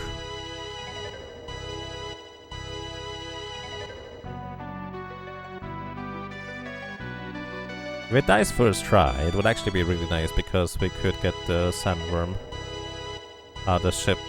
So before we go, I want to go back real quick just to save here. That way it's quicker to start the sandworm battle. Alrighty. Death number 1 to Sandworm. Incoming. So, Sandworm has 3000 HP. Not a whole lot considering how much damage we can potentially do. But as mentioned before, for anybody who may have missed it, it looks like there's 1 Sandworm and 2 holes.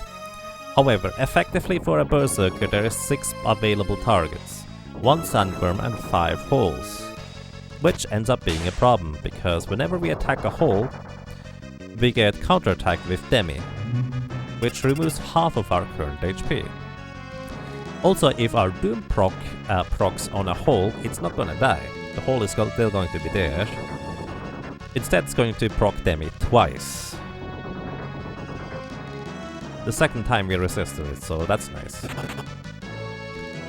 yeah, oh hey, we hit him once. 540 HP. We just need to hit him 5 more times. And you see where the probability is just kind of not exactly in our favor. We have a 1 in 6 chance to hit every single time.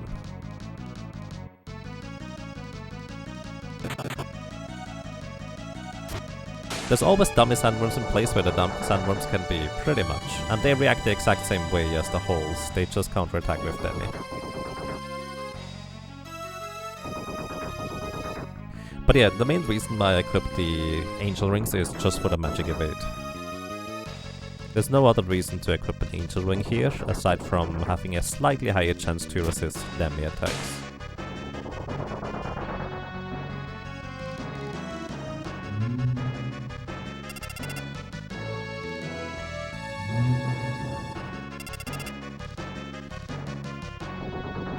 So yeah, I think that is a fair illustration as to why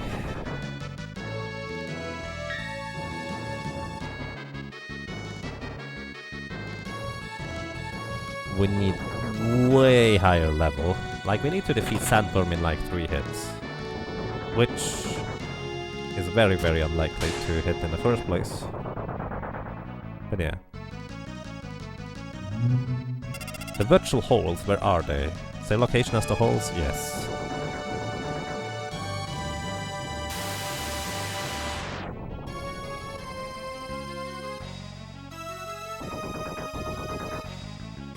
Yes, it casts death on the hole, which unfortunately doesn't remove the hole from the equation.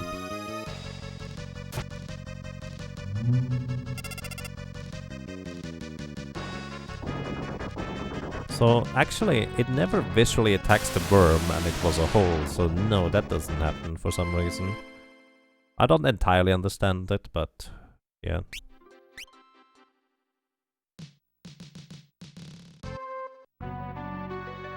This isn't as bad as Link War in Dragon Warrior 4. I beg to disagree. Because Link War doesn't counterattack with a percentile-based damage attack.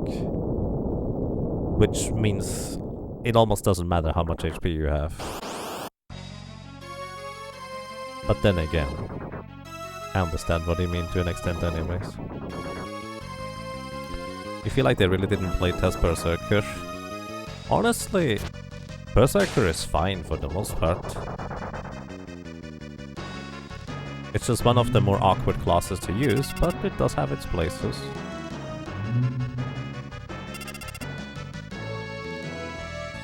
It was just a filler job? Probably anyways.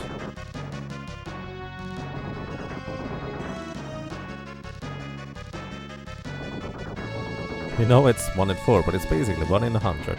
That's how it feels, right? On the bright side, I really like the demi sound effect where it just goes woo. Berserker's problems only really shows up when you solo with one, honestly, or when you're trying to do something specific. But yes.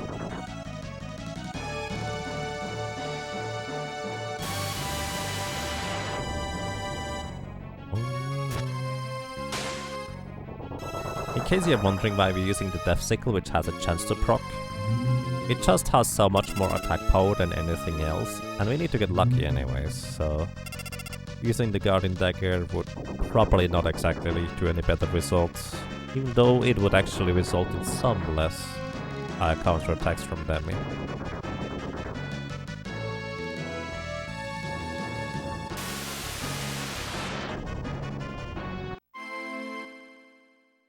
Alright, last try.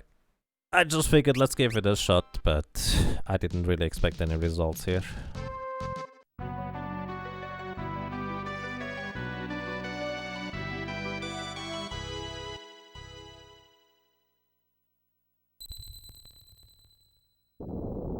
Geomancer is built around out-of-combat utility. I guess to an extent that is not wrong. Would actually be interesting if you were to roll Thief and Geomancer into one class, honestly. That would make it kind of like a full job too. Hey, you got past the cutscene. Progress. I mean, we did defeat Biblos today, we farmed the Death Sickle and we got the Black Jacobo, so it's technically progress. I like Terrain. Terrain is an ability that you can use in the Forge of Fiesta actually to decently useful purposes. Mainly because if you don't know what else to put on another character, learning Terrain on a Geomancer is super easy and quick. So that helps you to get through really fast. So that's nice. So if you have a character like a white mage where you don't know what else to do with it, just put Terrain on it. Why not? It's pretty good actually for a white mage.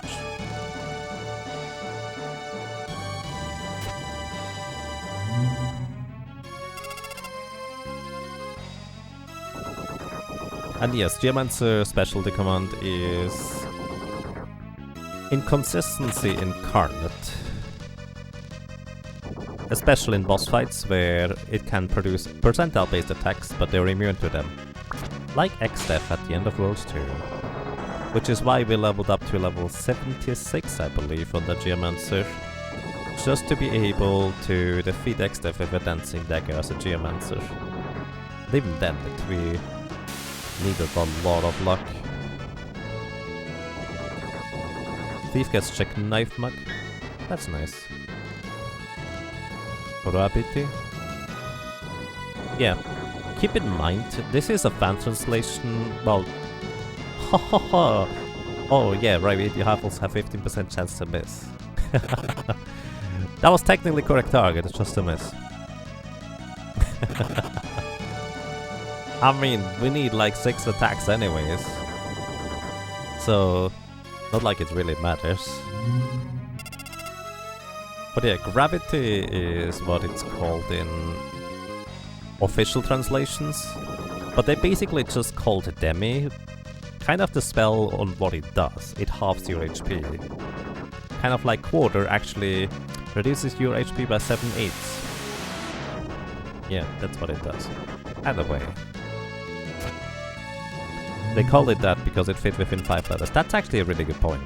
There is a very strict letter limitation there. That they had to work with too, so that's very true. Basically, I think Demi makes a lot of sense. And keep in mind, at the time, there were actually not that many official Final Fantasy games. They fan translated this before the PlayStation version came out. So there were not a whole lot of things to reference at the time. Alright, back to the Guardian Dagger. The thing here. Why do I have 2 Mithril Gauntlets? I should sell those. I hope I equip the glasses. Either way, we need to just walk back. 25 out of 1,000 chance for the axe to miss. No, it's actually 15% for the chance for the axe to miss. Can tell you if you show me. Oh, thank you. I will need to do that outside of combat. If I don't get blinded here, I will probably have equipped the correct thing anyway, though. The Bee's special attack is a 50% chance to mute, which it did, or a 50% chance to blind.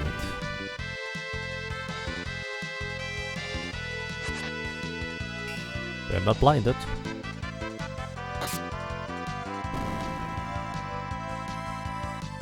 .25 out of 1,000 chance to success target the sandworm and then missing it. Is that right? It's a 1 in 6 chance to hit the sandworm and then a 15% chance in that to miss it.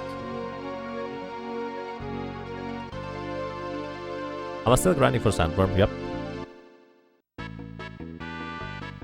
Alright, here we go.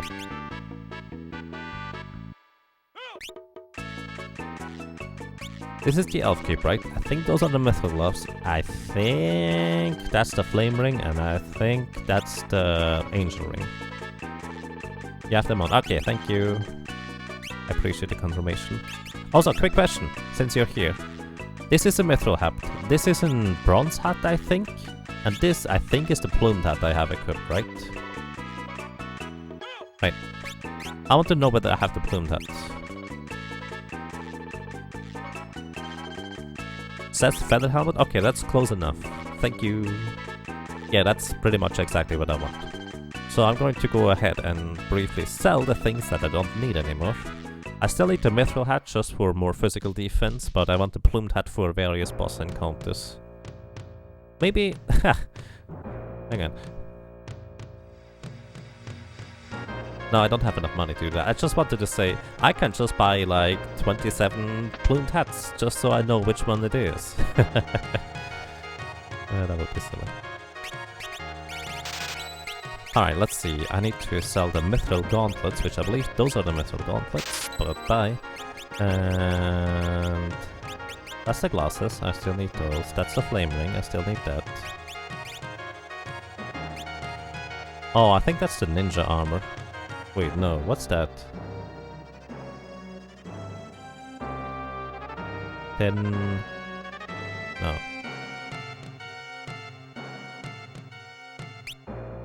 G. Oh. Right, that's the strength armor. That gives +1 strength. Thank you. That's all I needed. We keep that one.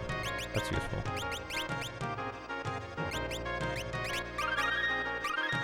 Kenpo G. Right. Yeah, the Kenpo G.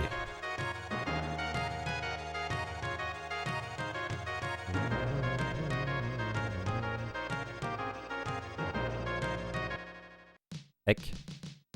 Kenpo Gi.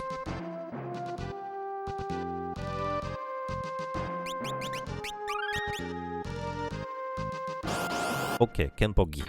Thank you for the correction.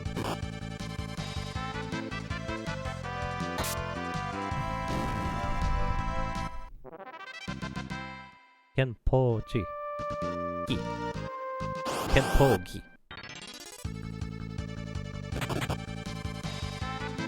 Or do I pronounce the N a bit longer? Kenpo Gi. Better. That's fair.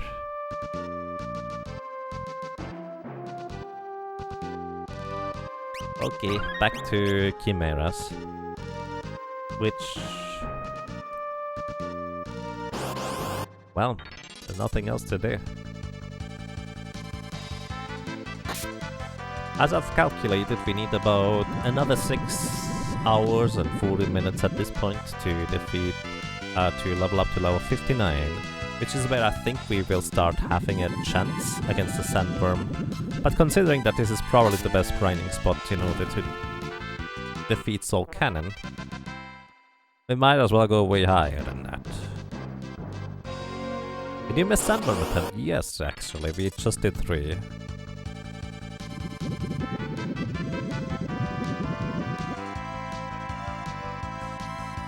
Don't worry, we hit it once. For 540 damage. In 3 attempts.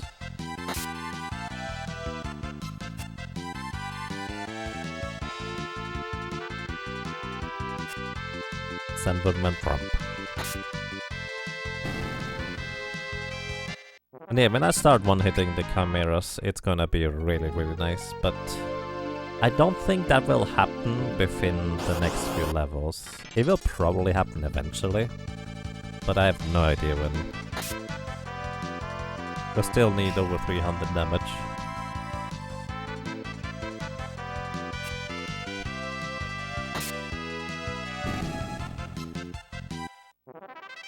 I mean, we could try the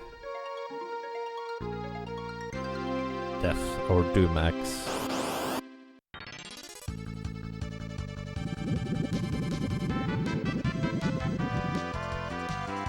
But yeah, once we start one-hitting them, it's gonna be way nicer. Once we defeat the sandworm, so we can get the airship to quicker travel back and forth, it's also gonna be way nicer. Once we have so much maximum HP that one trip is basically just one full heal, it's gonna be also way nicer. So yeah, it's true.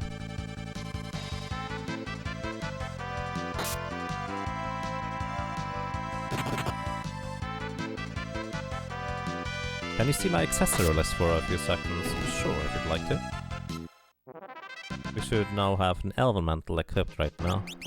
And there's the Angel Ring, the Flame Ring, and I think the glasses.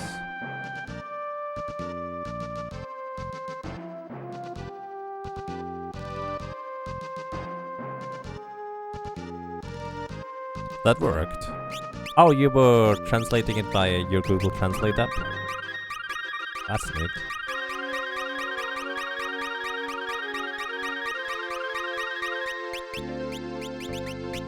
Oh, you can read most of it. That's even better. That's pretty awesome.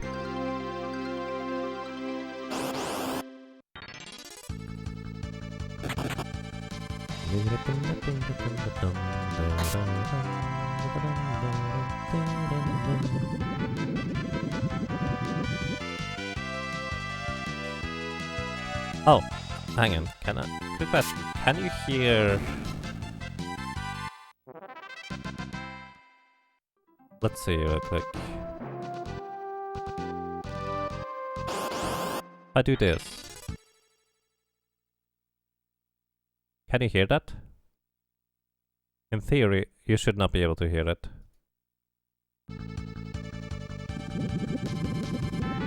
Just actually wanted to check whether I did the sound settings correct. Silence. Good. Thank you. That's all I wanted to know.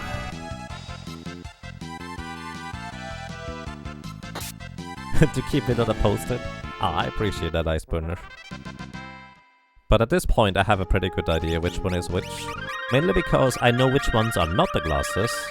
I know that 10 is the angel ring.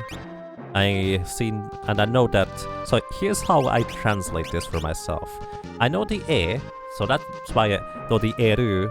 I know that's the elemental. So that's why I know what the elemental is. I know the Te, so I know this is the Ten or the Denshi even, the angel ring. And because ring has the same ending area with the No in the middle as the flame ring, I know this is the flame ring. So I know by process of elimination, those have to be the glasses. It works okay.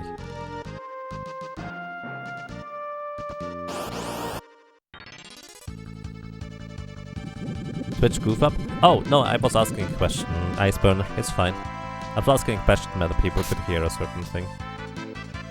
Or not.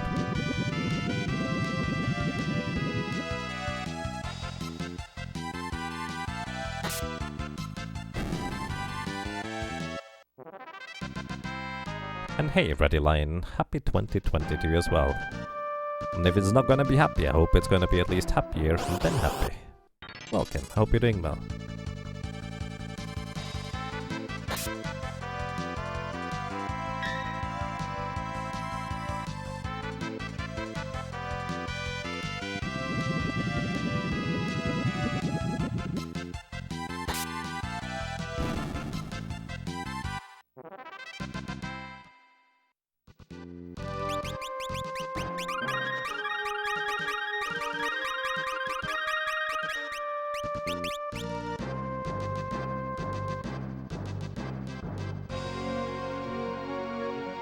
I mean, not yet for us. It's gonna be 2 hours for me.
Idle Hero mobile game. And I have to say, Idle Hero mobile games have more interaction than this one.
Remember when we had trouble one-shotting these eagles? Yeah, good times. They have 180 HP.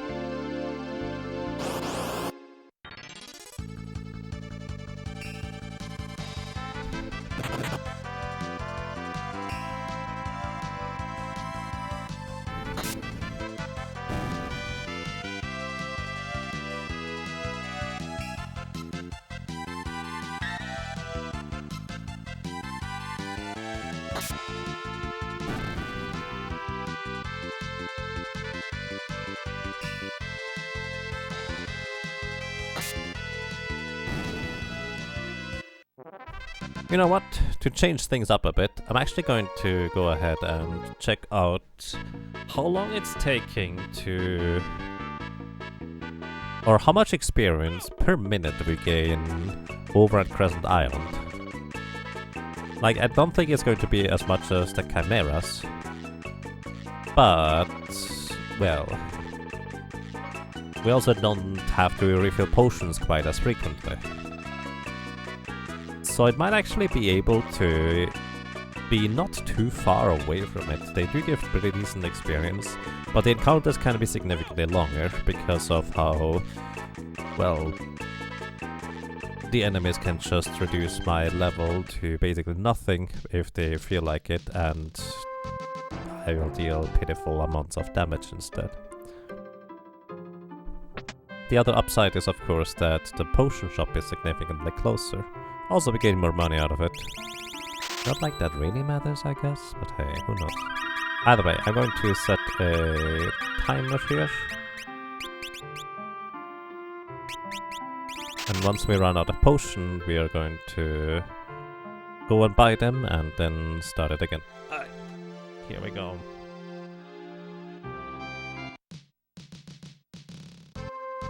Alright, timer started, and now we just run back and forth over here.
You know what?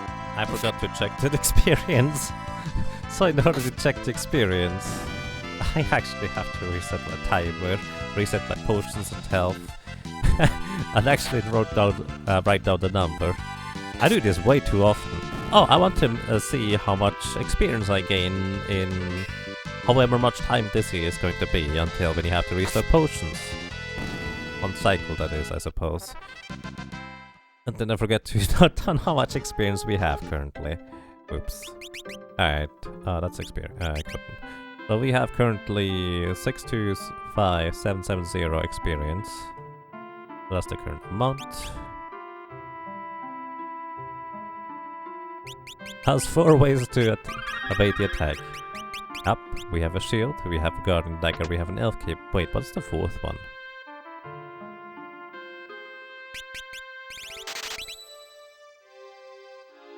But yeah, either way, this is one of the big reasons why the guardian dagger is so crazy good. It just gives you an additional 1 in 4 chance to block attacks. It's so nice. We should have a shield, an elf cape. A shield is 25% chance to block. Oh, hang on, timer. A shield is 25% chance to block. We have a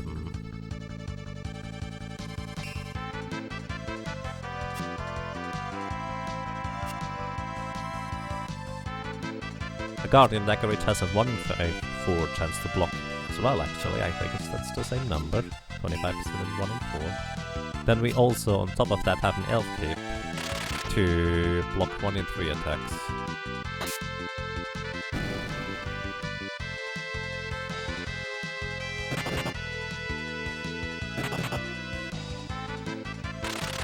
Ooh, and this is basically the bad encounter here. But there's not really any better types of encounters in this area here. Like, less black flames and more other stuff would be desirable, but not like we can choose them. Unfortunately, this encounter is pretty common.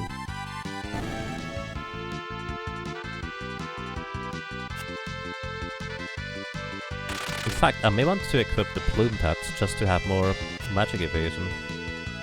And the angel ring. Maybe not.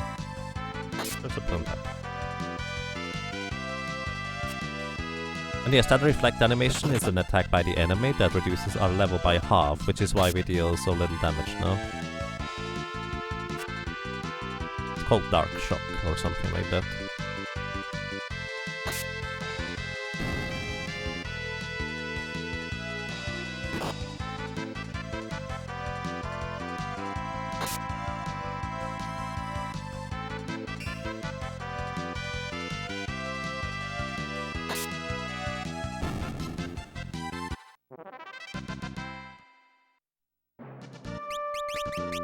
It's not gonna be much less damage, defense. I didn't sell the bronze hat yet. Oh well.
Yeah, the 3 methods are really good. One of the bigger reasons why it's really nice to be able to use a shield.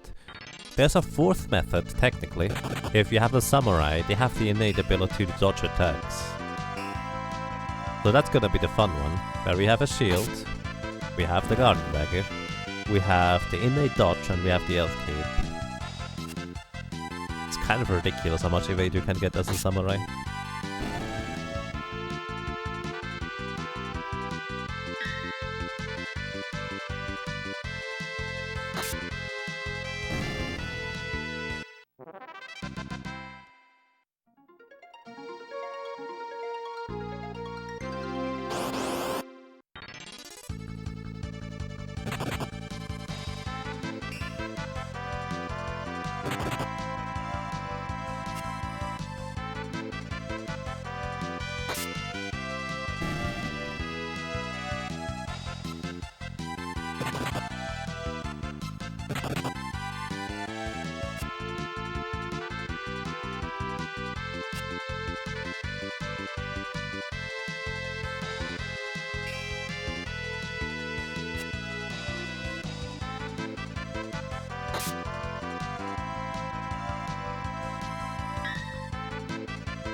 Are there any more important accessories that I'll get later?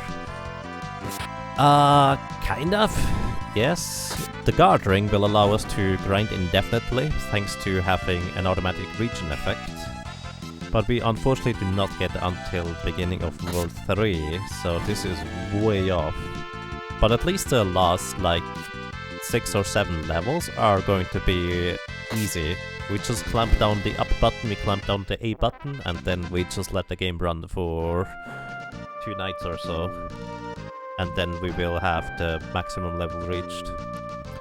The other one, the haste boots are really nice to move significantly faster. But beyond that, I think that's about it.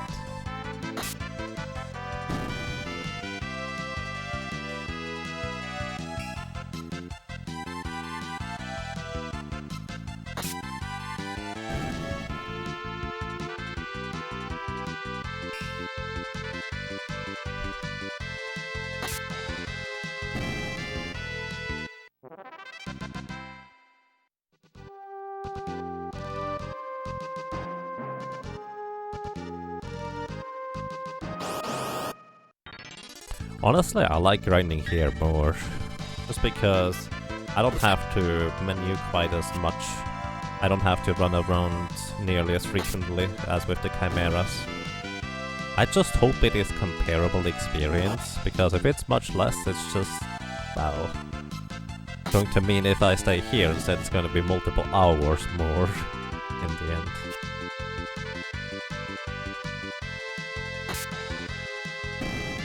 We'll see though.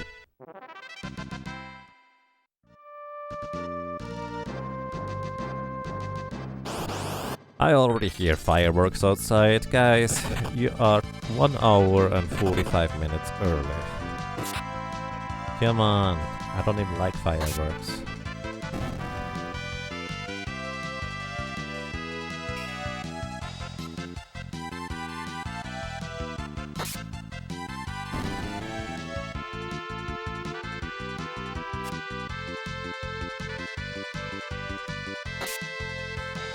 To be fair, it's pretty faint down here, so it doesn't really matter too much.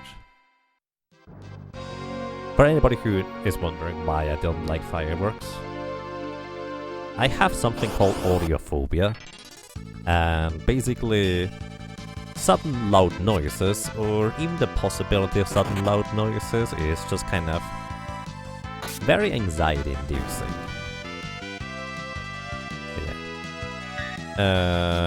No Jagabot should react to that, Dr. Amamine. Jagabot shouldn't. That's... Oh yeah, actually, no. Delicious question mark is fine. But you cannot add anything behind any of the other commands that don't strictly require an additional input. So yes, that doesn't work.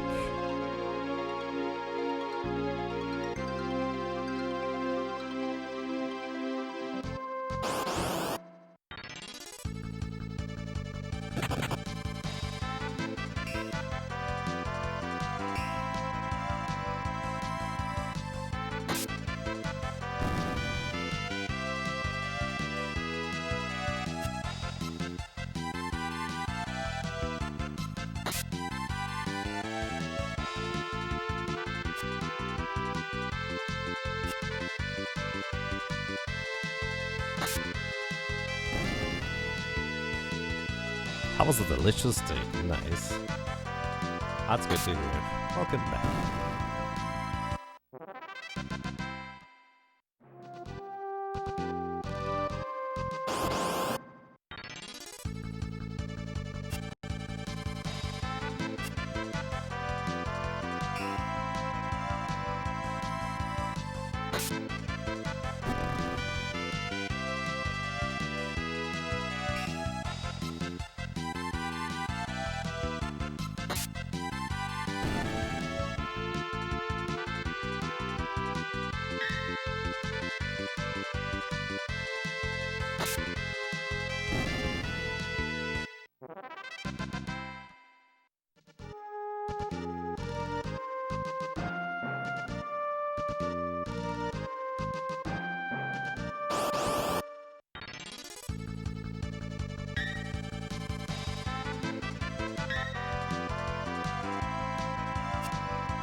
all the delicious salad.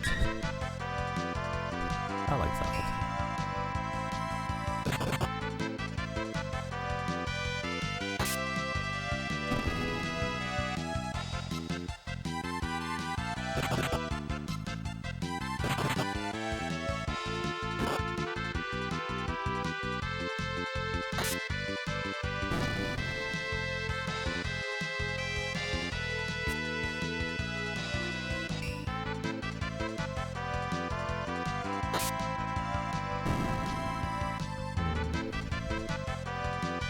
Wonder did my multiplayer increase recently?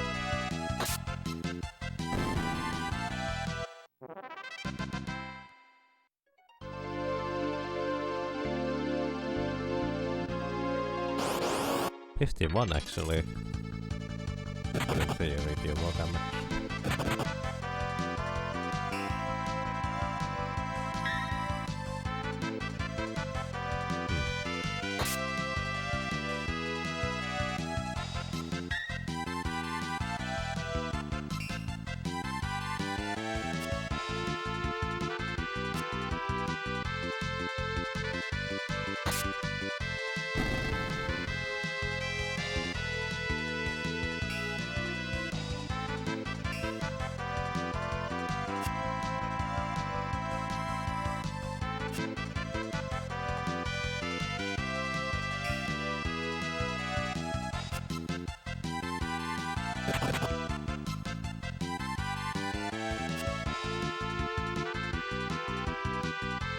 You're 3 days late, damn. Hello PMA, welcome, how are you doing? This is a 2 weeks grind for Sandworm now. For Sandworm we're going to be probably done in 2 or 3 days, but the 2 weeks are going to be afterwards for Soul Cabin. So, kinda. Not entirely wrong. This is the grind for Sandworm, yes. Once we defeat Sandworm, we finally got our airship and we can actually move further. Or quicker back to the grinding spots. We're still level 50 though.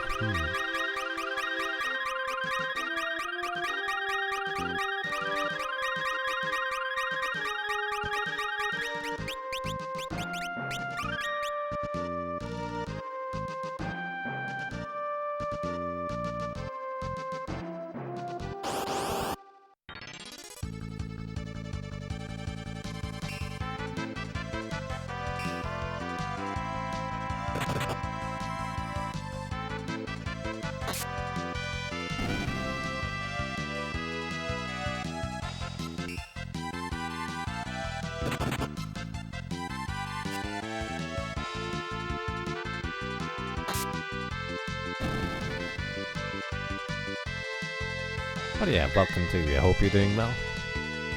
And a preemptive Happy New Year. Or Happier New Year. Whatever it might be for you. Hope it's both.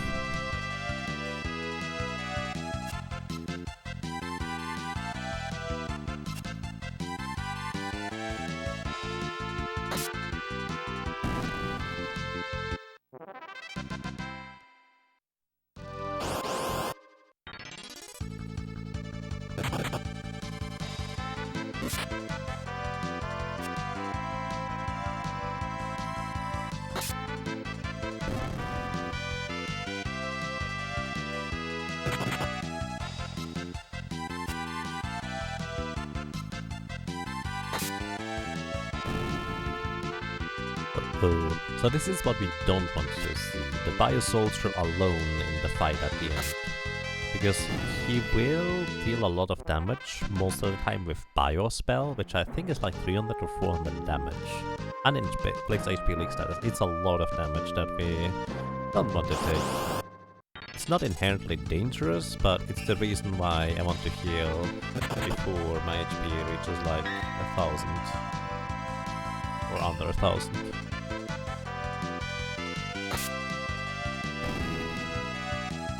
Party Ninja only playthrough.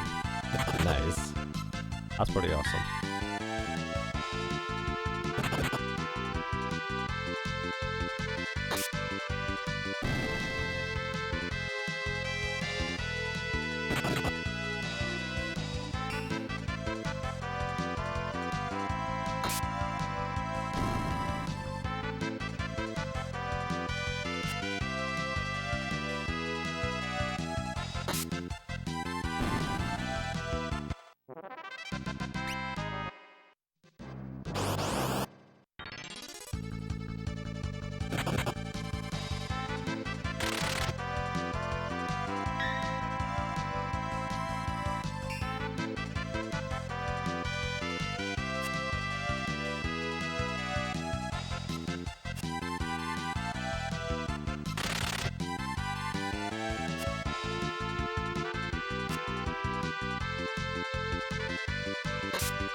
dear, this one could take a while. We got level half twice rather early.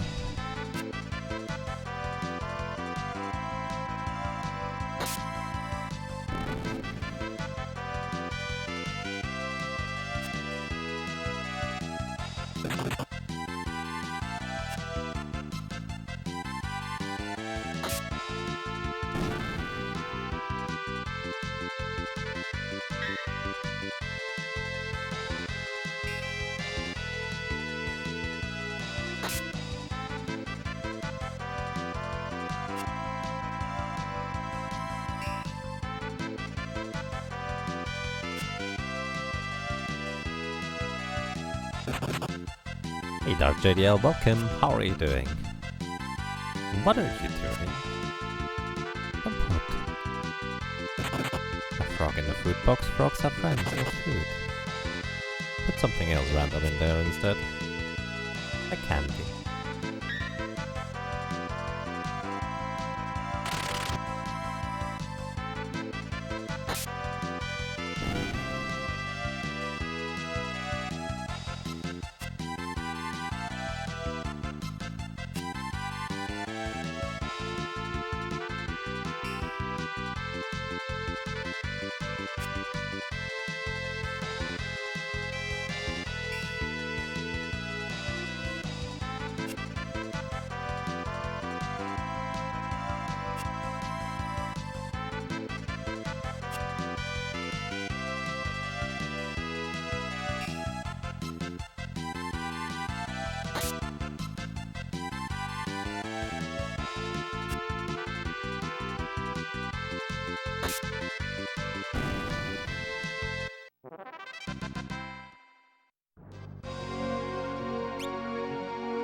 Am I hunting for a death sickle?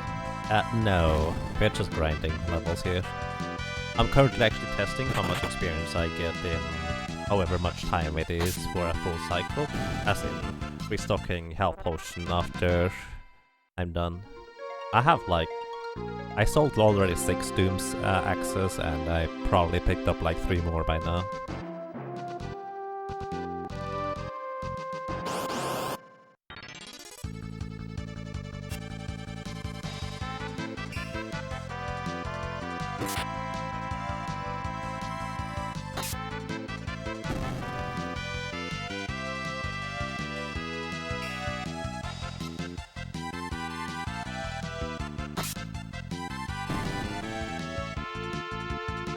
Honk. Who's honk?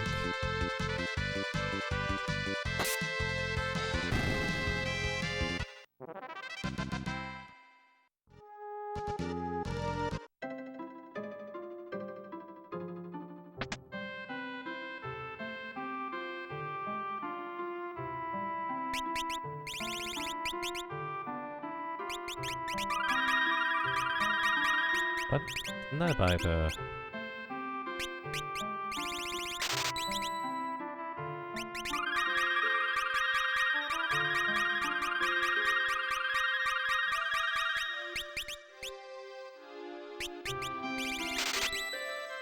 Alrighty, so let's see, 26 minutes and 10 seconds. Alright, let's see, 26 minutes and 10 seconds this was for this. I might as well continue grinding in the meantime. Where is my little sheet? There it is. Okay, 26 minutes and 10 seconds. Oh, I'm a derp. Ah, I forgot to actually check my experience again. Good job. 26 times 60. That was 26 Okay. So that is 1,170 seconds. And the experience I need to subtract 880 from it is actually not too bad in terms of experience gain here. I didn't even check that beforehand. So, now, how much experience do we have right now? At this point we have 652,670 experience. So the difference between what we have now and what we had before is effectively 26,020 experience in that amount of time, which means that is 16 experience and 50 some per second. That is 60. That is actually about just about 1,000 experience per minute, which is 50% less than the chimeras. But it's so much nicer to grind here. No, 50% less than the chimeras is probably too much of a difference, so I should probably go back. How much easier to grind here though? Oh well. Why is it nicer to grind there? Because I do not have to heal nearly as frequently, I do not have to restock potions nearly as frequently, and the potion restock is right next to where I'm grinding, rather than having to walk a bunch. So, a number of reasons, which I figured may equalize the playing field a little bit, but chimeras are just way more consistent overall. It's probably the individual combats that just take a bit longer to complete because of the dark shocks that end up kind of tipping the scales. So let's get the mithril helmet back. Reminds me, before I forget about it, I wanna go and sell the bronze helmet finally, because I really don't need it anymore. If I don't have it anymore, I can't confuse it with the plumed hat. Bronze helmet is right this way. I don't even know what this one is. Or feather hat, I suppose. Do you predict that we'll end up at level 99 on this run? Oh, absolutely. Before 99, we are not even going to try defeating Neo X-Death. But the thing is, 99, once we get past Soul Cannon, the rest of the leveling can be done literally AFK. Once we reach a certain point, that is. So that's not gonna be a problem. The problem is going to reach the level for Soul Cannon itself. But the thing is, even at max level 99, the chances of winning against Neo X-Death with the setup that we know can work is so tiny and minuscule that it's like, well, we don't even know the chances. It's just ridiculously tiny. And without RNG manipulation, I will not even attempt to seriously try to beat it. I'll just give it like 20, 30, 40 tries and that will be it. Where do you go that encounters trigger without needing to input? So, once we get past Soul Cannon, we can basically progress all the way to World 3. In World 3, we do the following. We go into the pyramid. In the pyramid we get 3 things. One is the Gaia Hammer, which has a 1 in 4 chance to proc Earthquake on attack. Then we grab the Thorn Hedge, which reduces our magic power by 3, which means it actually underflows our magic power, meaning we actually have like 254 magic power instead of just 0, meaning the Earth Hammer will literally kill everything in one shot whenever it procs, as long as the enemies are susceptible to it. And then the third thing we're going to get is a Guard Ring, which will automatically cast a regen on our character, meaning we will heal health over time every time we get into combat, which is going to be more health regenerated than the enemies can possibly deal damage to us. And thus we will continuously just gain more health and max out our health. Next, we are going to... Next, we are going to go into the pyramid, where there's basically these staircases that have like a slide next to them, and we just hold up against these slides, which means the character continuously walks up and slides back down. And that can trigger encounters. Then you just hold down the A button and the up button, which means you will continuously forever just get into more encounters and get out of the encounters thanks to holding down the A button. Worth noting, this does not work on the Game Advance version. In the Game Advance version you have to repress the A button after you complete a fight and whenever you get into combat. This works on the Super Famicom version to just hold down the A button. Does the runic act play a role in all this? Not really. I'll probably go and pick it up just because why not, but it's not gonna be all that usable because the Gaia Hammer or the Earth Hammer is just gonna be so much stronger. And hooray, Kisura! Oh, I'm glad. I hope you liked it. I figured this might be useful during these colder times. It's also something that apparently comes from a more local area. I don't know how local it is, like whether it's just a pattern and then they import the stuff, or whether it's like they actually make it in a local area for these things. But either way, I thought they were pretty neat.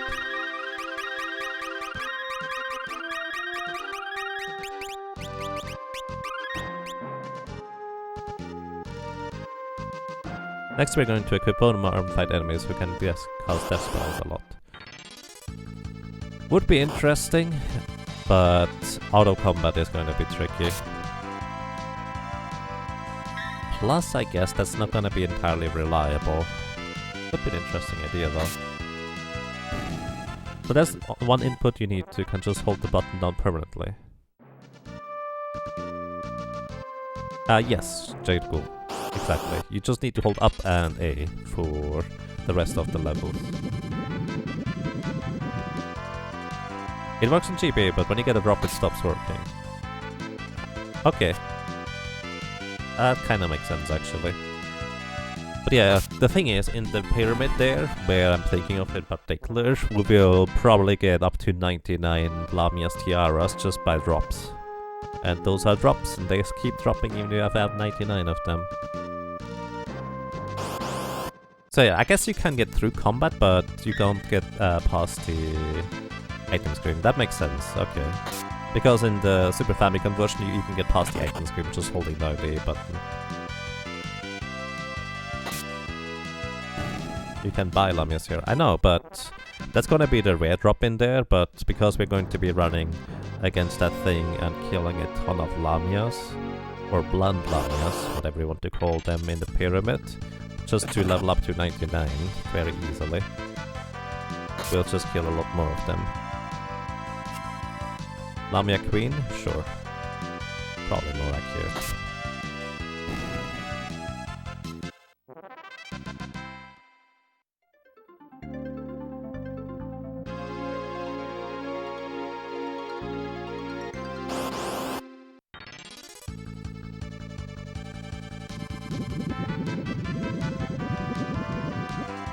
And yes, that is World 3, which is why we need to get past Soul Cannon first. Up until Soul Cannon, we're going to be here. It's going to be like level 92 or 93, actually let me look that up. Might as well make an estimate on which level we're going to get to. Calculator. Hey Jeff, thank you for the host, I appreciate that. Good morning, good evening, and good afternoon, and welcome everybody. Hope you're doing well. So we're going to have 19 agility, doesn't really matter, but it's not 20. So let's see, for Soul Cannon we will probably be level 92? Yeah, level 92 sounds about right for Soul Cannon. We will probably try it at like 89, just to see how it's going to go. But level 92 is going to be the next best one. And then the last one is going to be 95. But I really hope that we beat it sooner rather than later. It's just going to be rather low probability regardless of what we do. But at some point it's just more efficient to keep trying in Soul Cannon, even if the chance of succeeding is tiny, compared to trying to level up more, that is. Hey Jeff, welcome. How are you doing? Good morning, good evening, and good afternoon to you.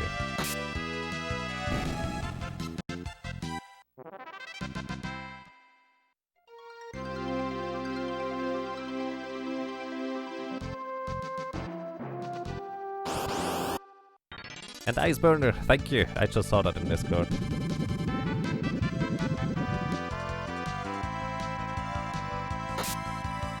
It's called silver glasses.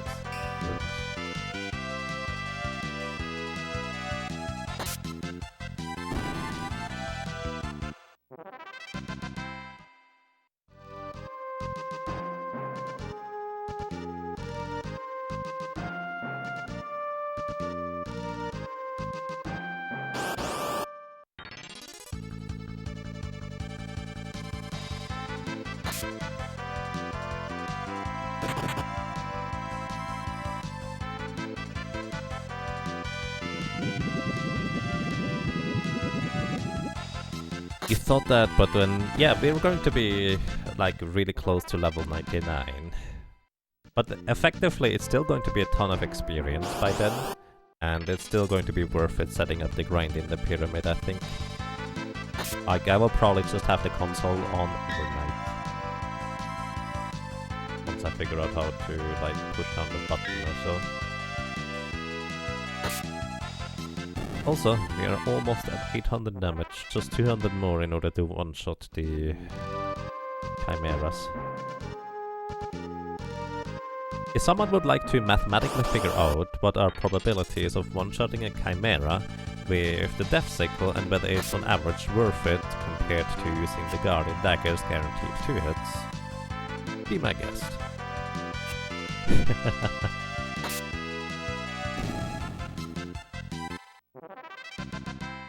Oh, one thing we can actually do, something I haven't quite tried in a while, is we could try to see how much experience we get just running into the thing in the desert. Like, you might think, oh, but there's no thing there. There's sandworm down there, right? No, we can still actually do that in the desert, just hold down without talking to the other dudes.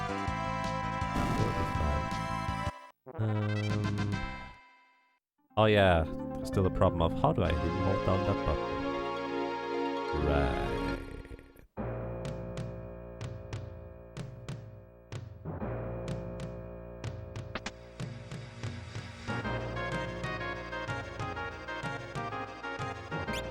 Well, 23, let's see what we actually do. Which ones?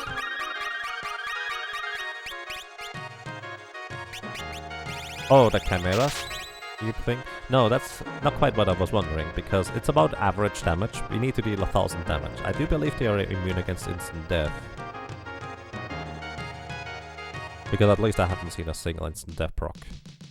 The question is more about, considering we have a 15% chance to miss, and then the axe has such a ridiculously wide attack range, how many attacks on average does it take to take out a chimera?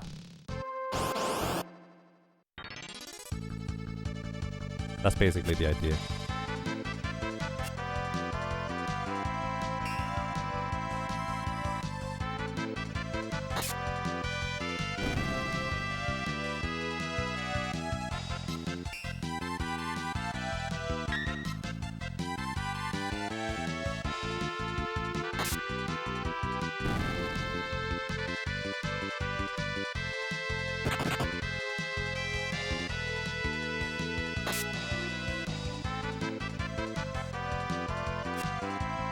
I probably should equip the silver glasses again here, just to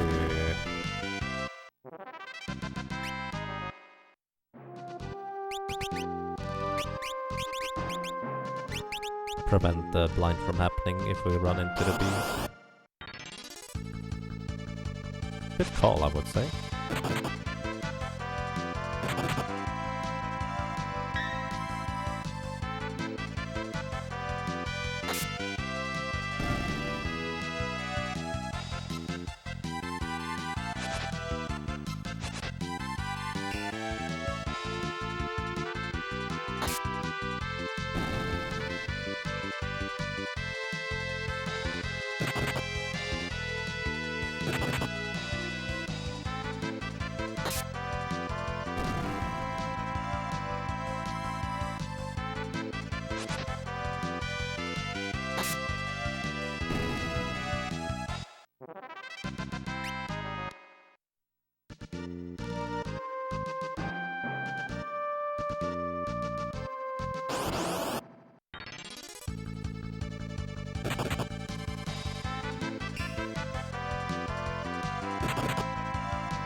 Okay. Go back to the elemental control. Alright, let's see whether I can somehow set this up. I can hold down the A button, that's not the problem. But holding down the down pad is gonna be tricky. So give me a second.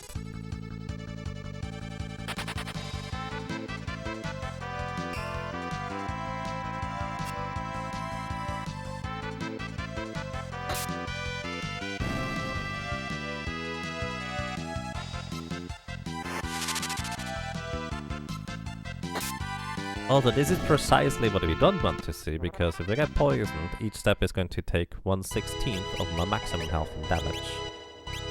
So I'll have to remove that each time that happens, and there's unfortunately no way to become immune to this poison. So yeah, that does not help. Wait, the antidote is up there. Like this one? Which one is it? This one? No. This one? This one it is, okay.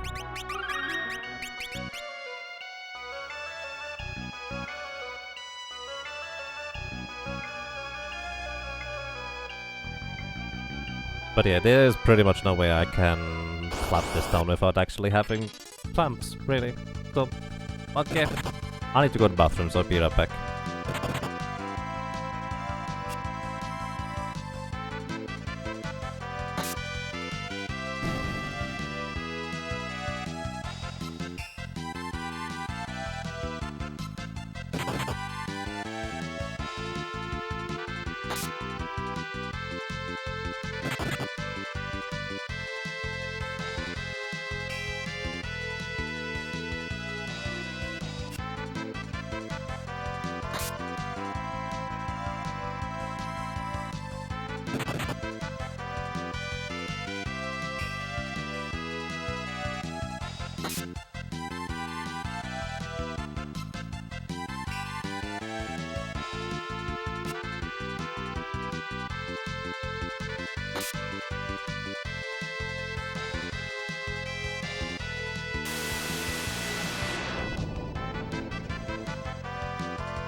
Okay, I'm back.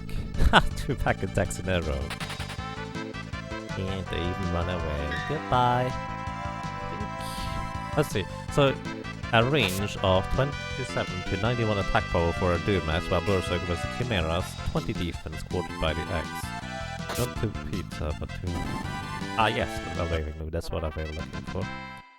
Close to damage range of 430 to 1500, that sounds about right.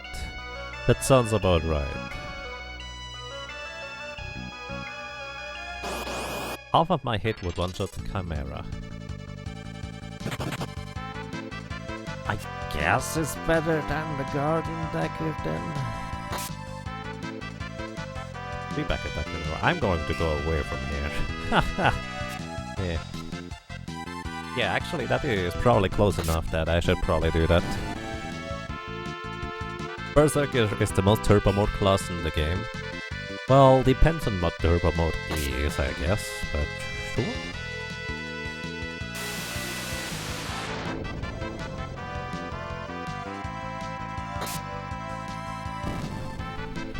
pizza, but too late to get it by the slice. That's actually a weird thing, or a weird difference between USA and Switzerland, from what I can tell. In Switzerland, the pizzas are built so you are kind of supposed to eat the whole thing, more or less, in just one go.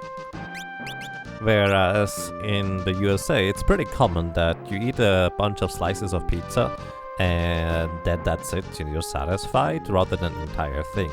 Like, it's just, there's so much more pizza in a single pizza in the USA than it is in Switzerland.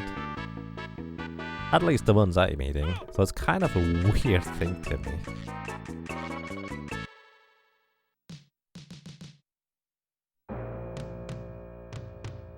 SNES emulated speed up, great for auto battle RPGs. That's true. It is very accurate.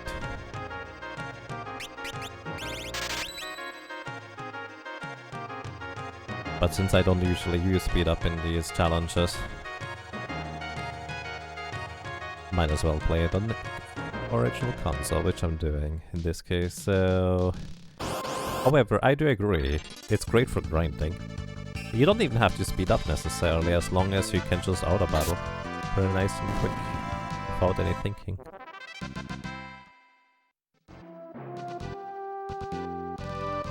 An American thing.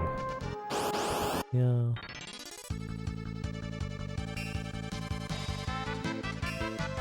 Looking at 12 inches of pizza.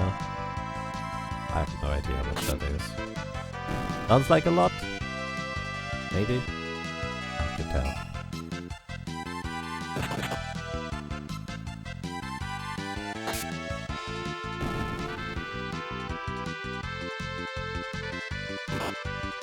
Also, the user sells whole pies. Only certain areas in mall pizza stalls sell it by the slice. Yeah. Around here, when you want a slice of pizza, you kind of need to walk up to like a fast food place or something like that. And that's about it. Otherwise, you don't really get slices. At least I don't think you do. You might.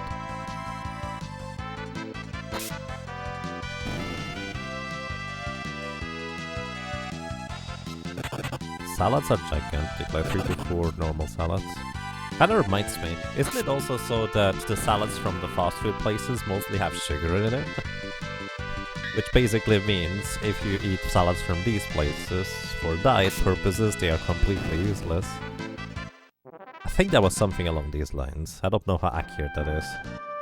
It's kind of from memory. Either way, let's go with the do next. Might as well. So much sugar in everything in the US. I'd actually say not just the US, but it definitely feels like there's more sugar in stuff, but there's sugar in pretty much everything. There's nothing healthy about anything at a Cheesecake Factory. Well, cheesecake is such a weird thing. Like, the concept of cheesecake is very different from where I come from.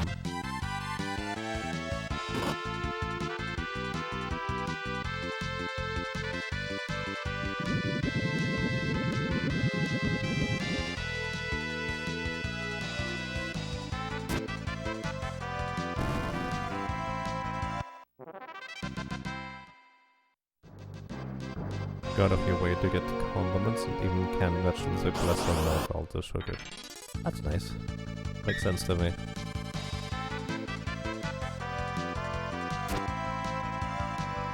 Especially if they're labeled low fat, you usually need to pay more attention to the sugar content.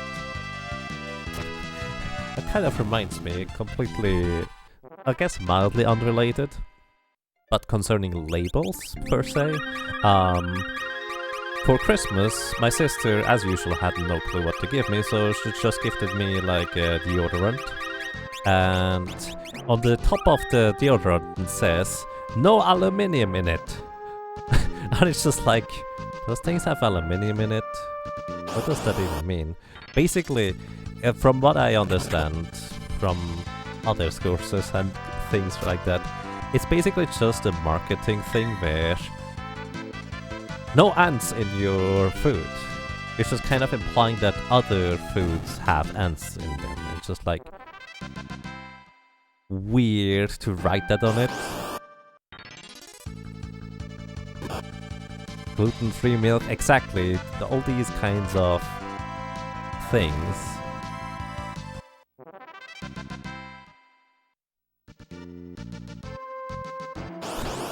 It's so weird. Lots of deodorant genuinely has aluminum in it. Here's the catch though. I have no idea whether that's bad or good or whether that's anything at all. Like whether it matters or not. Like you can tell me that, but unless I specifically know I have an aluminum like allergy for some reason, then unfortunately it's not gonna tell me anything.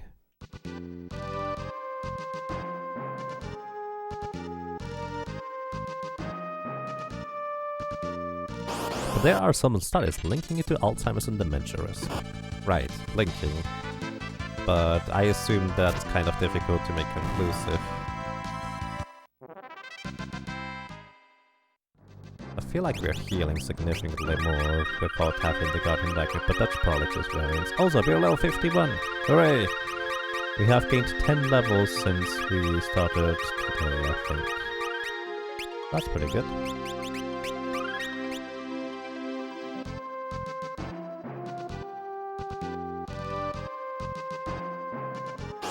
Our cities aren't made for walking. That's probably the thing I miss the most whenever I'm over in the USA. It's just... you can walk here very easily to whatever you need. USA, it's just kind of weird to walk places.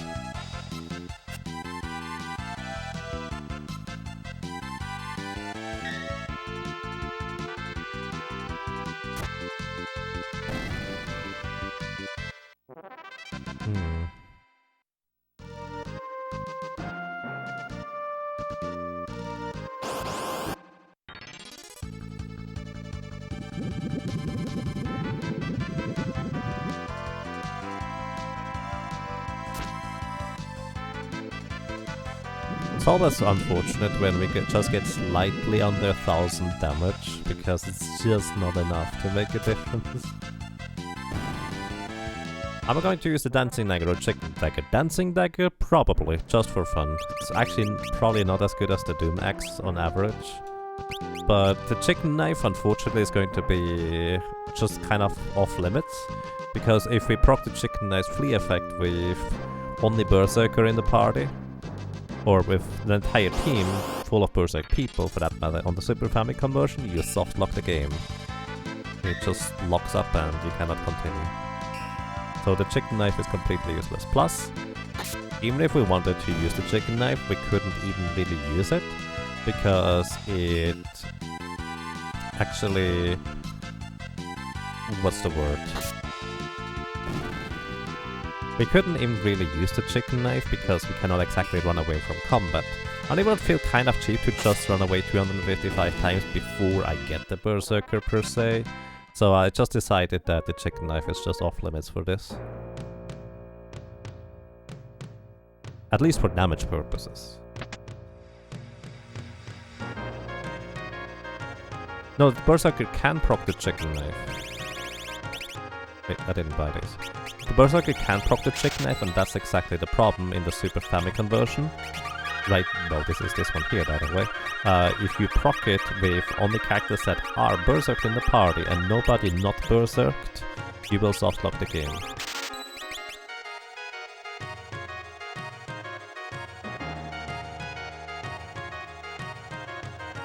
No, I read, exactly. We can't run away because it softlocks the game. It just doesn't continue. That's the problem entirely.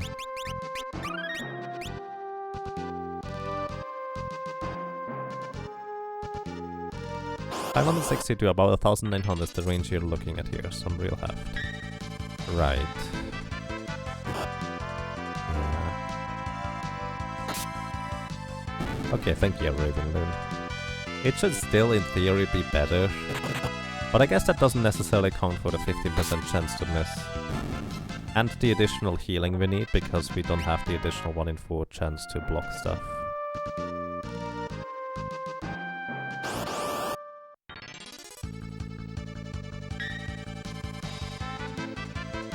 I don't know. I like the Guardian Dagger, it's just nice and consistent and I know when I need to heal.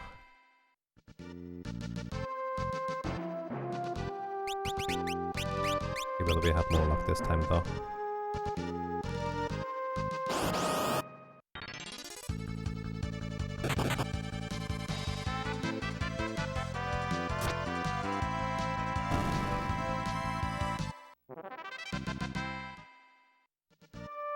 Also, I think some people might be already in the 2020, so Happy New Year to you. Or at least a happy year. Preferably both.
And hello Eagle Falcon, yes, this is Solo Berserker. Not the most sane thing to do, so I decided to do it on console, because if I do this, might as well go all the way. Original cartridge, original console.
Let me ask you a question.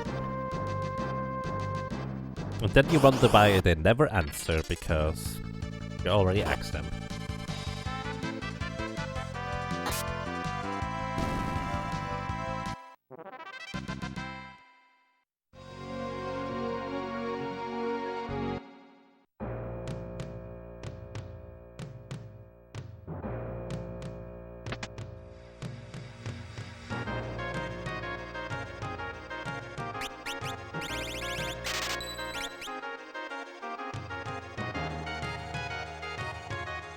The goal level for Soul Cannon, I would guess like 93, probably.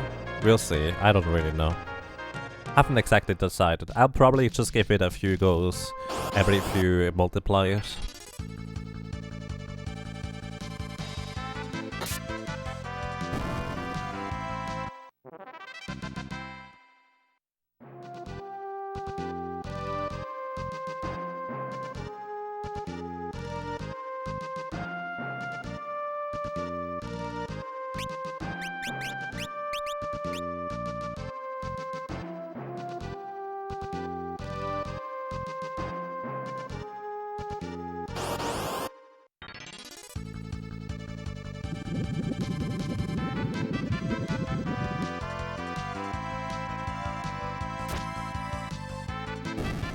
I don't remember what Sola went for, but it's somewhere in that region.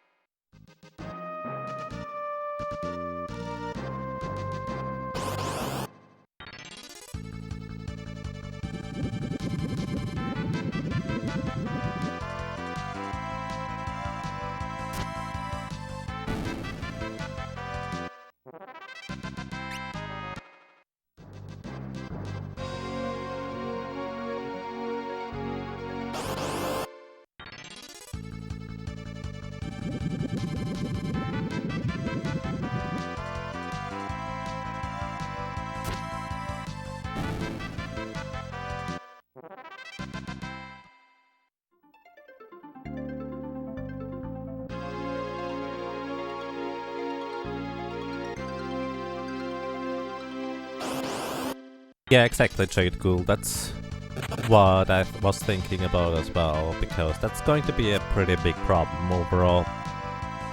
Where we're just going to have the same seats again and again and again, so I need to change up the starting RNG values to be different each time.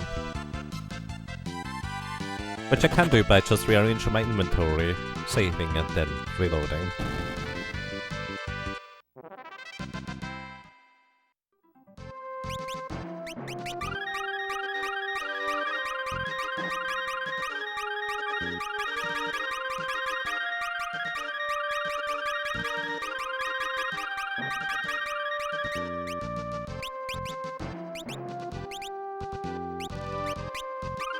$83? That's way lower than I expected it to be. I thought it was like 90. Interesting. But yeah, I will give it a few goes every now and then just to see where we stand.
Is there a safe level to fight Sandworm at? Not really. Basically, the higher level you are, the less likely you're going to be to get hit by a counterattack demi, and the less hits you may potentially need in order to defeat Sandworm.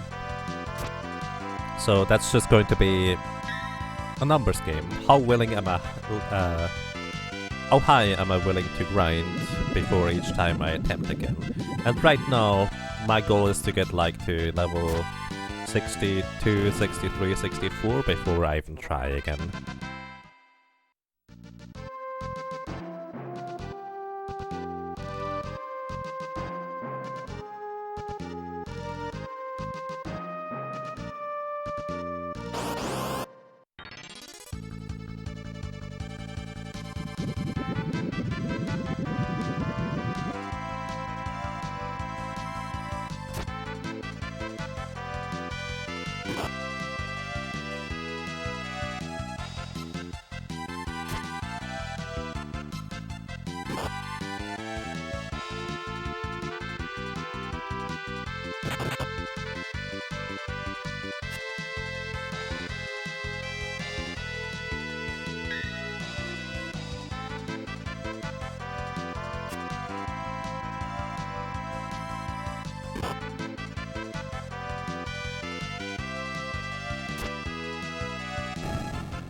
This is the life of a berserker, grinding in the deserts, getting stronger and stronger and stronger, ready to defeat any enemy that crosses my path. Yep, that sounds about right, I guess.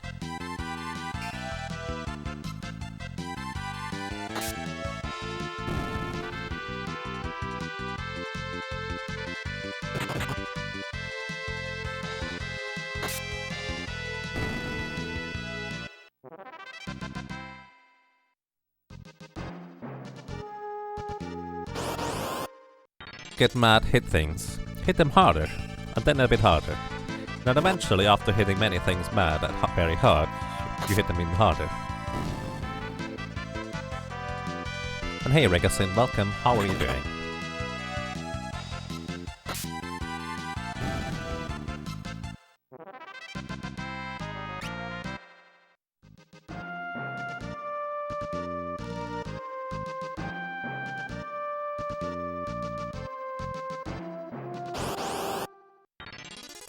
And good morning to you, Ryu. Are we going to rack more sandworms today? No, that will be tomorrow. We'll probably not get high enough level to have a reasonable chance at it today. So we'll just aim to do that at the end of tomorrow, probably. But yeah, welcome Ryu, how are you doing? Good morning, good evening, and good afternoon. and welcome to almost 2020. I hope you have a good year, and I hope you have an even better year next year. Good morning.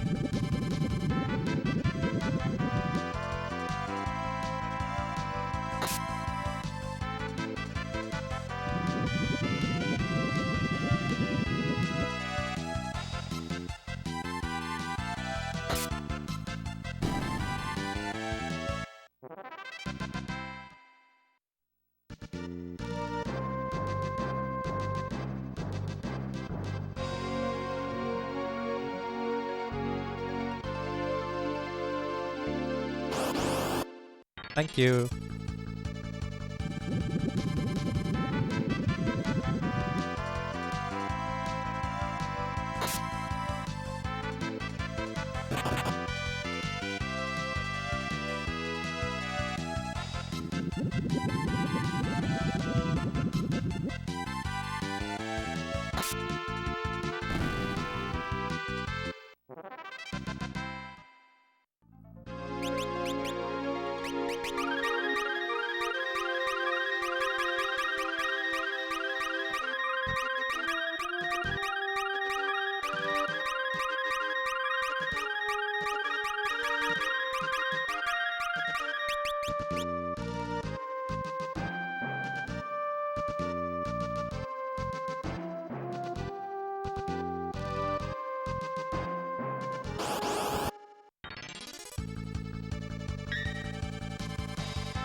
Yeah, we're currently level 51, probably soon to be level 52.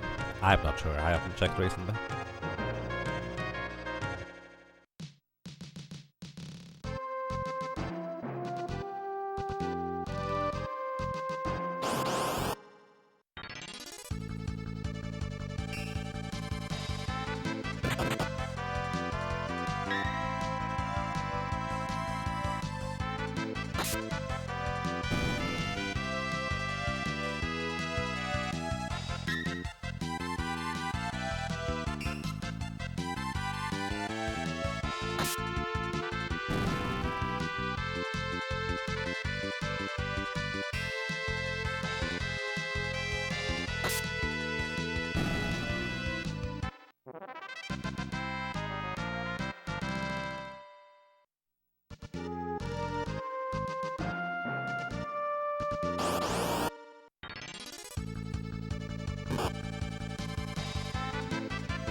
Well, I'm not doing a whole lot of work, I'm just walking in circles in the desert, filling up potions as needed, and that's it.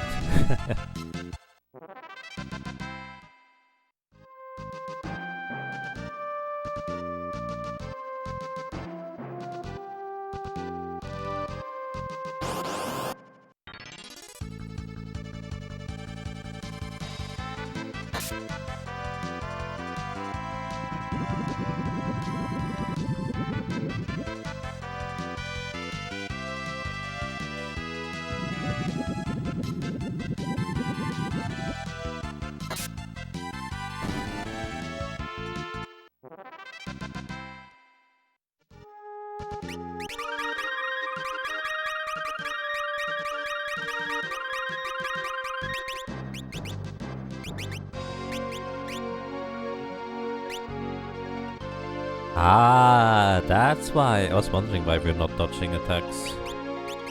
I didn't have the Elven Cape equipped. It did feel like we were getting hit by everything. Looks like Zerker is mastered. Yeah. Berserker is mastered, but we cannot switch because it's a solo Berserker challenge. That's just how that works. No switching.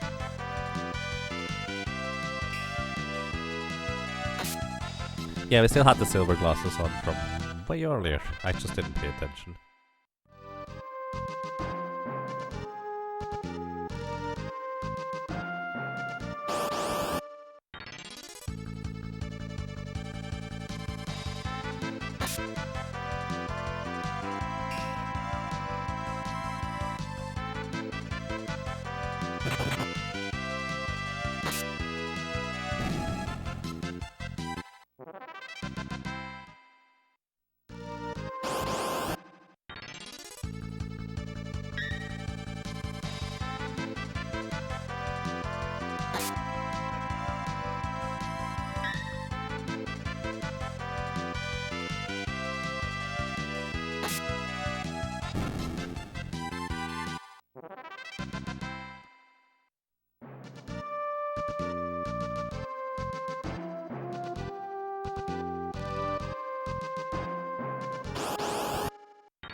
Wow, 3 attacks? Wait. Oh my goodness. That explains nothing. Wait. I should have 20 agility.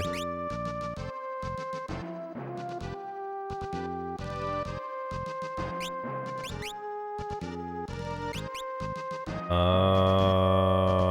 I cooked the angel ring. That explains everything. Okay, I accidentally cooked the angel ring. I was thinking, wait, the Chimera should not be able to attack me 3 times. But it just did. So I was missing 1 agility from the Elven Cape. Initially I thought, oh, I must have forgotten to re-equip the ninja suit, but then I saw I still have it. Oh no, that's the... Yeah, it... You could say it's unlucky, but it's actually the wrong equipment. The Chimera should not be able to attack 3 times.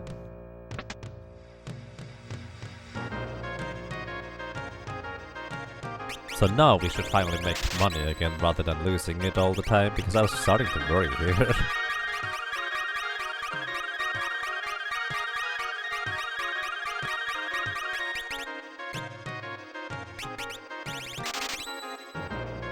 Yeah, accidentally equipped the Ancient Ring for no good reason, rather than the Elf Cape.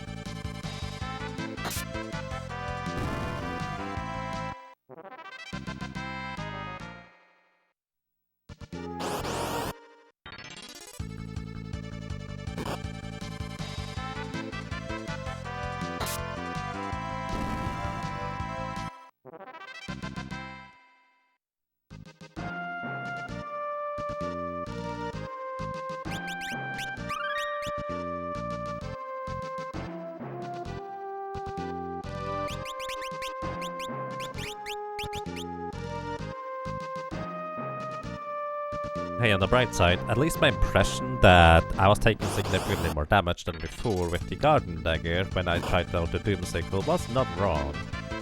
It's just right for the wrong reasons.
It's a weird way to write Chimera.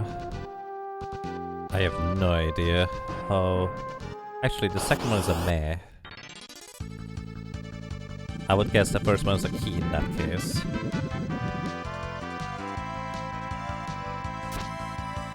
But then I don't really get the Isn't the last character Ru?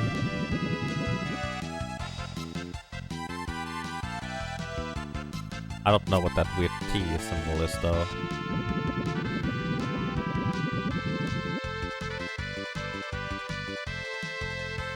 No wait, that's not a Ru, that's not a Ru.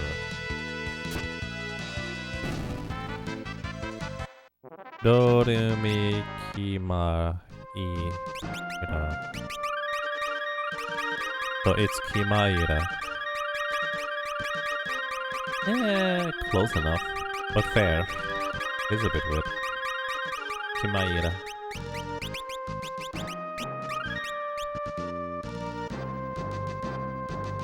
Thank you for the translation.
Yeah, I did that. Might as well just at least use my own name once, I suppose. I asked Kishore for helping to spell it out, so that's where that comes from.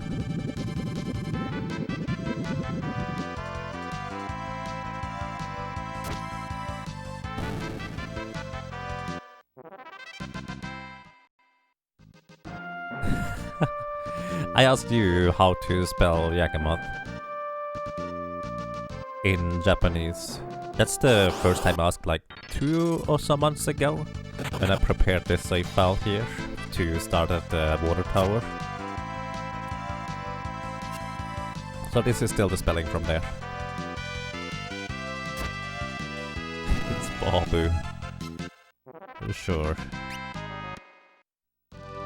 You're not wrong either, you know?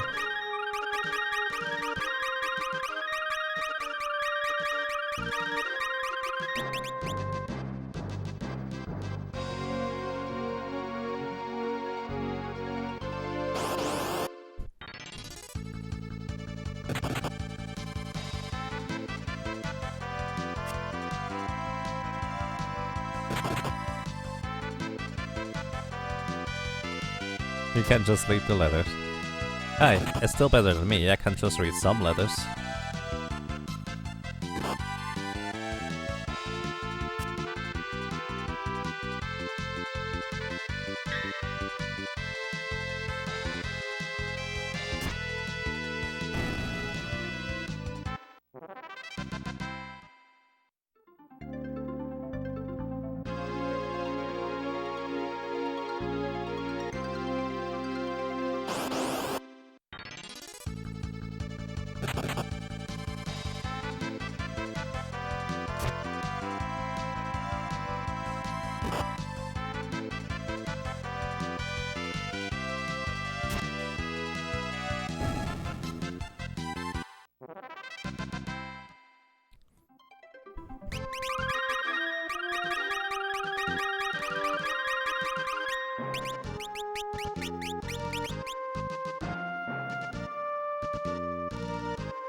It should have been done. Because I was taking a dirt nap. I mean, you're not entirely wrong.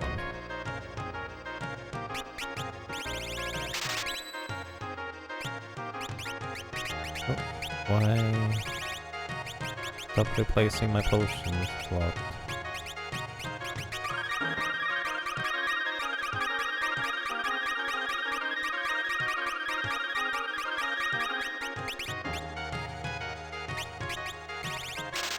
Oh, I still lose money. That's annoying.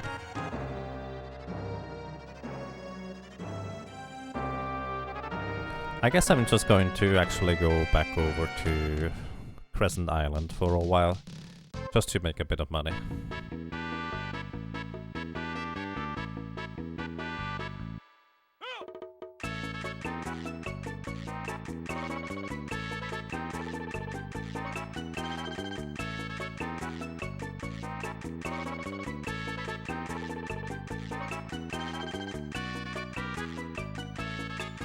Do I need money before World 2? I already got the Angel Ring and the Flame Ring, so I technically don't need any more. But since well, I need for potions. That's it. And right now I'm actually making a net negative, apparently, for how much I spent leveling and how many potions I get.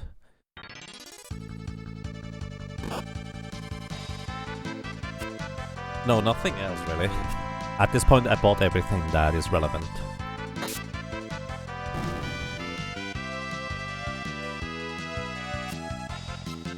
money mats, Karnaks. Yeah, I mean, those are not particularly good experience in comparison to these guys here, which, if both really decent experience, can drop a Crescent or Dumax, which is worth a fair bit more. So it's basically like, at least I'm grinding for money and experience simultaneously here.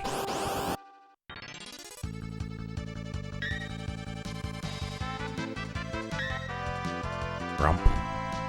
Also welcome to you, Mr. Greeny. Hope you're having a nice day so far.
And yeah, as for America-chan, it's the same with items, which it's kind of weird, but somewhat convenient when learning the like a speedrun in Japanese or for these games here, because you can just literally go, it's a holy bottle, it's a holy bottle, so it's kind of weird.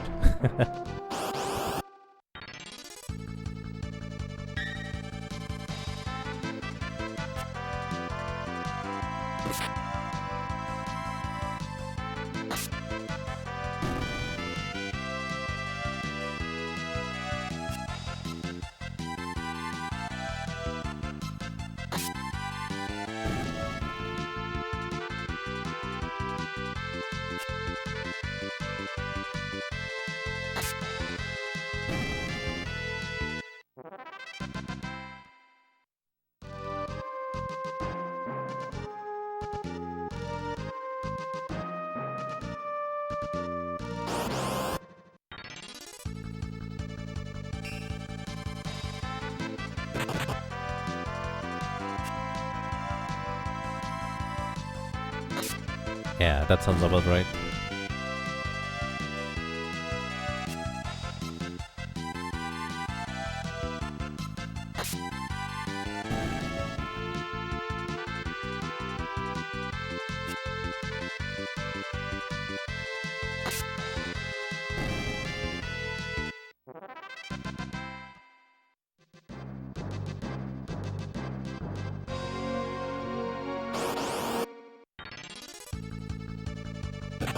There's no word for sleep in Japanese?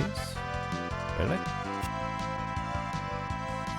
That's weird.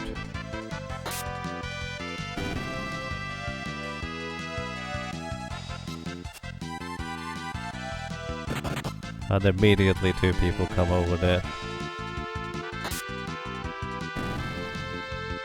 There absolutely is. Okay. Fair enough. It would have been weird.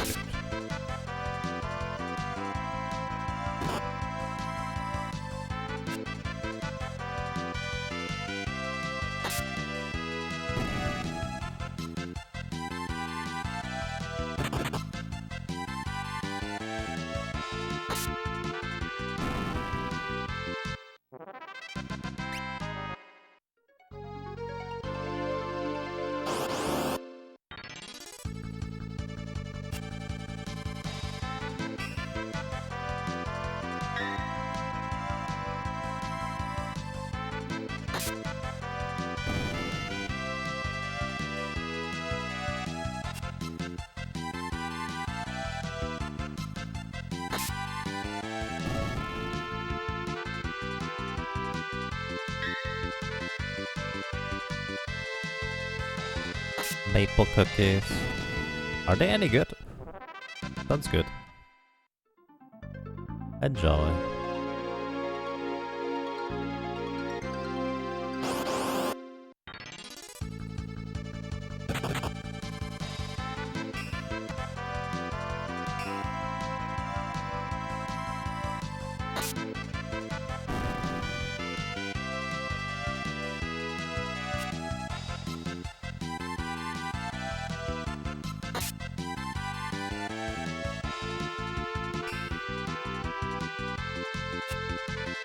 A bit sweet though.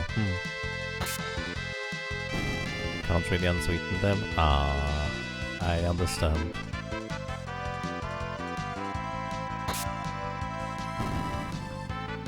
I mean, that makes sense, right, Justin?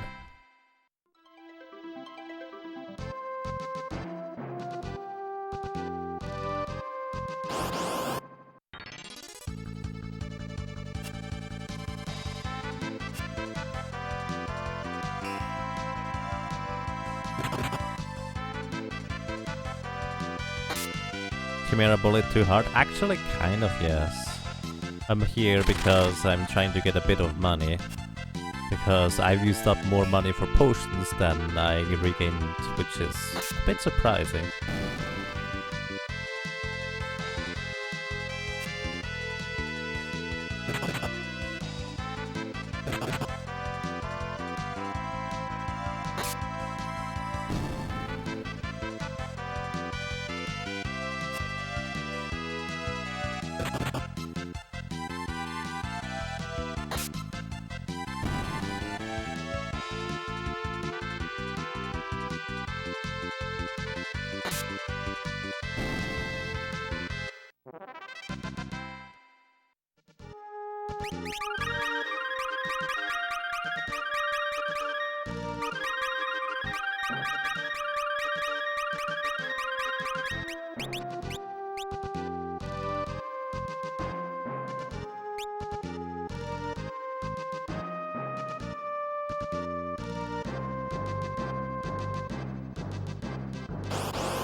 Someone should make an RPG where the stats are in Roman numerals. That doesn't sound like a good idea.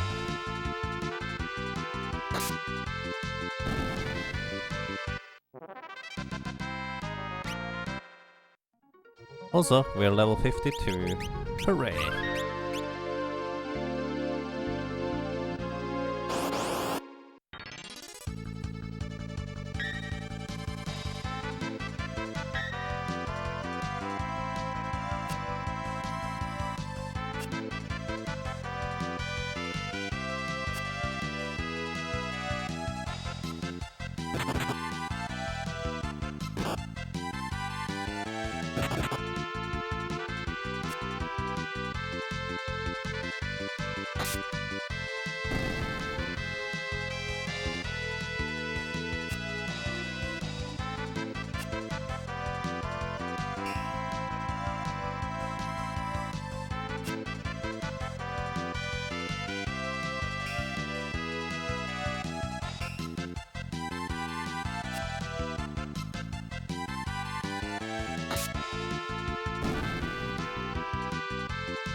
Tycoon Castle is written as if it were in English, even though the English word tycoon is Japanese in the first place. Tycoon. Oh, that's weird.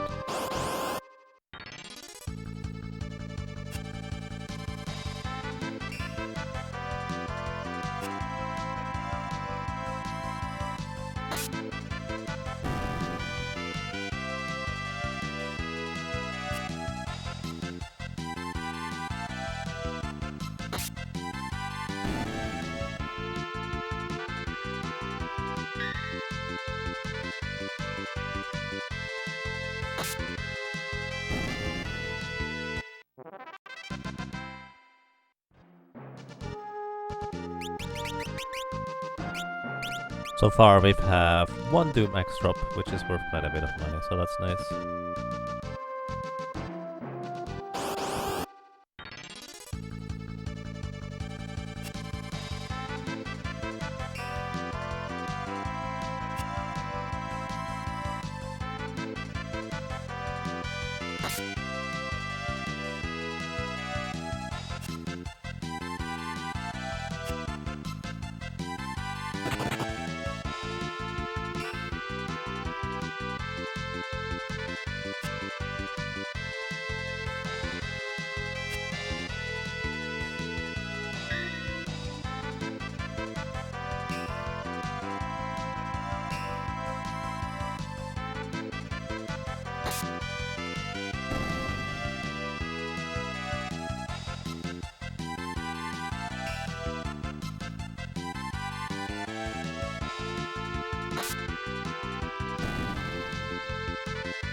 Beef stew.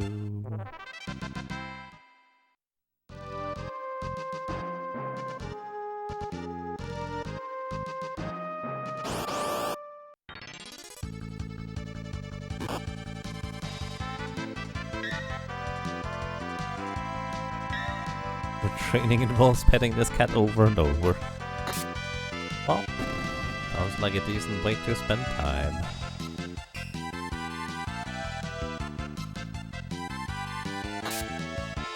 You'll be sure to max the cat butler job in no time. Nice. Need a kitty? Kitties are nice. If you have a kitty, make sure to pet it.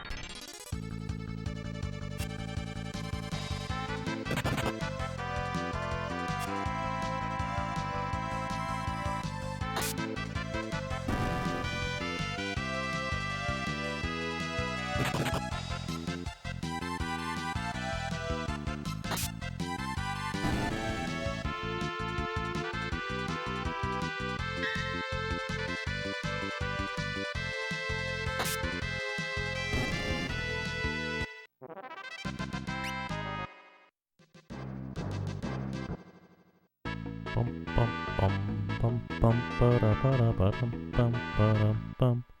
Whoa! I might be a little bit off the timing.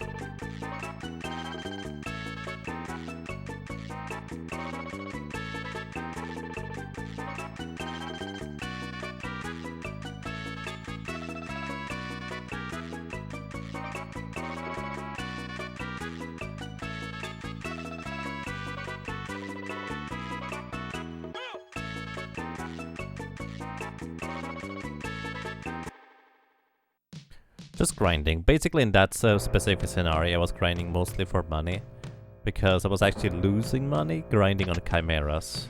But chimeras are more efficient in the long run, so I'm returning back here.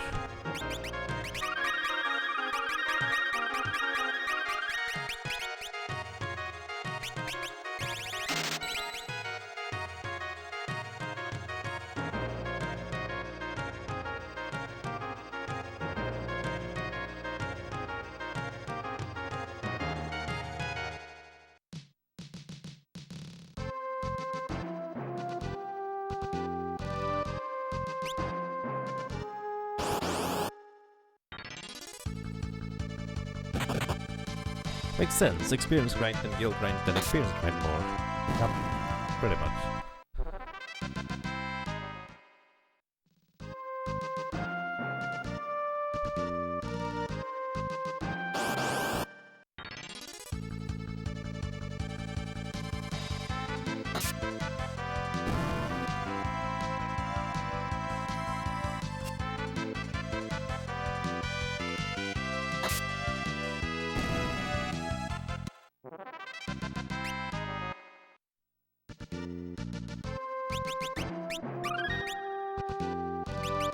Let's see, we are at 746,000 experience.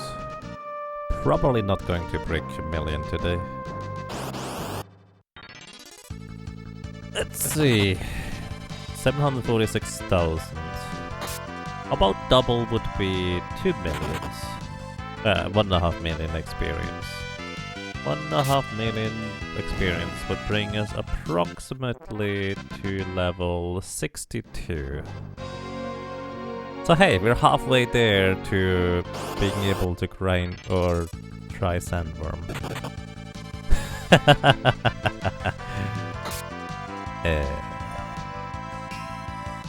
Probably could save money by using the N. So here's the thing, yes. I could also save money by using cabins instead. The catch is that it's going to revive all my allies every time, and that's really annoying, so I'd rather not do that.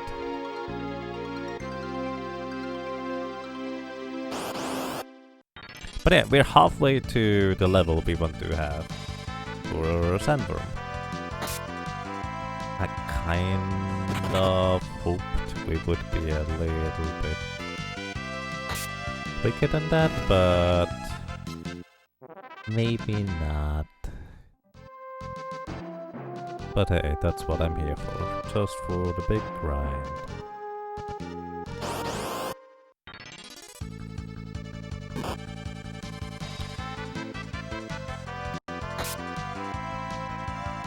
Let's see, 36 times 3 divided by 2. What does that make? Can you put your cat's photo in Discord? Please do so, yes.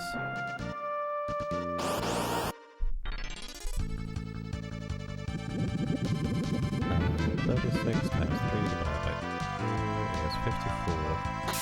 Ah, that is technically the number we see here. So, according to this, I am level 52 with an attack multiplier of 22. So on an enemy that has 20 defense,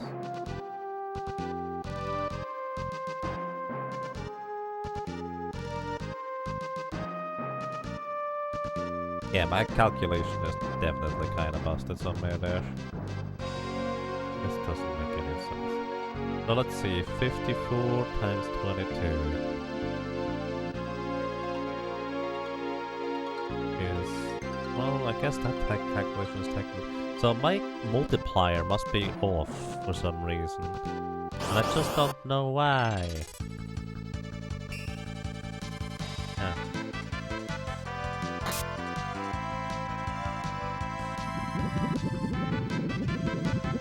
Why is my calculation off? Did you look there?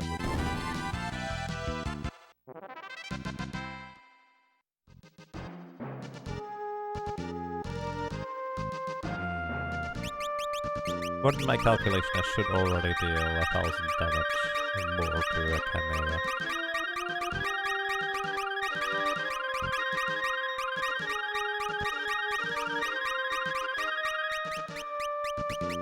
I tried the Death Sickle, but it just felt like it was too inconsistent. But in theory it would be better, probably.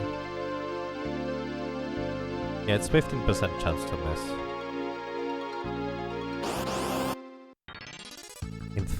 And then we also have the wide damage range, because it's not guaranteed to be higher damage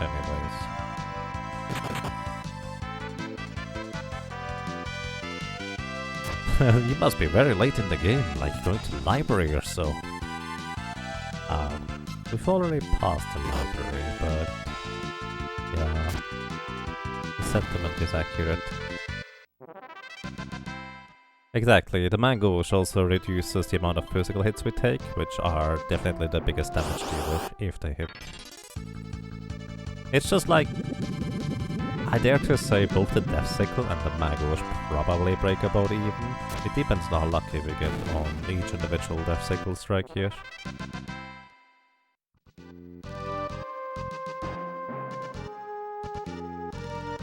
Oh wow, those are some fluffed balls, Ice Burner. That's amazing. Thank you for posting.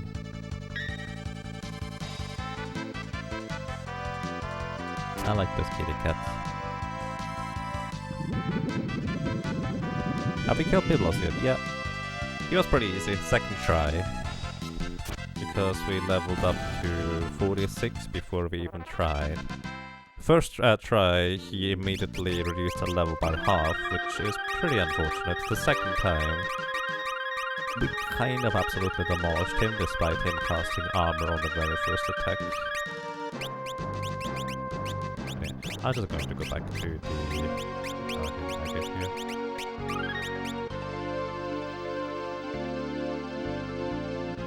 Death Sickle brings back dramatic memories of Drakenmill for you. Forgot to unequip it. Zombie Dragon. Well, as long as you don't play Solo Berserker or Quad Berserker with 4 Death Sickles, it'll be fine. And always just Phoenix down it if you happen. Also, let's see real quick.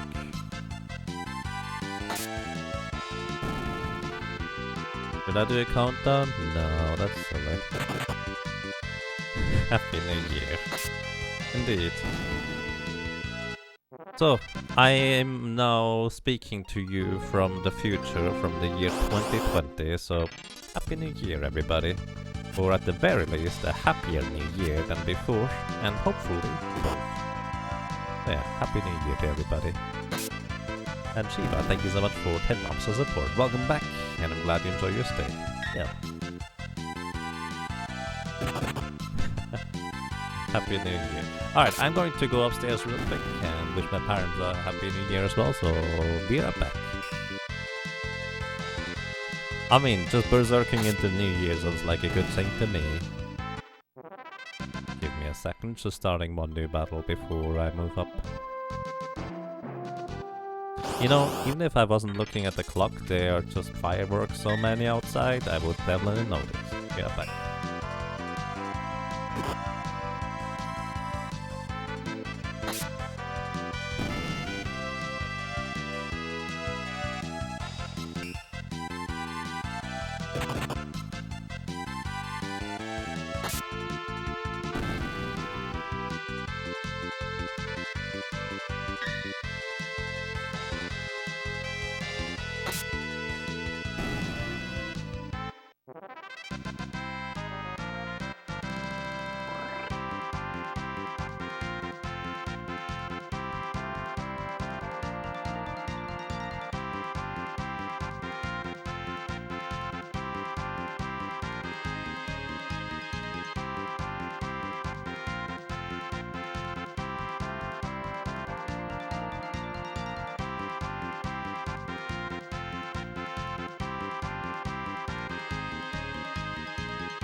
Okay, Happy New Year. Let's continue grinding.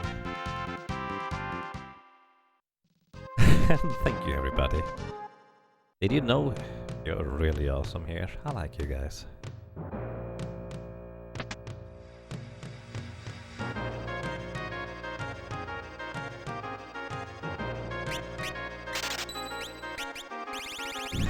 I just thought of the stupidest thing. Hi, I would like to buy potion. Oh, one potion. That makes 40 gold. Okay. Hi, I would like to buy potion. Oh, one potion. That makes 40 gold. Okay. Oh, I would like to buy potion. Oh, one potion. That makes 40 gold. Okay. I just wanted to imitate the Final Fantasy 1 experience that you would potentially have. So, just saying.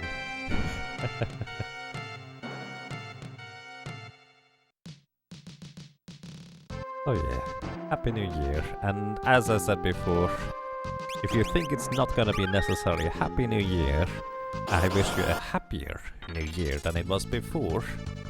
But hopefully both. So yeah, whatever that means to you.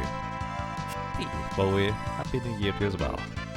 And welcome to anybody else. Let's see, let me try to catch everybody.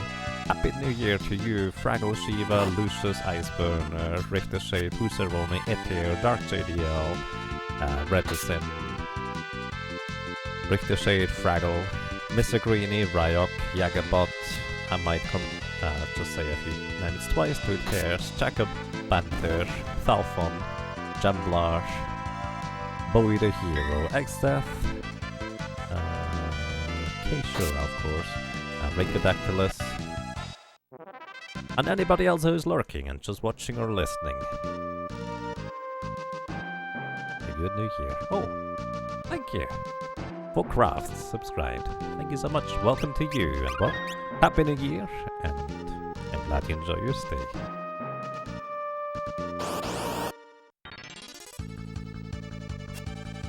And Ferris is just on the grind. That's it. Happy, healthy New Year. Ricodactylus gifting 5 more subs. Thank you, that's really kind of you. And well, everybody who has received a subscription. I hope you enjoy your stay, I hope you enjoy the emotes one way or another, and make sure to also modify these emotes because that's pretty neat. I decided to put the modification of the emotes at a pretty low price, so hopefully most people can just mess around and play with them. Happy New Year to you as well, Nico Cup. And hello to you, Folkcraft. Feel free to correct me on how to pronounce your name, as usual. And thank you.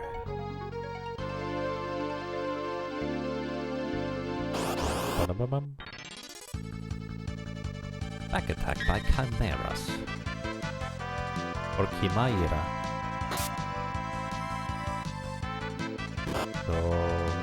Dorumu? I think it was Dorumu Chimaira. Honestly, the Tales of Fantasia font is easier to read than this one.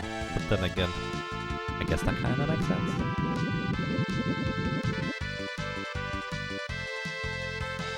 Fox instead of fawn there.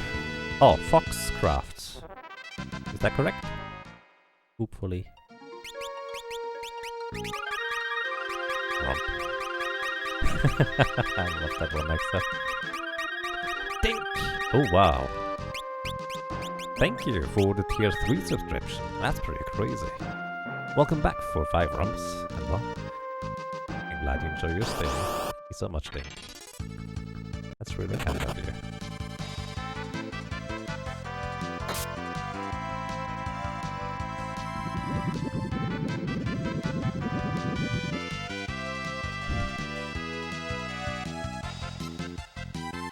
It's Frohes noise, usually. Like, kind of Happy New Year. The first one, Glückliches, would be referring to lucky, kind of, which, well, I hope you have that too. And it's Frohes with 2 O's, no U's in there, and an H in the middle. Sure, we can go with that, Butcheroni. Happy New Year to you as well. That works for me.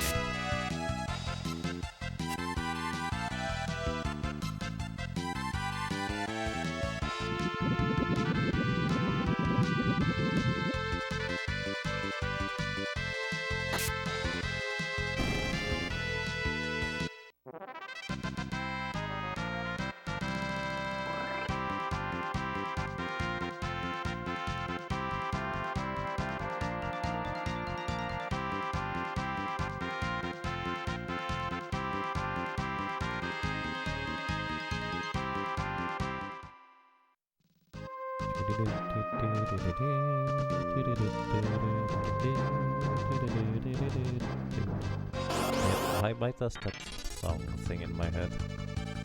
Your German is extremely limited.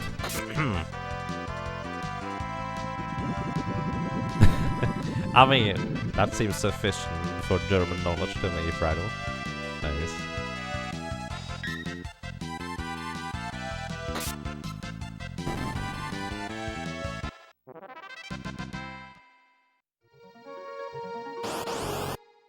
Hey, with that said, however, belated Happy New Year. Well, still Happy New Year. Not that late. Welcome to you. Hope you're doing well. Or welcome back, I suppose.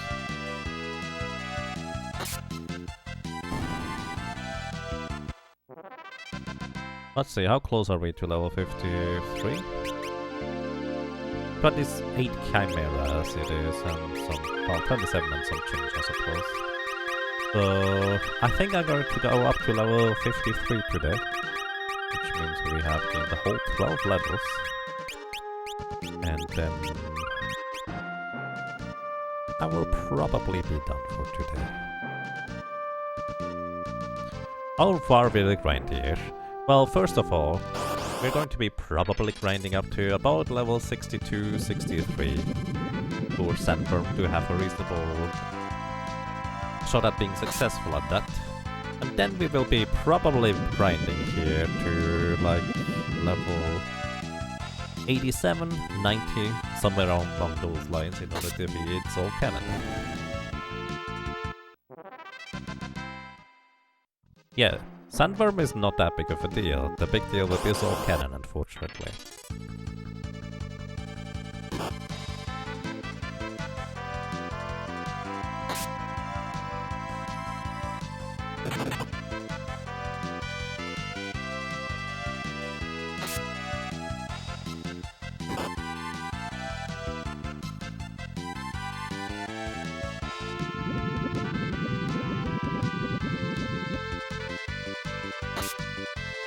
Sandworm is more of an annoyance to its multi-target factor. Yeah, that's kind of how it is. Basically, at a certain threshold, we are actually going to be relatively likely to be able to defeat Sandworm, just purely because we get more and more levels. We are more and more likely to resist the gravity or demi-spell casts that they counterattack with. And the less we get hit by those, the more we're going to survive, the more chances we get to whack Sandworm. Also, the higher level we are, the less attacks we need in order to defeat Sandworm. Thank you for the elixir. Sandworm is definitely rough with Berserker.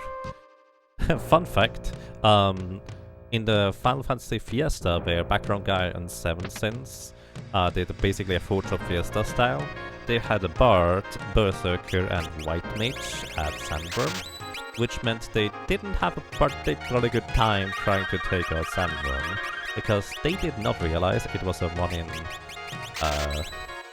in 6 chance to hit Sandworm rather than a 1 in 3 with a Berserker, so they kept their Berserker alive. When I did the same run, it took me still like 5 or 6 minutes to defeat Sandworm using the Bard and the White Mage just plinking away at the Sandworm, but killing off my Berserker, and I was like 10 or 15 minutes faster than they were. Kind of silly. One-shot Zoo, yep. We one-shot those since a while. They only have 850 HP. Once we deal more than 1000 damage to the Chimera, it will be really nice, because that's exactly how much HP they have. So we will only ever take one attack rather than the usual 2. Because even if we get a preemptive attack on the Chimeras, or Chimera, we will always take 2 hits just because we are that much slower than a Chimera.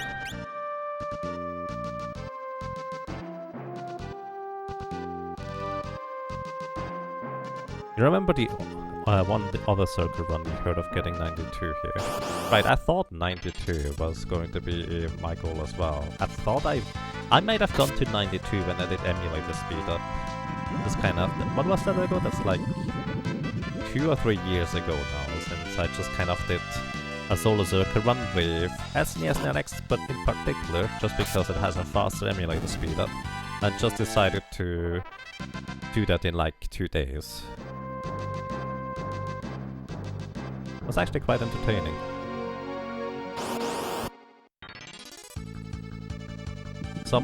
Wish someone would do a Dragon Quest Fiesta. High Spirits kind of does that, just all in one sitting. Ah, oh dear.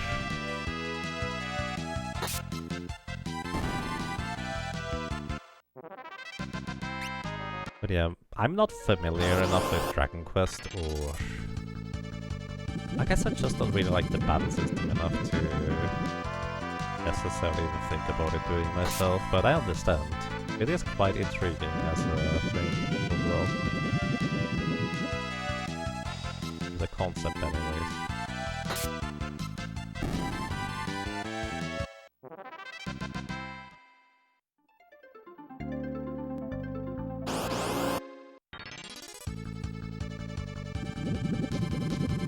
Oh, that kind of fiesta. So there's 2 types of fiestas we're talking about. One is the 4-job fiesta, where you're just bound to take specific classes. And one is the Final Fantasy fiesta that background guy on 7 Sins are doing, where they play basically through the entirety of the Final Fantasy series. We haven't tried again, Elite. We're still leveling up a bunch. I'm probably going to call it a day once we reach level 53. But that's just how it is. I will probably just go up to level 62, 63 before I give it any serious attempts. But hey, we can do like 5 or 6 attempts at Sandworm before we call it a day. What do you guys think? Sounds like a reasonable idea to me. Because we can always technically get lucky, like it is technically possible to defeat Sandworm. It's just so unlikely right now that I am not willing to put any serious time into it. So might as well. Maybe you'll get super lucky and only ever hit it. I think that is statistically impossible with how the randomness works in this game. But we can get like 6 out of 10 hits, probably, if we just get the correct RNG seed or something like that.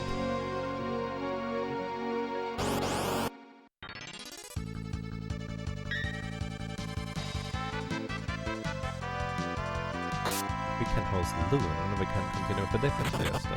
Oh, what kind of fiesta?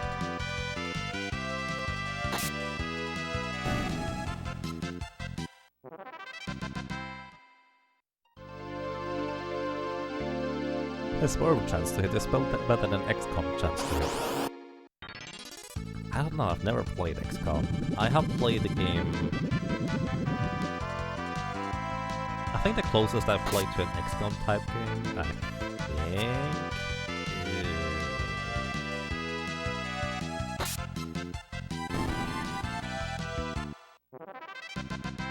We just level up? No, not yet. 16 more chimeras. What was the name of the game? Shadowrun Dragonfall. No, not Dragonfall. Shadowrun Returns, there we go, that's the one I played.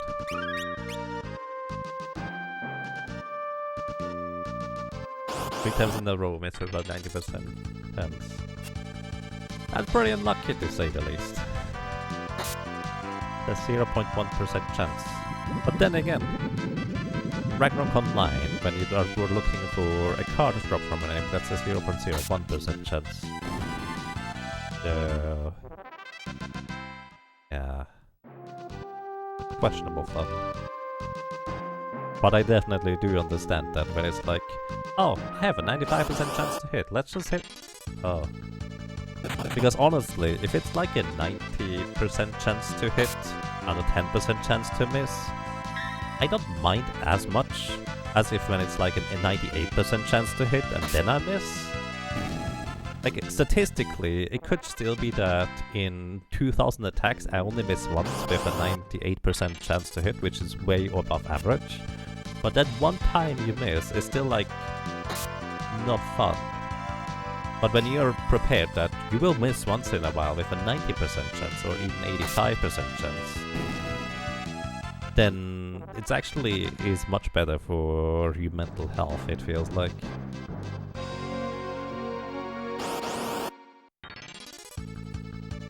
Not luck. They calculate somehow different. No idea how, but it totally wasn't a 90% chance to it. Oh well, that's even worse then.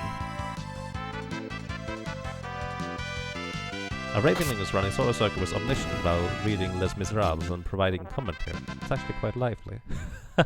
What? Is he at least doing that on the Steam version? Because I don't think GBA... I think GBA as well as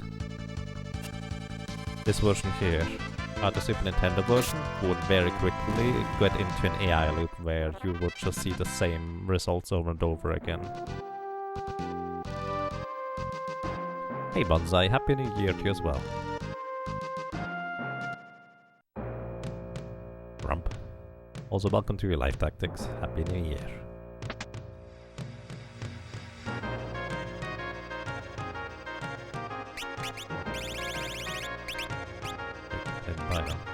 Why do I keep pressing the B button too early recently? Oh, I think it's because I didn't release the up button. You have to release the up button in order to confirm buying stuff.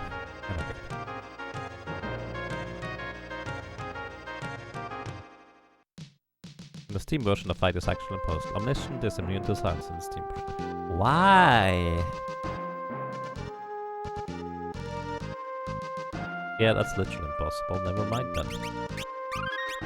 And to be fair, I've only tried the AI loop thing on the Super Famicom version, but I figured the GBA version doesn't have it much better there. We'll see.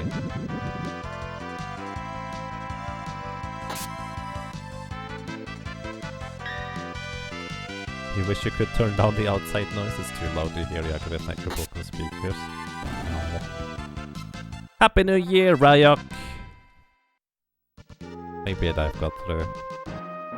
This is where I'm kind of really happy that where I'm sitting here, I'm reasonably shielded from the outside, so I don't have to constantly worry about really loud noises from the outside. It's really dampened. So I'm pretty happy with where I'm sitting. Thank you.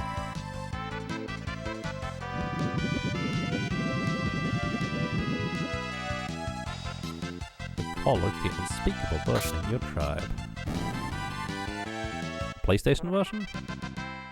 I really like the PlayStation version's music, except for the Battle on the Big Bridge. That's the one song that is not as good as the original theme. Okay.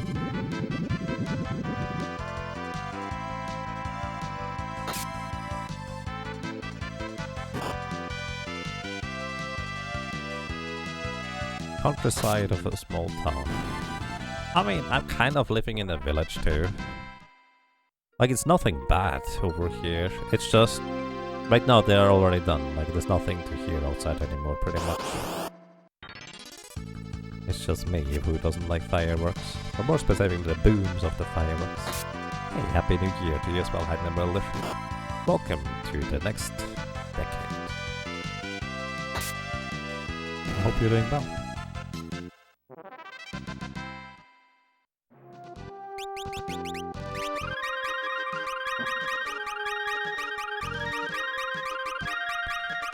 Steam version fixed a lot of things that made certain Photoshop Fiesta runs impossible. Yeah, that's not fun. Like straight up impossible? Or do you mean just like you just can't beat Omniscient anymore? Although I feel like you should still be able to run Omniscient out of Magic. Will probably just take 3 times as long because he has 30,000 MP instead of just 10,000.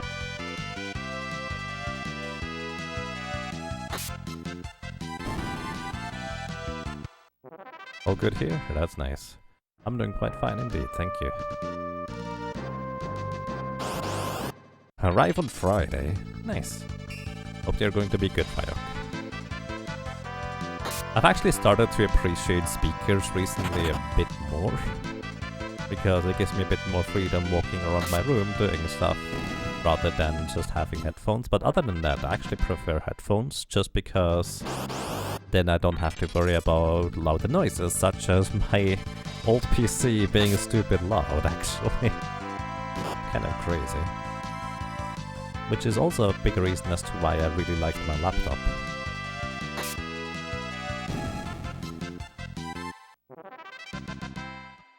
Conditions return cost now 0 MP then, rather than 1 MP.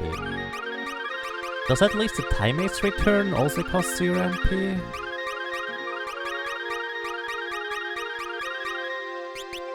Okay, that's not okay. That's not nice.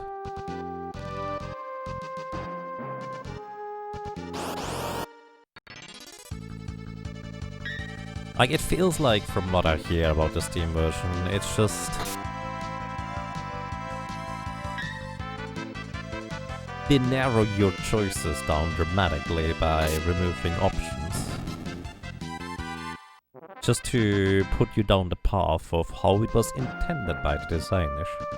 Whereas, even if it wasn't intended for a lot of things in the Super Nintendo and GBA versions, more options, especially in the way it is built, are just usually more fun like this. Especially if you just have things like 4-drop Fiestas. It's kind of in the same vein where I often don't understand why developers need to fix certain bugs and exploits that speedrunners use, for example, that completely don't concern casual players. Where it's like, why did you fix that? Is there any reason to do that? Like, couldn't you just dedicate your attention to something else that needs more fixing, like a slightly better jump mechanic, or I don't know what it would be. So yeah. Oh, Happy New Year to you as well, Ray. I had to mix the words there. Happy New Year, hope you're doing well.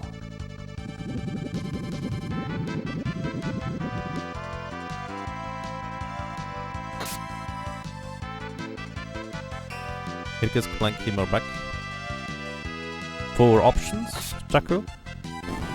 I mean, honestly, I haven't played the Steam version more. That's the things I hear. So my perception might be rather skewed.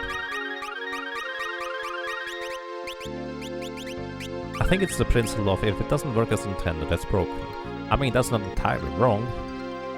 It's just that very often... I guess actually I've seen Keiin Nazaki, the creator of I Wanna Be the Guy, on Twitter recently actually tackled that topic to an extent. Where he mentioned that, sure, let's say the save states or rewind option features when you play like NES or SNES games on the Nintendo Switch, they might not be intended or the intended way to be played, but it can make a lot of games more accessible to people. And it has nothing to do with, like, it's not the way they intended to be for the developers, because often the way people adjust games to their liking is just, well, the way they should play it, because that's how they like them better. That's how they enjoy them more. And that can be a lot better than what the developer intended. Can be. Doesn't have to be, but that's just how I feel about it.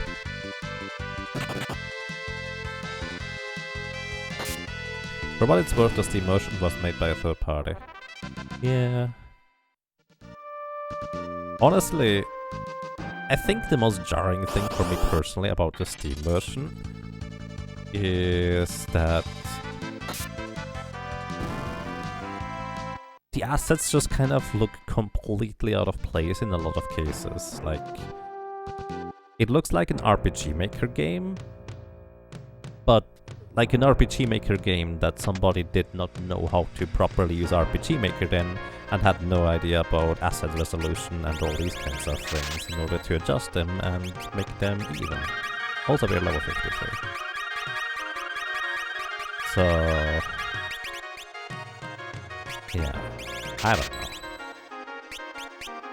I guess the short version is effectively that I would expect more. But that's kind of been the entire story recently, hasn't it?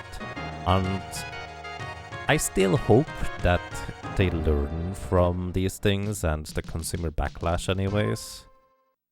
That they hopefully will try to do better and give the developers more time, because honestly, at least for, let's say, the Secret of Mana remake, I don't think it's the developers' fault. I feel like they tried to do their best, but they were just not given enough time and resources to be able to do the things they wanted to do. And as a result, the game was just not as good as it could be, by a long stretch. I don't think the Secret of Mana remake is bad. It's just, it feels like it could have been so much more. Also, why do I keep getting back to that one? Like Twin Lens Ninja Thieves with Jump are insane. And buffing the weaker classes. Well, oh yeah, the Geomancer thing is however weird. It feels like a bug actually, that Geomancer now can always cast all the spells, I guess if they were level 99. That doesn't seem quite right. But either way...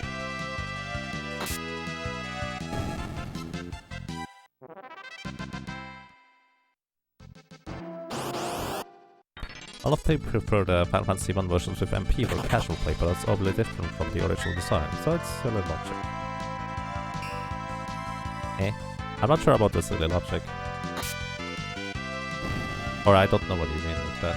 Either way, yeah. A lot of people prefer MP because that's what you're used to nowadays. I think the spell charges idea is very fascinating, and also has a lot of merit on its own if it can be implemented well, because it makes you actually use the lower level spells as well, to an extent. And just be more tight about resources. However, it allows for much less in the way of, let's say, having MP recovering items. So you cannot have super crazy long dungeons in the long run just because you have a limited resource pool. Either way, it has ups and downs. I'm fascinated by the spell charges, but I prefer the MP system. Alrighty, so Sandworm attempts, let's make it like 10 attempts here. We're going to go equip the Angel Ring, just so we have as much magic evasion as possible. We equip the Plumed Hat, same difference. We don't care about physical defense really, it's just for the magic defense here. I'm also going to actually equip the training suit, just to have a little bit more strength. I don't know whether this is going to make a difference or not, but that's just what I'm going to go with.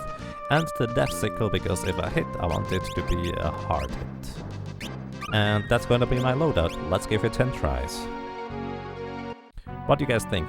How many times are we going to hit Sandworm in the 10 tries? I will say we are going to hit it 3 times.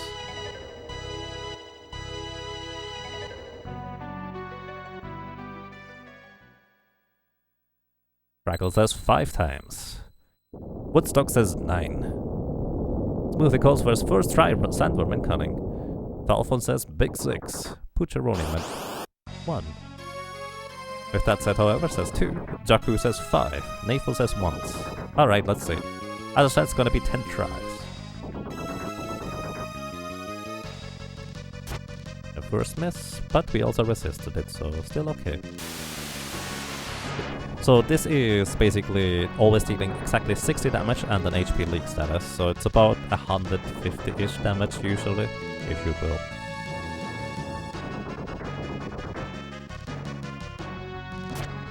Second miss, and this time we get hit by it. This reduces our current HP by half, which is why missing is so bad. So for anybody who was not here last time, so it might look like this is a 1 in 3 chance to hit the Sandworm. But unfortunately, due to how the fight is coded, it's actually a 1 in 6 chance to hit the Sandworm. So significantly worse odds than what you might expect. Also, whenever we get the 1 in 3 Doom Sickle proc, unfortunately that means we get 2 counterattacks of Demi. Whenever you see the text appear like there, we actually resisted the Demi counterattack. You killed that hole. You wish it doesn't do anything. It just provokes 2 counterattacks.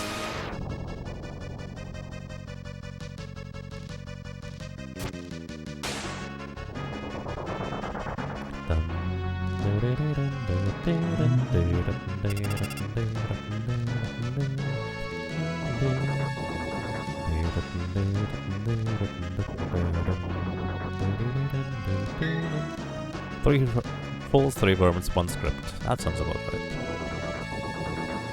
And if you attack a worm that is not a worm, it still procs a counterattack or provokes.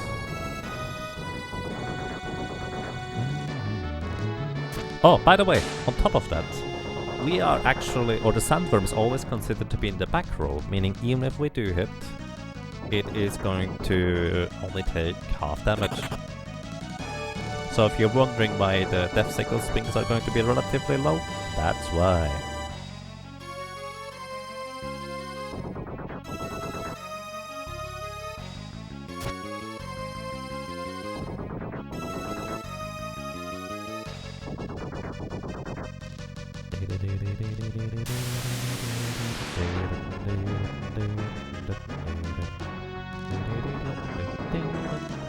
Ten swings or 10 fights? 10 fights.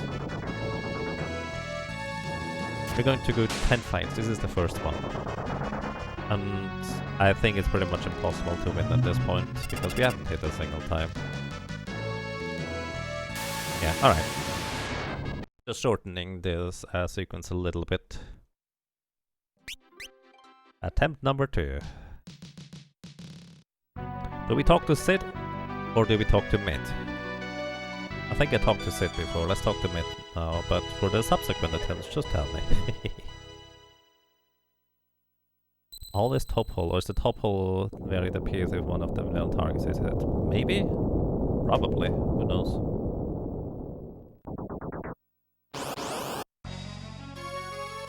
Wild Anaconda, thank you for the raid and the host, I appreciate that. Good morning, good evening, and good afternoon, and a happy new year to you, everybody. I'm from the future, and I already live with 2020 vision, so who knows what that means. Either way, welcome.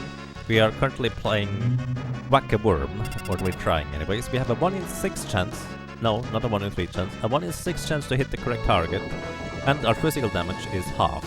Whenever we miss, we get counterattacked with a spell that, well, reduces our HP by half.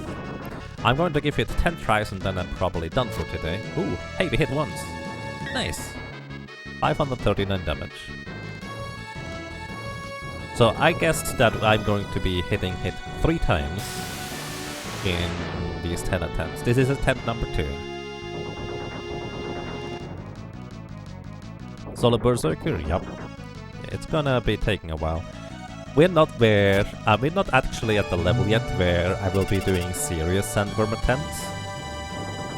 I just figured for closing of the evening, I'm going to go ahead and just do like 10 tries on this.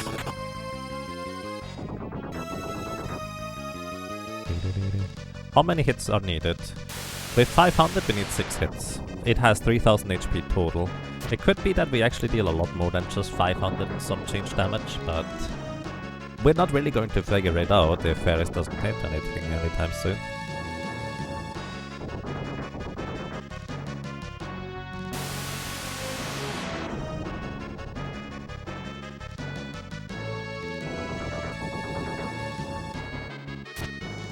It's a 1 in 6 chance to hit each time. At least that's what I was told. Okay, if the second enemy hits, I will probably just reset. Yeah, chances to survive here are unfortunately pretty much null. Although we will get 1 more hit in, so we just see.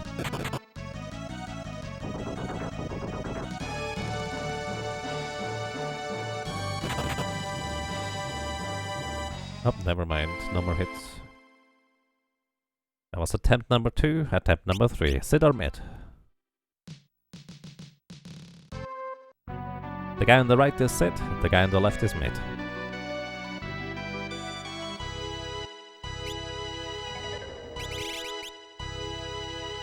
First one I see is Sid.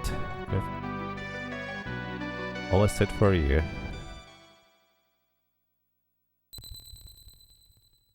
Doesn't matter who you talk to, dialogue is the same. Just for flavor. Attempt number 3.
Alright, after the next hit from Ferris, we're just resetting here.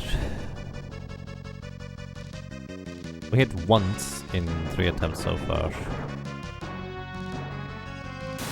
Unless I missed a hit because I was doing stuff on the side. Hey, 825, that's really good, that's 2 hits.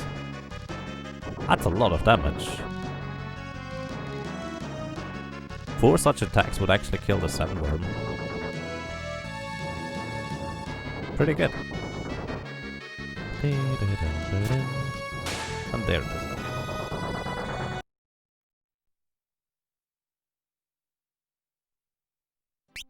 I'm just gonna alternate now. Sit and mid. Attempt number 4 with mid.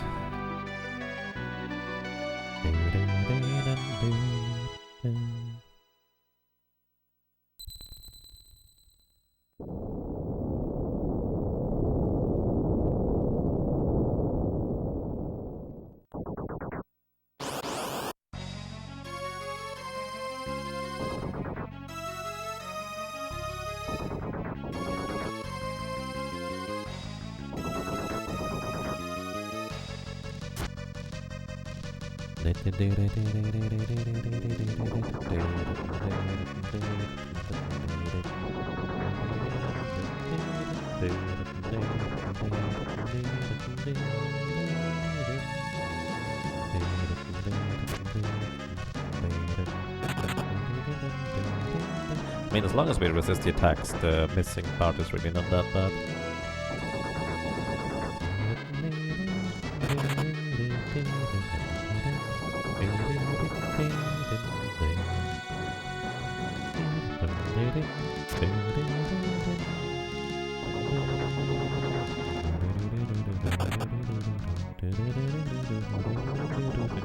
Honestly, we are already resisting those counterattacks quite decently, I would say, so that's nice.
Welcome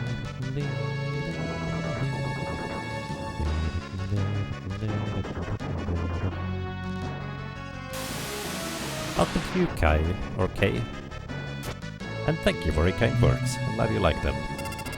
Currently we are doing something that involves a lot less button pressing and just hoping that we win eventually with this challenge here for Solo Berserker. And to end the night, I'm currently just doing 10 attempts at the Sandworm, which, well, it's very unlikely to win. Technically possible, just very, very unlikely. And unfortunately this attempt here we haven't hit yet. Oh, attempt number 5 coming up now. I guess as long as I have at least 500 HP, I'm going to let it roll. Under 500 HP I need to have hit at least once, I think. You're thinking to get into speedruns yourself. Would you ever bored of practicing RPGs? Would I ever get bored of practicing RPGs all day?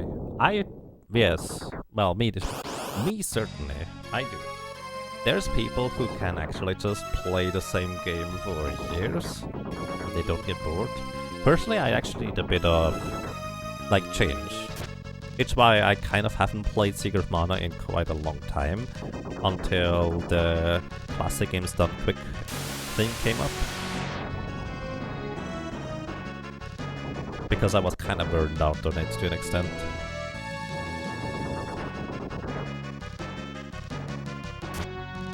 So personally I do get burned out on these games, but on the other hand, I still like them. But just take a break and eventually probably come back. If you'd like to get into speedruns, my suggestion is doing like a 12-hour challenge type of deal, if you know what that is. This is why I'm doing Berserker Solo. The Berserker Solo is something I promised when I was doing a fundraiser last... yeah, it's last year actually now. Because for me it's 2020 now. I was doing a fundraiser last year, and one of the donation incentives was, when we reach this, I'm going to attempt the Solo Berserker. I guarantee going to the final boss fight, but not necessarily beating it. And so I finally make good on my promise. Which is basically 2 or 3 weeks of grinding. Happy new decade. Well, yeah, happy new year. So yeah, haven't hit it so far. Just letting Ferris hit once more, I think.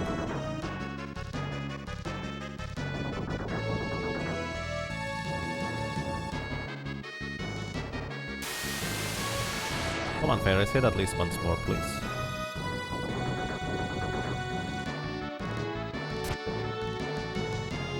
No hits on attempt number 5. I'm actually going to rearrange my inventory slightly. And then save again. Just put something like this.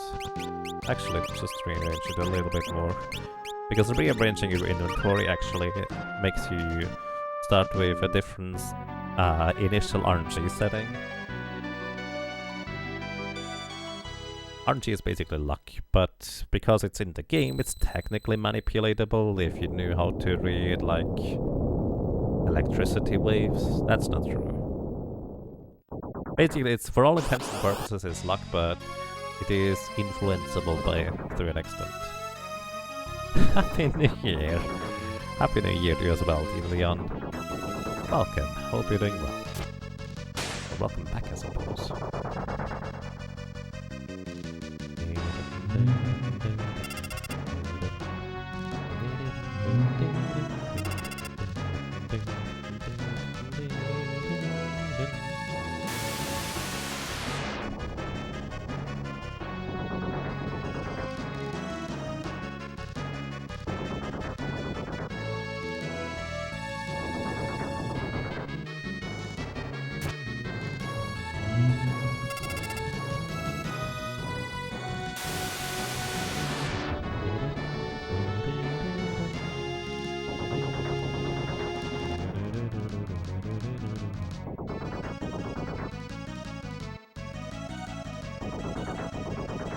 You finally caught your first shiny Pokemon Sword. Hey, nice.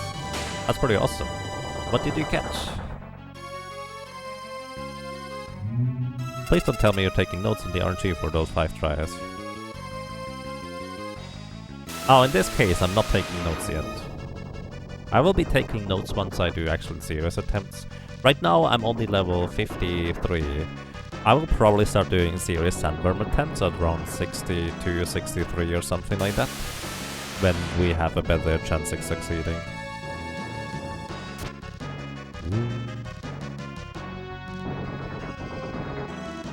A shiny Magikarp, part of the New Year's event. Nice. Gonna be a red Gyarados. Bum, bum, bum, bum, bum, bum, bum. Okay, attempt number 6. I forget whether we talk Lucid or mid.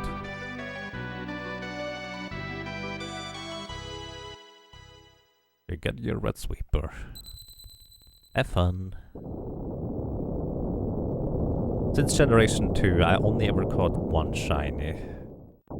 That wasn't like story mandatory or anything like that.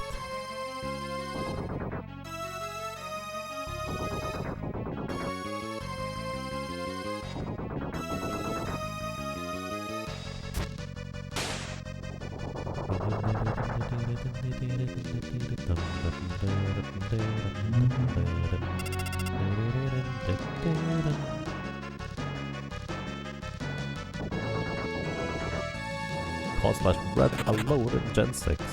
Neat. Yeah, to be fair, I've never done any shiny hunting per se. Well, until Sword and Shield. And then I was like, okay, I got one, I'm good.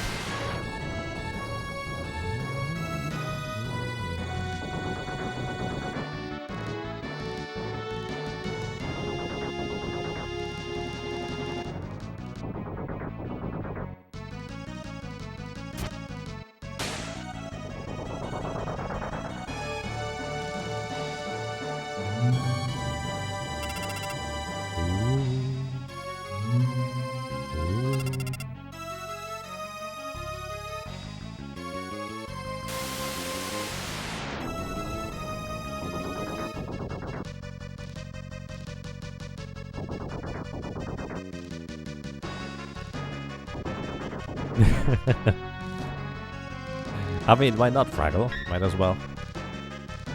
Why not?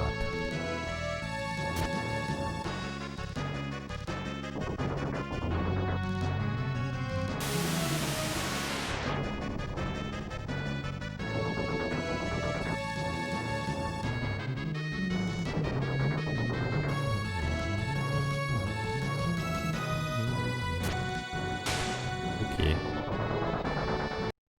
Also, attempt number 6. Attempt number 7 coming up right here.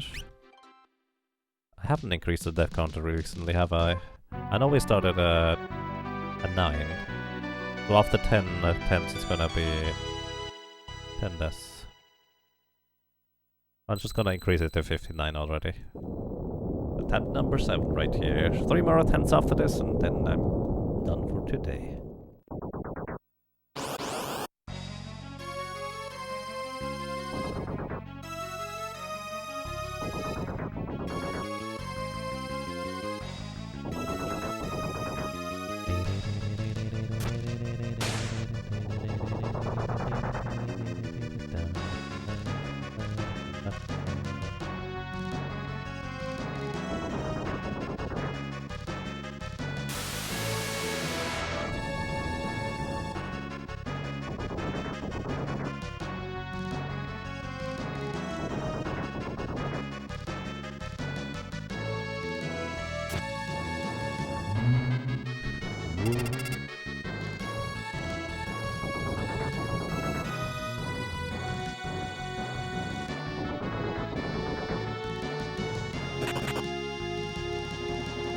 Romancing Saga 3. Ooh.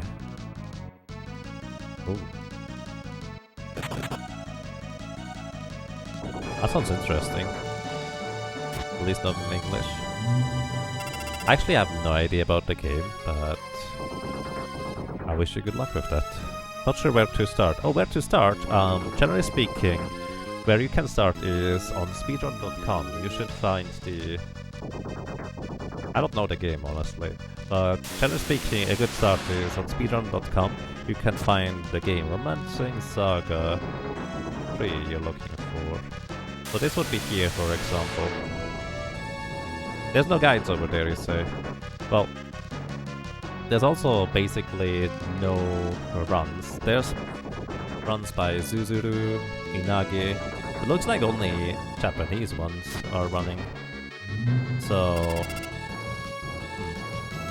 that's one place. So I already know about this one. The other place to look at it is maybe check out whether there is like some runs on YouTube.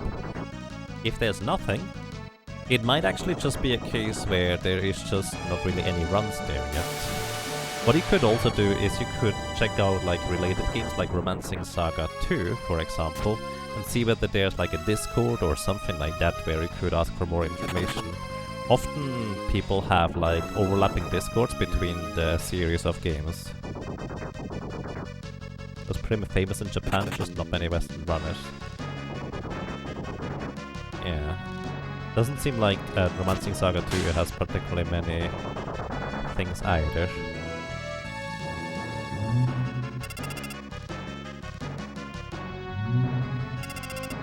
Yeah, you already checked that one there. So if you end up finding like no Discord or nothing like that, asking in random streamers chat like this is actually quite fine. Like, I just happen to not know anything about Romancing Saga, but I'm sure a lot of other like RPG spinners might know about these. That's a fair way to go about it. Saga Frontier, that's a good one. I do believe there's a bit of a community around that. They might know some things. But yeah, that's kind of what I did. I ended up just kind of trying to find anything for Tales of Fantasia, but there was effectively no real run of Tales of Fantasia at all. Oh, have you checked taskvideos.org? Maybe there's a tool-assisted speedrun. Let's see, Romancing Saga. There is actually a tool-assisted speedrun by somebody. Whatever that name is. So that is also a potential starting point here. Taskvideos.org it is. They also have a forums there. We can also check whether maybe it made a post there. So just for reference, the forums in taskvideos.org are usually very slow going. So just make a post in there about... There's probably a thread somewhere about Romancing Saga 3. You might just need to find it by a search function. And then just try to ask whether there's any information or anything like that. See the video on Speed Gaming channel of a Japanese runner doing Romancing Saga. Yeah. If you're lucky, you might be able to contact the Japanese runners, and if they know enough English, or if you know Japanese for that matter, you might be able to get like good information from that too. By the way, you haven't even checked. Did we hit that chat format all recently? Because I was just kind of busy otherwise.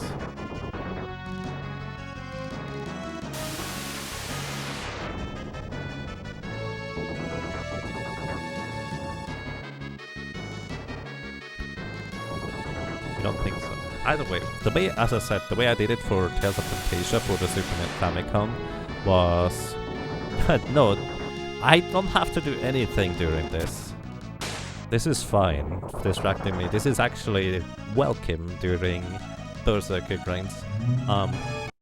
The way I did it for Tales of Fantasia is I went to Nico Video and also looked for YouTube potential speedruns. So I found the tool-assisted speedrun for Tales of Fantasia, as well as I found some runs on Nico Video, and then just, well, extrapolated from there, basically.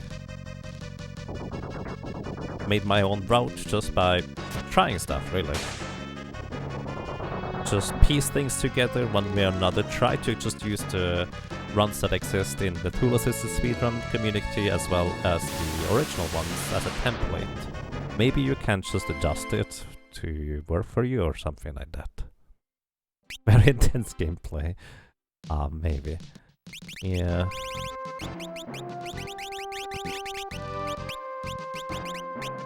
Alrighty, this is attempt number 9 here. I think. Probably.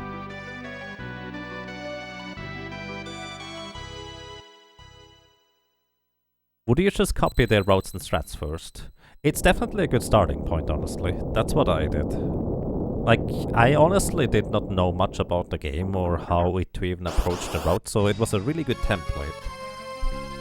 And over the course of time, you will just figure out more and more things for yourself, and you might notice that they are not doing certain things optimal. One thing to note is that Japanese runners and communities, they often like to play stuff like glitchless, or without like the big grain-breaking glitches. Basically just they like to exclude certain glitches from their runs, even if they know about them. So you might also want to research just separately whether there's any useful tricks or glitches or anything like that that you would be able to use. Wasn't there a debate whether Gaia hammers were better than sickles for this fight? There is no Gaia hammers here. You can't get a Gaia hammer yet. If you can, please tell me where it is.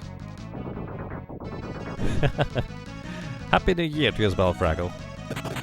Hello from the past. Hello! The grinders here are also made of grape jelly, so they're pretty happy.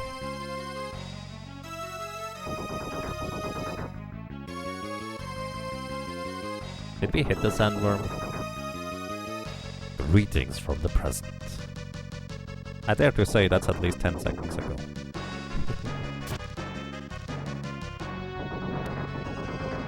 No, you don't get Gaia Hammer until World 3, sorry guys. The Gaia Hammer is not until way later. Either way, Soul Cannon, Death Sickle as well, pretty much, because there's no other weapon that really has the same impact.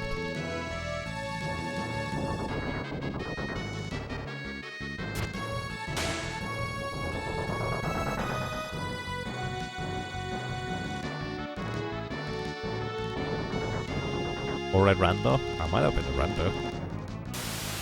Randomizer is a thing now with this one too, that is actually kinda decent.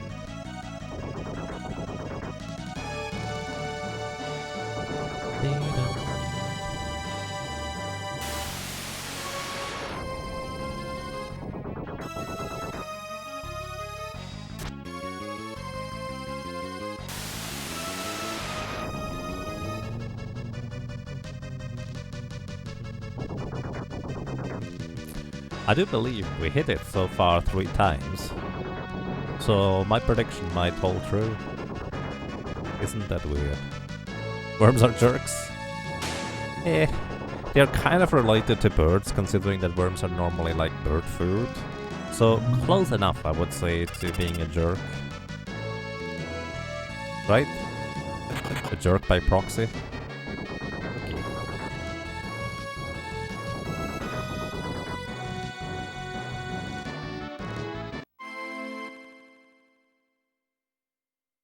Oh boy. Alrighty. Last try.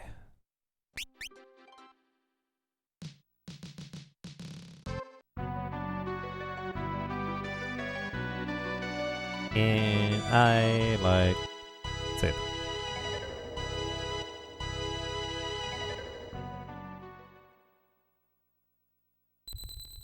Well, I guess Soul Cannon you can kind of count as a bird. Sure, let's go with that. Maybe Sky Dragon Knight. Maybe.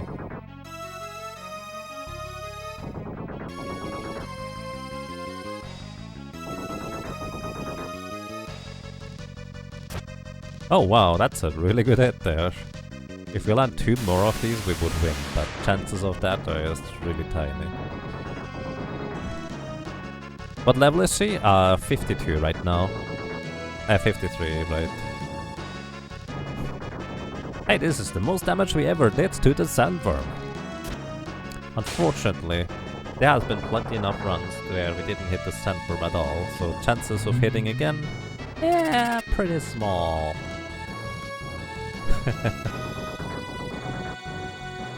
But hey, it's a good number though. So who knows?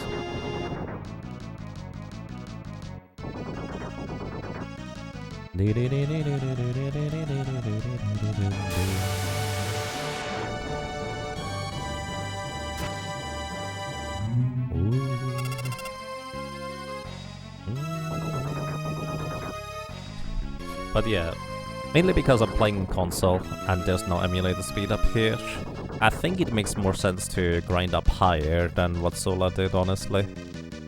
Just to cut down on the amount of time it takes for retries. Because they do take quite a while, each of them. No, I cannot read Japanese. I know certain letters, but I don't actually know Japanese. I played this on an original Japanese cartridge because, well, I figured if I do the Solar Berserker challenge, I might as well go all the way and just play it on console on a regular cartridge. And yeah, see, that's 3000 HP. Exactly. So it's still technically possible to win if the next two hits are exactly 3000. Just really, really unlikely.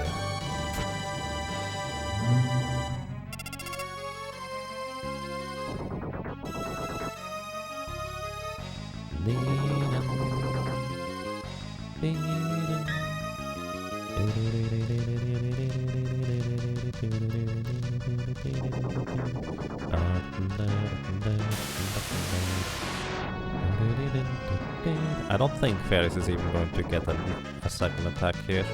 Oh wow, even hit him. That's the best she's done so far. That's about 1900 damage. Technically, she could in theory do it in one more hit. But not today. That's alright. So everybody, thank you so much for watching, for listening and for lurking. I hope you enjoyed your stay. I am glad I got so much company during long grinding hours.